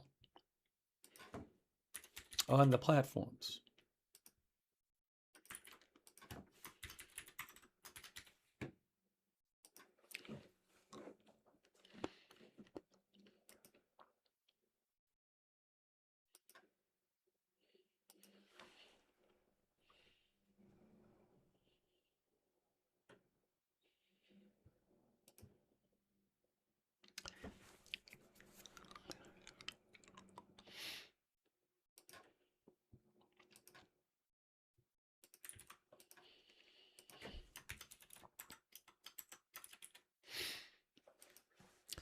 Okay, let's see what you guys have to say. But first, let's see you guys thinking. You are thinking.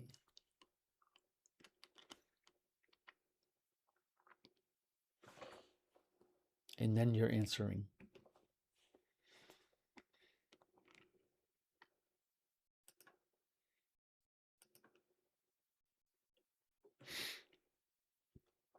Okay. I said, will there be peace talks in the next 2 weeks?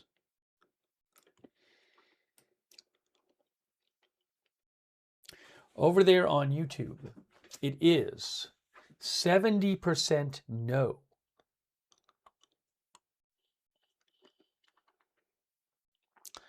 On Facebook right now, it is 82% no. On Twitch right now, it is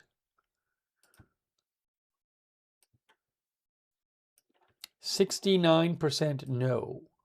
Very close to YouTube. People seem to think this is going to be going on for a while.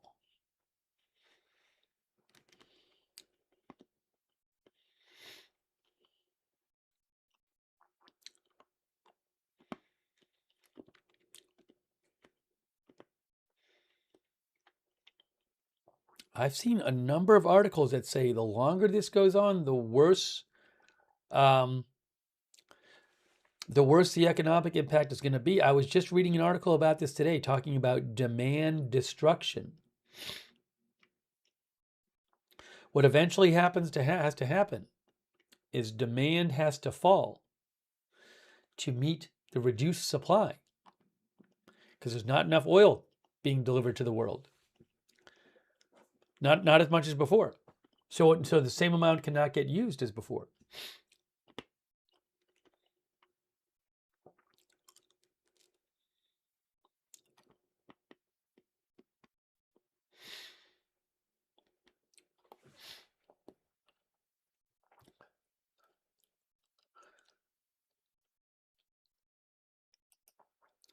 Also, you could have an issue. I mean, we've seen Brent crude is now up to 103.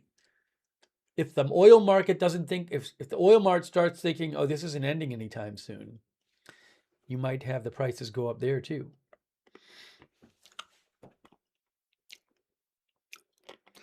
Jimmy said Iran is running out of storage. Yeah, we've talked about this, but again, as I've said, I'm not aware that that's an utter disaster for them, like some people are saying.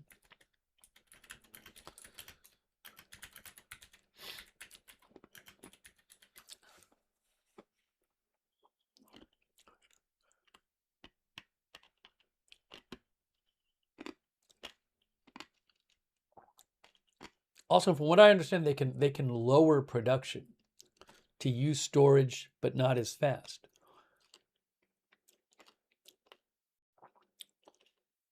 But, other Gulf countries have had to cut their production as well earlier in the war.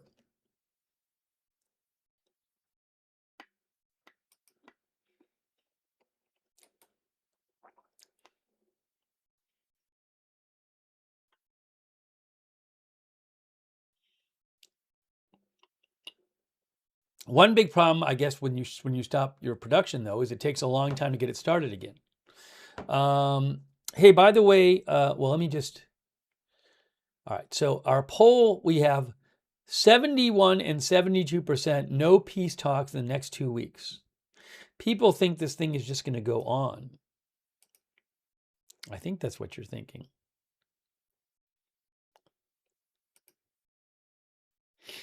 By the way, thank you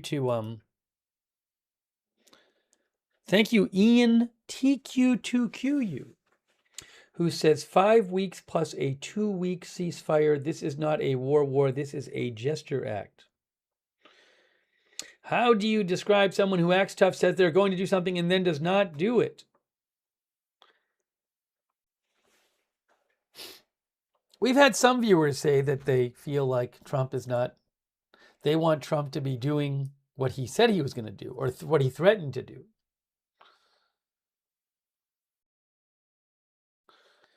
West Coast dude thinks no talks, escalation very soon.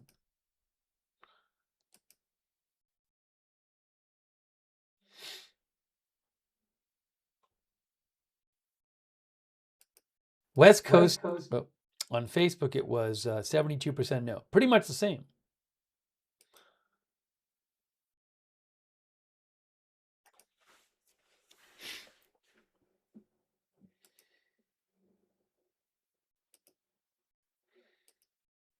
Los Gatos de Wilson thinks Iran's economy can hold longer than Trump's. By the way, thanks Kay for moderating over there on Facebook. Kay Lowry Body is there right now.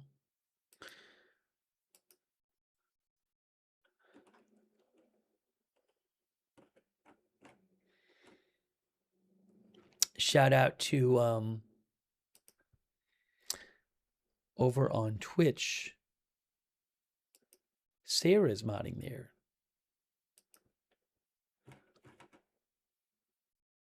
Linda Bell, Larry, Misha on X. Ruth is on YouTube moderating. Thank you.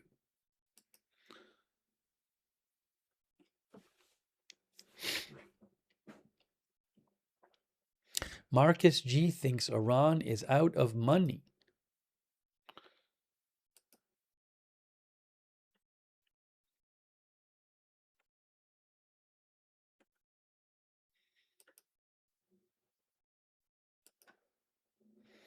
I thought The Economist had some article recently about the upcoming problems with energy from this war. Let's see here.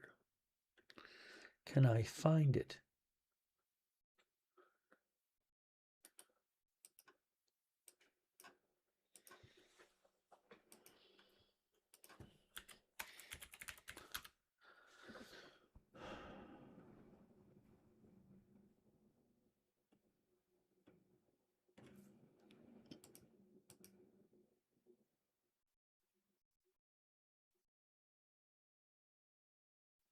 I don't know if it was there. I'm not seeing it right now.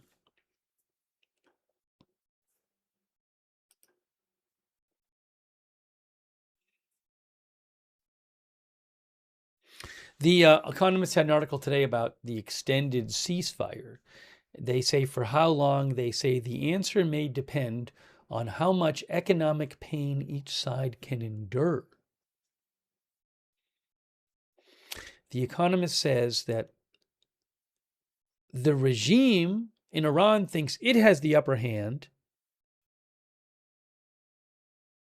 and is keen to extract concessions, like it wants to get America to remove its blockade as a condition for simply showing up for the negotiations. But Mr. Trump thinks he has the upper hand. He thinks the blockade has given him the advantage and that Iran will soon fold.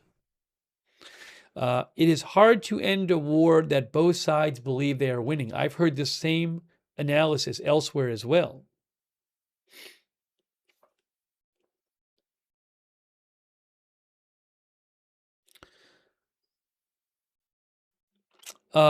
They say that, the price of Brent crude is around $100 a barrel. Right now it's 103.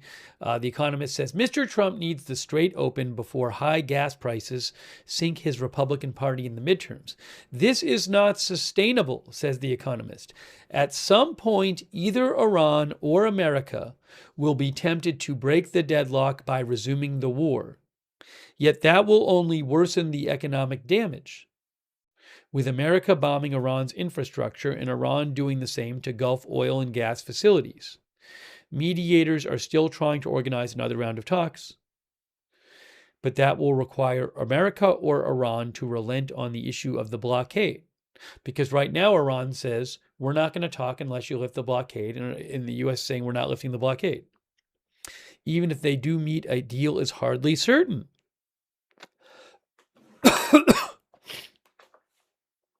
The Economist says, fearful of the consequences, Mr. Trump seems loath to resume the fight. Iran, too, would prefer to avoid more destruction. Logic would suggest they find a face-saving compromise that lets them meet, but in war, logic, too, rarely wins out.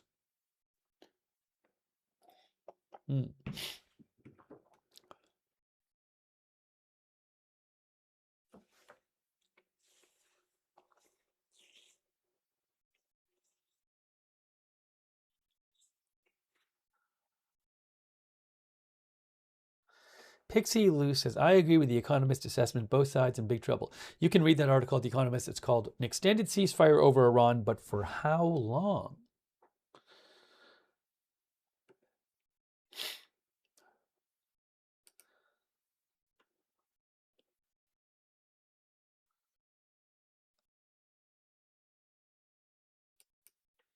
The Wall Street Journal refers to what's going on now as a crippling stalemate in Hormuz.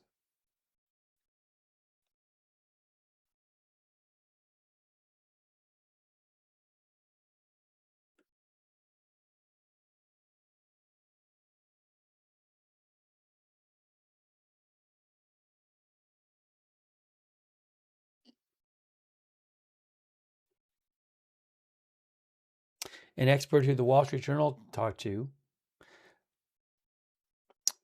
in one of their articles today at the International Crisis Group said neither side is likely to fold under economic pressure anytime soon.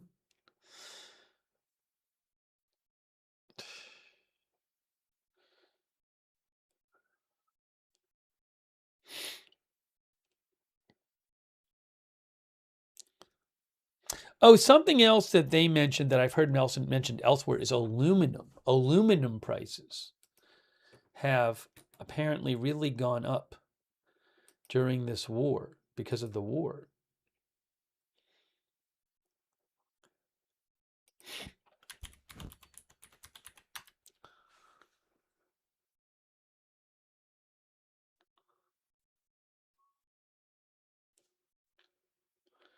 Hang on, I'll see if I can pull something about this.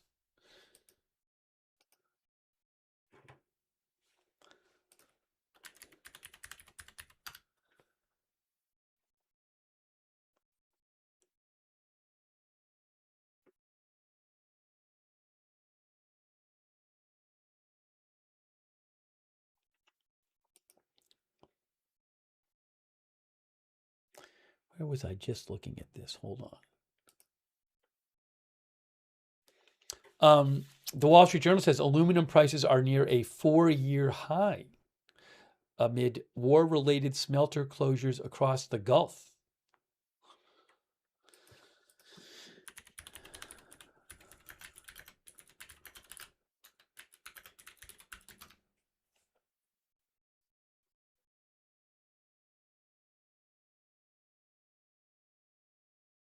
CNBC also said, well, that was even a month ago, CNBC was reporting aluminum prices have surged as Iran conflict chokes supply.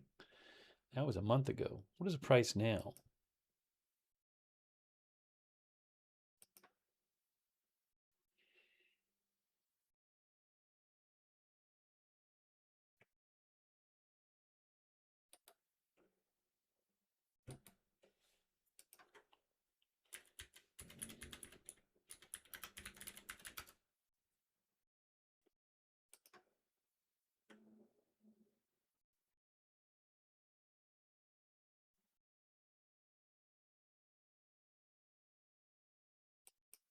Yeah, the Journal had an article a week ago saying aluminum prices rise to 4-year high on Hormuz blockade fears and failed Iran talks.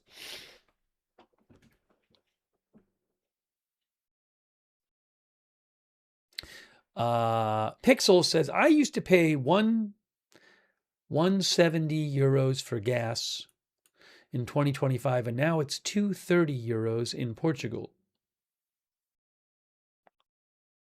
Oh, Pioneer Twin says Iran employment expected to reach 50% if the war continues. So I don't know where that figure is coming from, but I didn't mean to say, one thing we don't talk about, and we don't really get much information coming out of Iran. It's hard to figure out what's going on there exactly. But certainly, I'm sure this is economically devastating for Iran. And I don't know, I don't think a lot of people there the internet's not working. Very restricted there. And I don't believe it works internationally.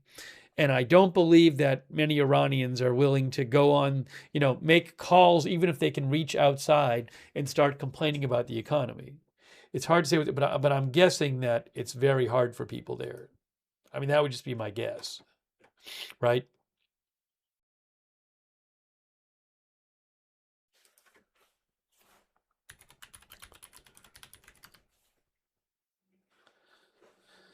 But I would like to know more.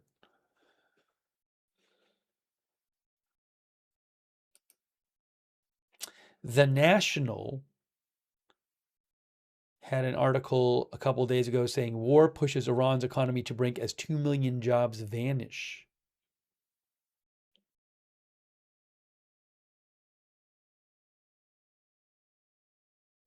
Did the IMF have something about this? Hold on.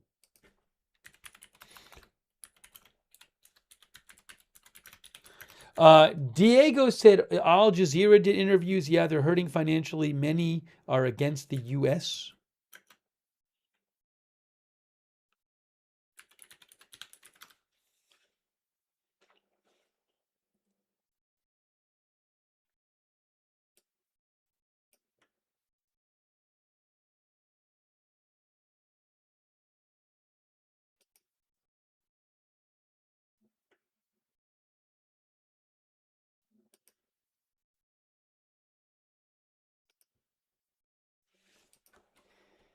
I was trying to see if I could find the IMF came out with some stuff recently about Iran. But I can't find anything here.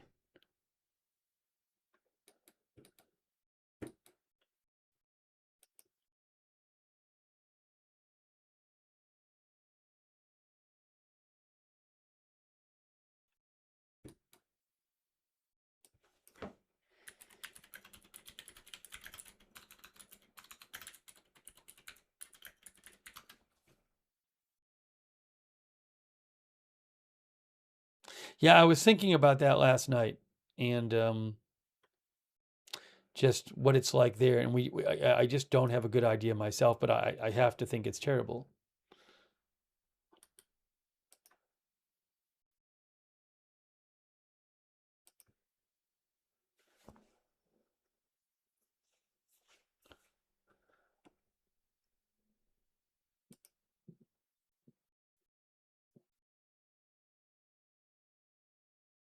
Anyways, I'll try to find out more. I'll try to be looking around, try to see if I can uncover more about that.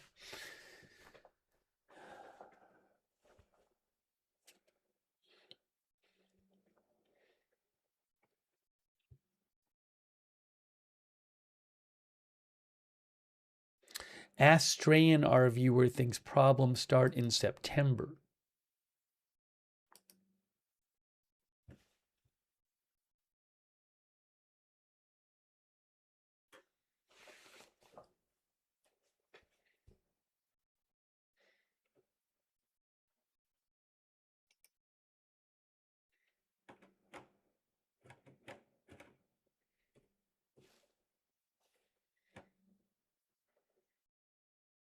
User thinks it's been 8 weeks and no results.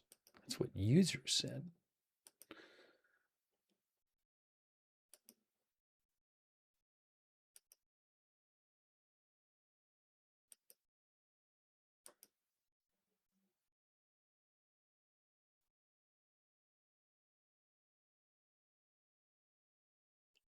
Justin Woodward, I think when we were talking about Spirit, Justin said that. Justin said the government will bail out large corporations like the big auto companies in 2008.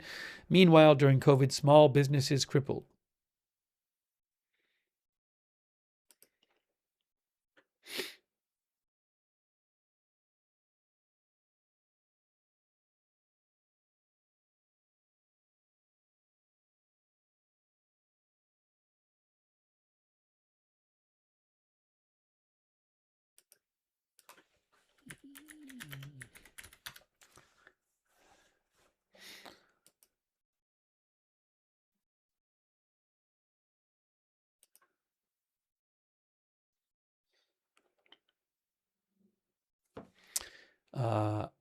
Our viewer PW360 sent me something that it looks like, if I'm reading this right, that Barack Ravid said, I'm going off this Axios comms post, but it looks like Barack Ravid of Axios reported that a source who spoke to the Iranians summed it up for me in one line: the Iranians are going crazy about the blockade. I'd have to watch this clip, but yeah, I mean, I just read you something from Iranian state media that's saying, you know, we've talking about the blockade, but Iranians said repeatedly they're not going to go to negotiations if this blockade is on. I'd have to watch the Barack to get. I'll have to maybe watch that later. There's a clip of Barack Ravid talking on CNN, I think from today. So I don't know what context he said they're going crazy about it. I would have to watch and see if there's more specifics there. I'll post a link to the interview and you can watch it. How's that? If you want to. I just posted a link to it for those on X. Thanks to PW360 for sending that in.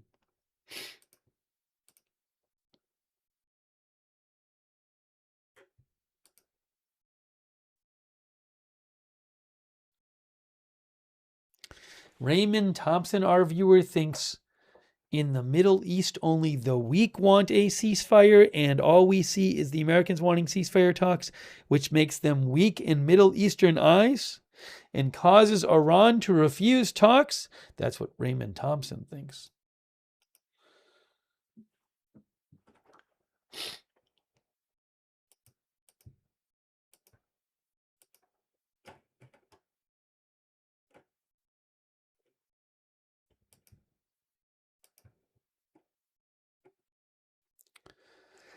Guys, I think we might be getting close. I don't have much else to tell you right now in terms of updates. We may be getting close to that time. But if there's stuff that happens later, I can come back on the air. I know I say that all the time, but it's true. It's true. I have no, as I always say also, I have no idea what's going to happen next.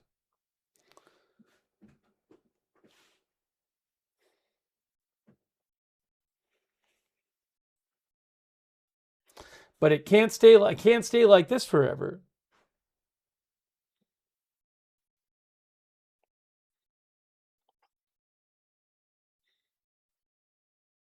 Wona says, who thinks markets will be green again tomorrow? I'm really keeping an eye on the oil. All right, Brent is getting close to 104. Now, something else I'll point out is I know there's one theory that when the oil gets too high, Trump does something about it. Like he'll say that like there's been some agreement or something. So I am interested if oil keeps going up, because again, Brent is getting close to 104. Will President Trump feel like he's got to do something? Because relative to how it's been in the war, it's pretty high. It looks like it's high.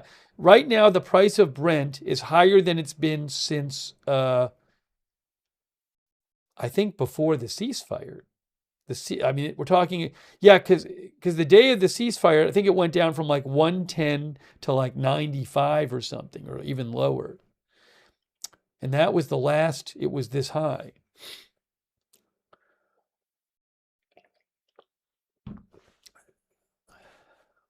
So I do wonder if it keeps going up, if he'll want to just like see. I don't see anything. Trump is posting. We'll see. Trump has posted well, there's a couple posts recently on his True Social, but most of it, pretty much all of it, is just reposts of things. I don't even know if he's doing that himself.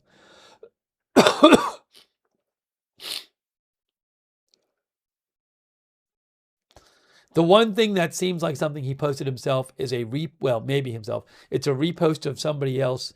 Then it's 2 lines. It says, Norm Eisen is a major sleazebag. You don't get much lower than him. The other ones are just reposts. Anyways. But I really am wondering about the oil price. I would keep an eye on that.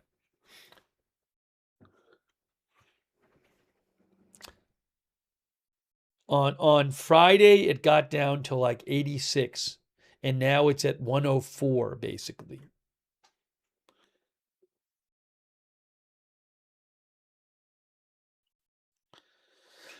But we'll have more coverage for you. As I mentioned yesterday, I do have this college reunion important thing this weekend, and my coverage will be quite limited this weekend, probably. So if you don't see much of me Friday, Saturday, that's why.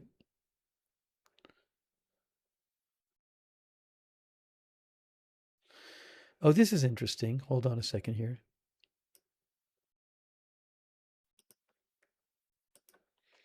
I saw a report from CNN about the CNN reports that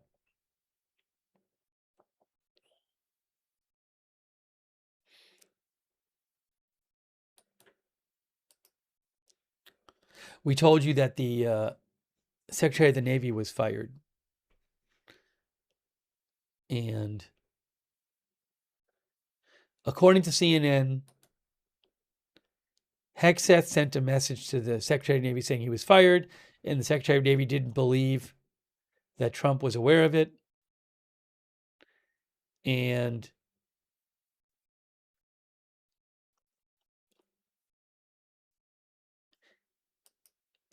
Phelan ended up going to the West Wing because he wasn't convinced that Trump was okay with it. And he went to the White House, and Trump told him that yes, he was okay with the firing. I'll post a link in the chat. Anyways,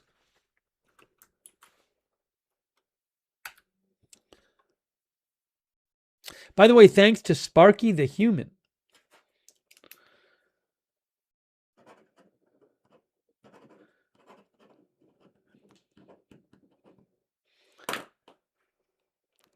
Thank you, Sparky the Human, who gave 10 memberships. Thank you, Sparky. That's very nice of you. Also, Amplicity.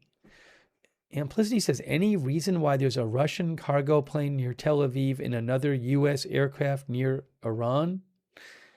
I'm not going to be able to answer these questions. You know, on this stuff, I defer to the people I follow who know about this stuff. And no one I follow has said that there's anything huge and concerning and new that they're seeing. So I would just be totally guessing. Doesn't Russia and Tel Aviv have, Russia and Israel have trade, if I remember right?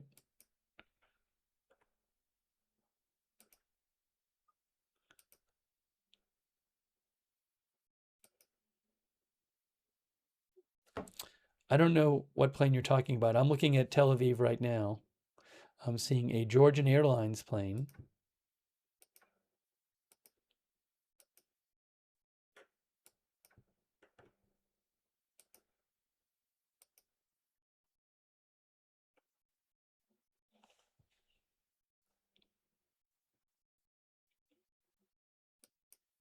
Anyways,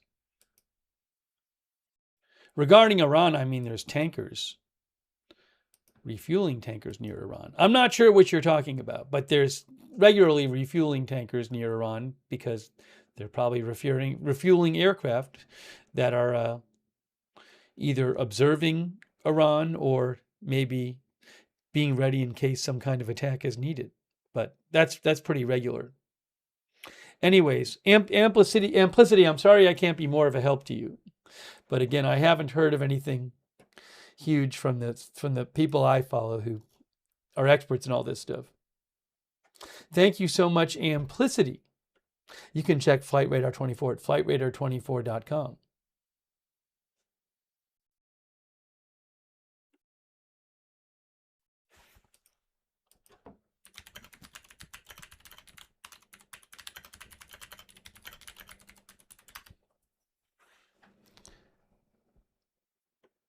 Wikipedia says Russia and Israel have a modest, consistent trade relationship.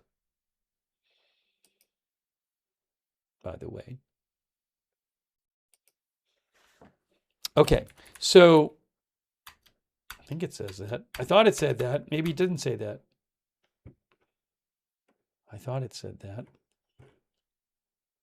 Gemini said that.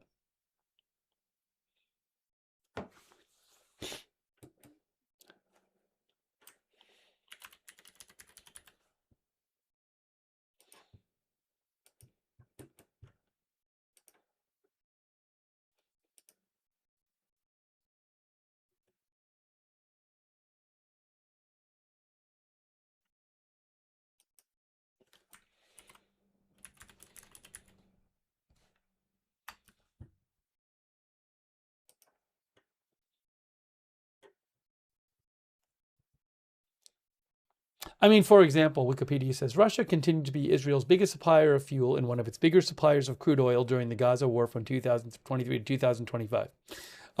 Hey, anyways, I really appreciate you guys joining me, and we'll have more coverage for you. If there's big news later tonight, I will come back. I can always come back on the air. I will also post on my X account updates about what I'm seeing. If big news happens, you can follow me over there. That is at Lookner on X, where I post about breaking news.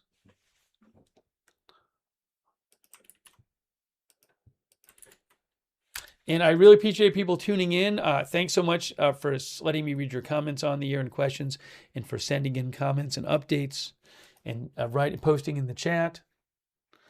I appreciate that. Hold on a second here. Oh, sorry. Richard Shore says, I do not see this being discussed so much. One thing I will mention, I forgot to mention this. Thank you, Richard Shores. I posted about this on my X account. Overnight, it was interesting. In Iranian state media, they seem to post a veiled threat to internet cables under the Strait of Hormuz. I don't want to linger on this, but this was Tasneem in the past day, where they talked about, they posted an article in Tasneem state media, and they said that there's all these important undersea internet cables in the Strait of Hormuz. And then they said the concentration of a large number of internet cables in a narrow passage has made the Strait of Hormuz a vulnerable point for the region's data economy. So it just seemed to me like they were, it seemed to me like a veiled threat. They said more than 97% of the world's internet traffic is transported through these same fiber optic cables on the seabed.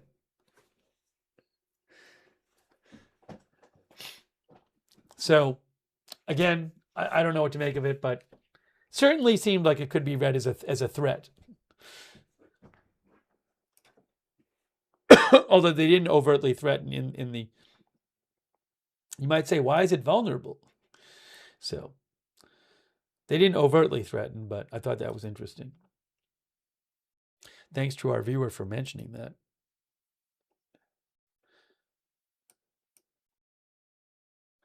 Thanks, Richard Shores, for mentioning it.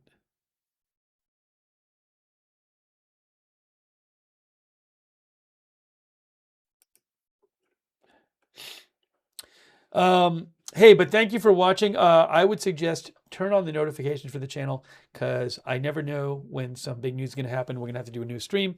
And if you want to know when we're coming on the air every time and get an advanced heads up so you don't miss broadcast, sign up for our free notifications. It's really easy. And they work great. And the mods will post a link to the notifications in the chat. And you can find the notification sign up in the description of this broadcast on YouTube and Facebook if you want. But sign up for those. I'm going to try to feel a little better. Hey, huge thanks to our moderators too. We could not have our chat rooms without our moderators. They are awesome. They're the ones who keep things under control in the chats. Huge thanks, Chris Camacho and Ruth over there right now on YouTube, Leslie Ladyhawk too, and all of our other YouTube moderators. Thank you so much. On Twitch, all of our mods there. Where did my Twitch screen go?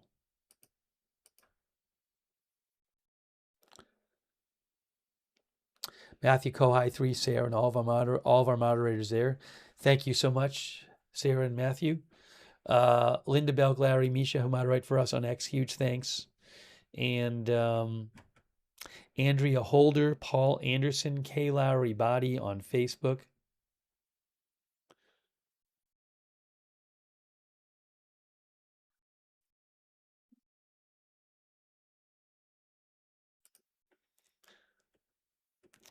And all of our other moderators. Huge thanks. And thanks to everybody who supported the channel tonight. That's so nice of you guys. Really generous of you. That's what allows the channel to exist, is your support. Hopefully I thanked everybody. I think I thanked everybody. I think I did. I think I did. But so nice of you guys. Thank you. I appreciate it. Hey, another good way to find out when we are going live is you can follow me, follow the channel on X at Agenda Free TV. I always post there before we go live, give you a heads up. I post updates about the channel there too, at Agenda Free TV on X.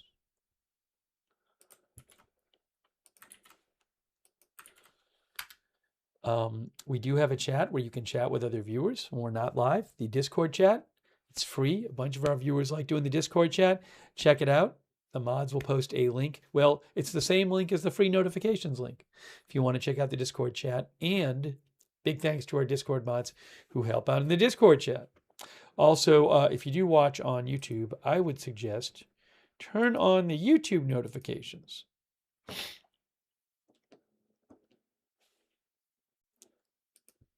So you can get those, letting you know when we're live on YouTube. I mean, it'll be this. We'll also be live on the other platforms. But if you're on YouTube, it's a good thing to turn on. What you need to do is subscribe to the channel, click the bell, choose all notifications. If you're already subscribed, well, make sure you click the bell and choose all notifications. I want to shout out our Facebook subscribers, like Susan Priest Buchner, and also, hold on a second here. Let's just switch this here. Diane Allworth, Robert Rial II, Kay Lowry Body,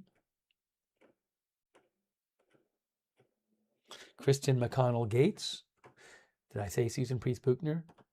All of our other Facebook subscribers, thanks so much for supporting the channel over there. I really appreciate it.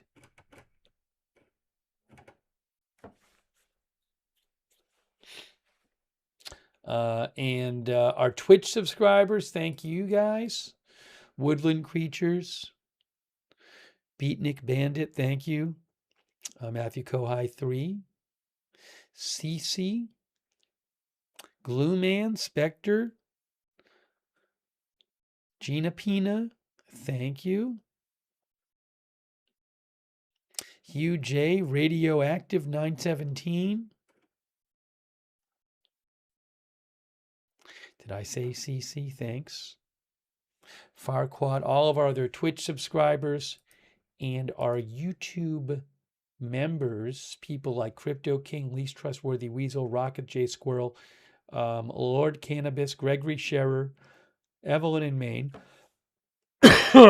Excuse me. I am a good goy. Barry, Haruna Q, Lord Cannabis, Betty Westbrook, Val Cargo. This is Howie DeWitt. Thank you. All of our members. Thank you, Side Rick Dean, for watching. Francis Boyle, thanks for watching. Mark Grenfell, Coston, Who Shot JR, Los Gatos de Wilson, thanks for watching. At Nexus, thank you for watching.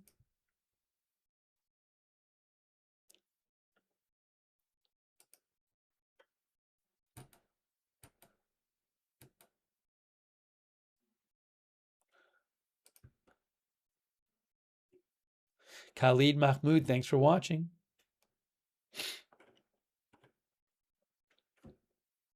We're almost on week 9. On Saturday, will it be at week 9 of the war by Saturday? What about that? Wow.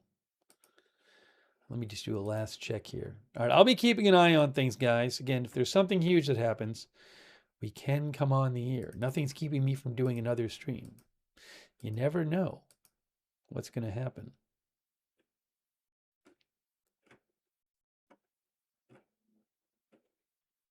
All right, I am wrapping up this stream.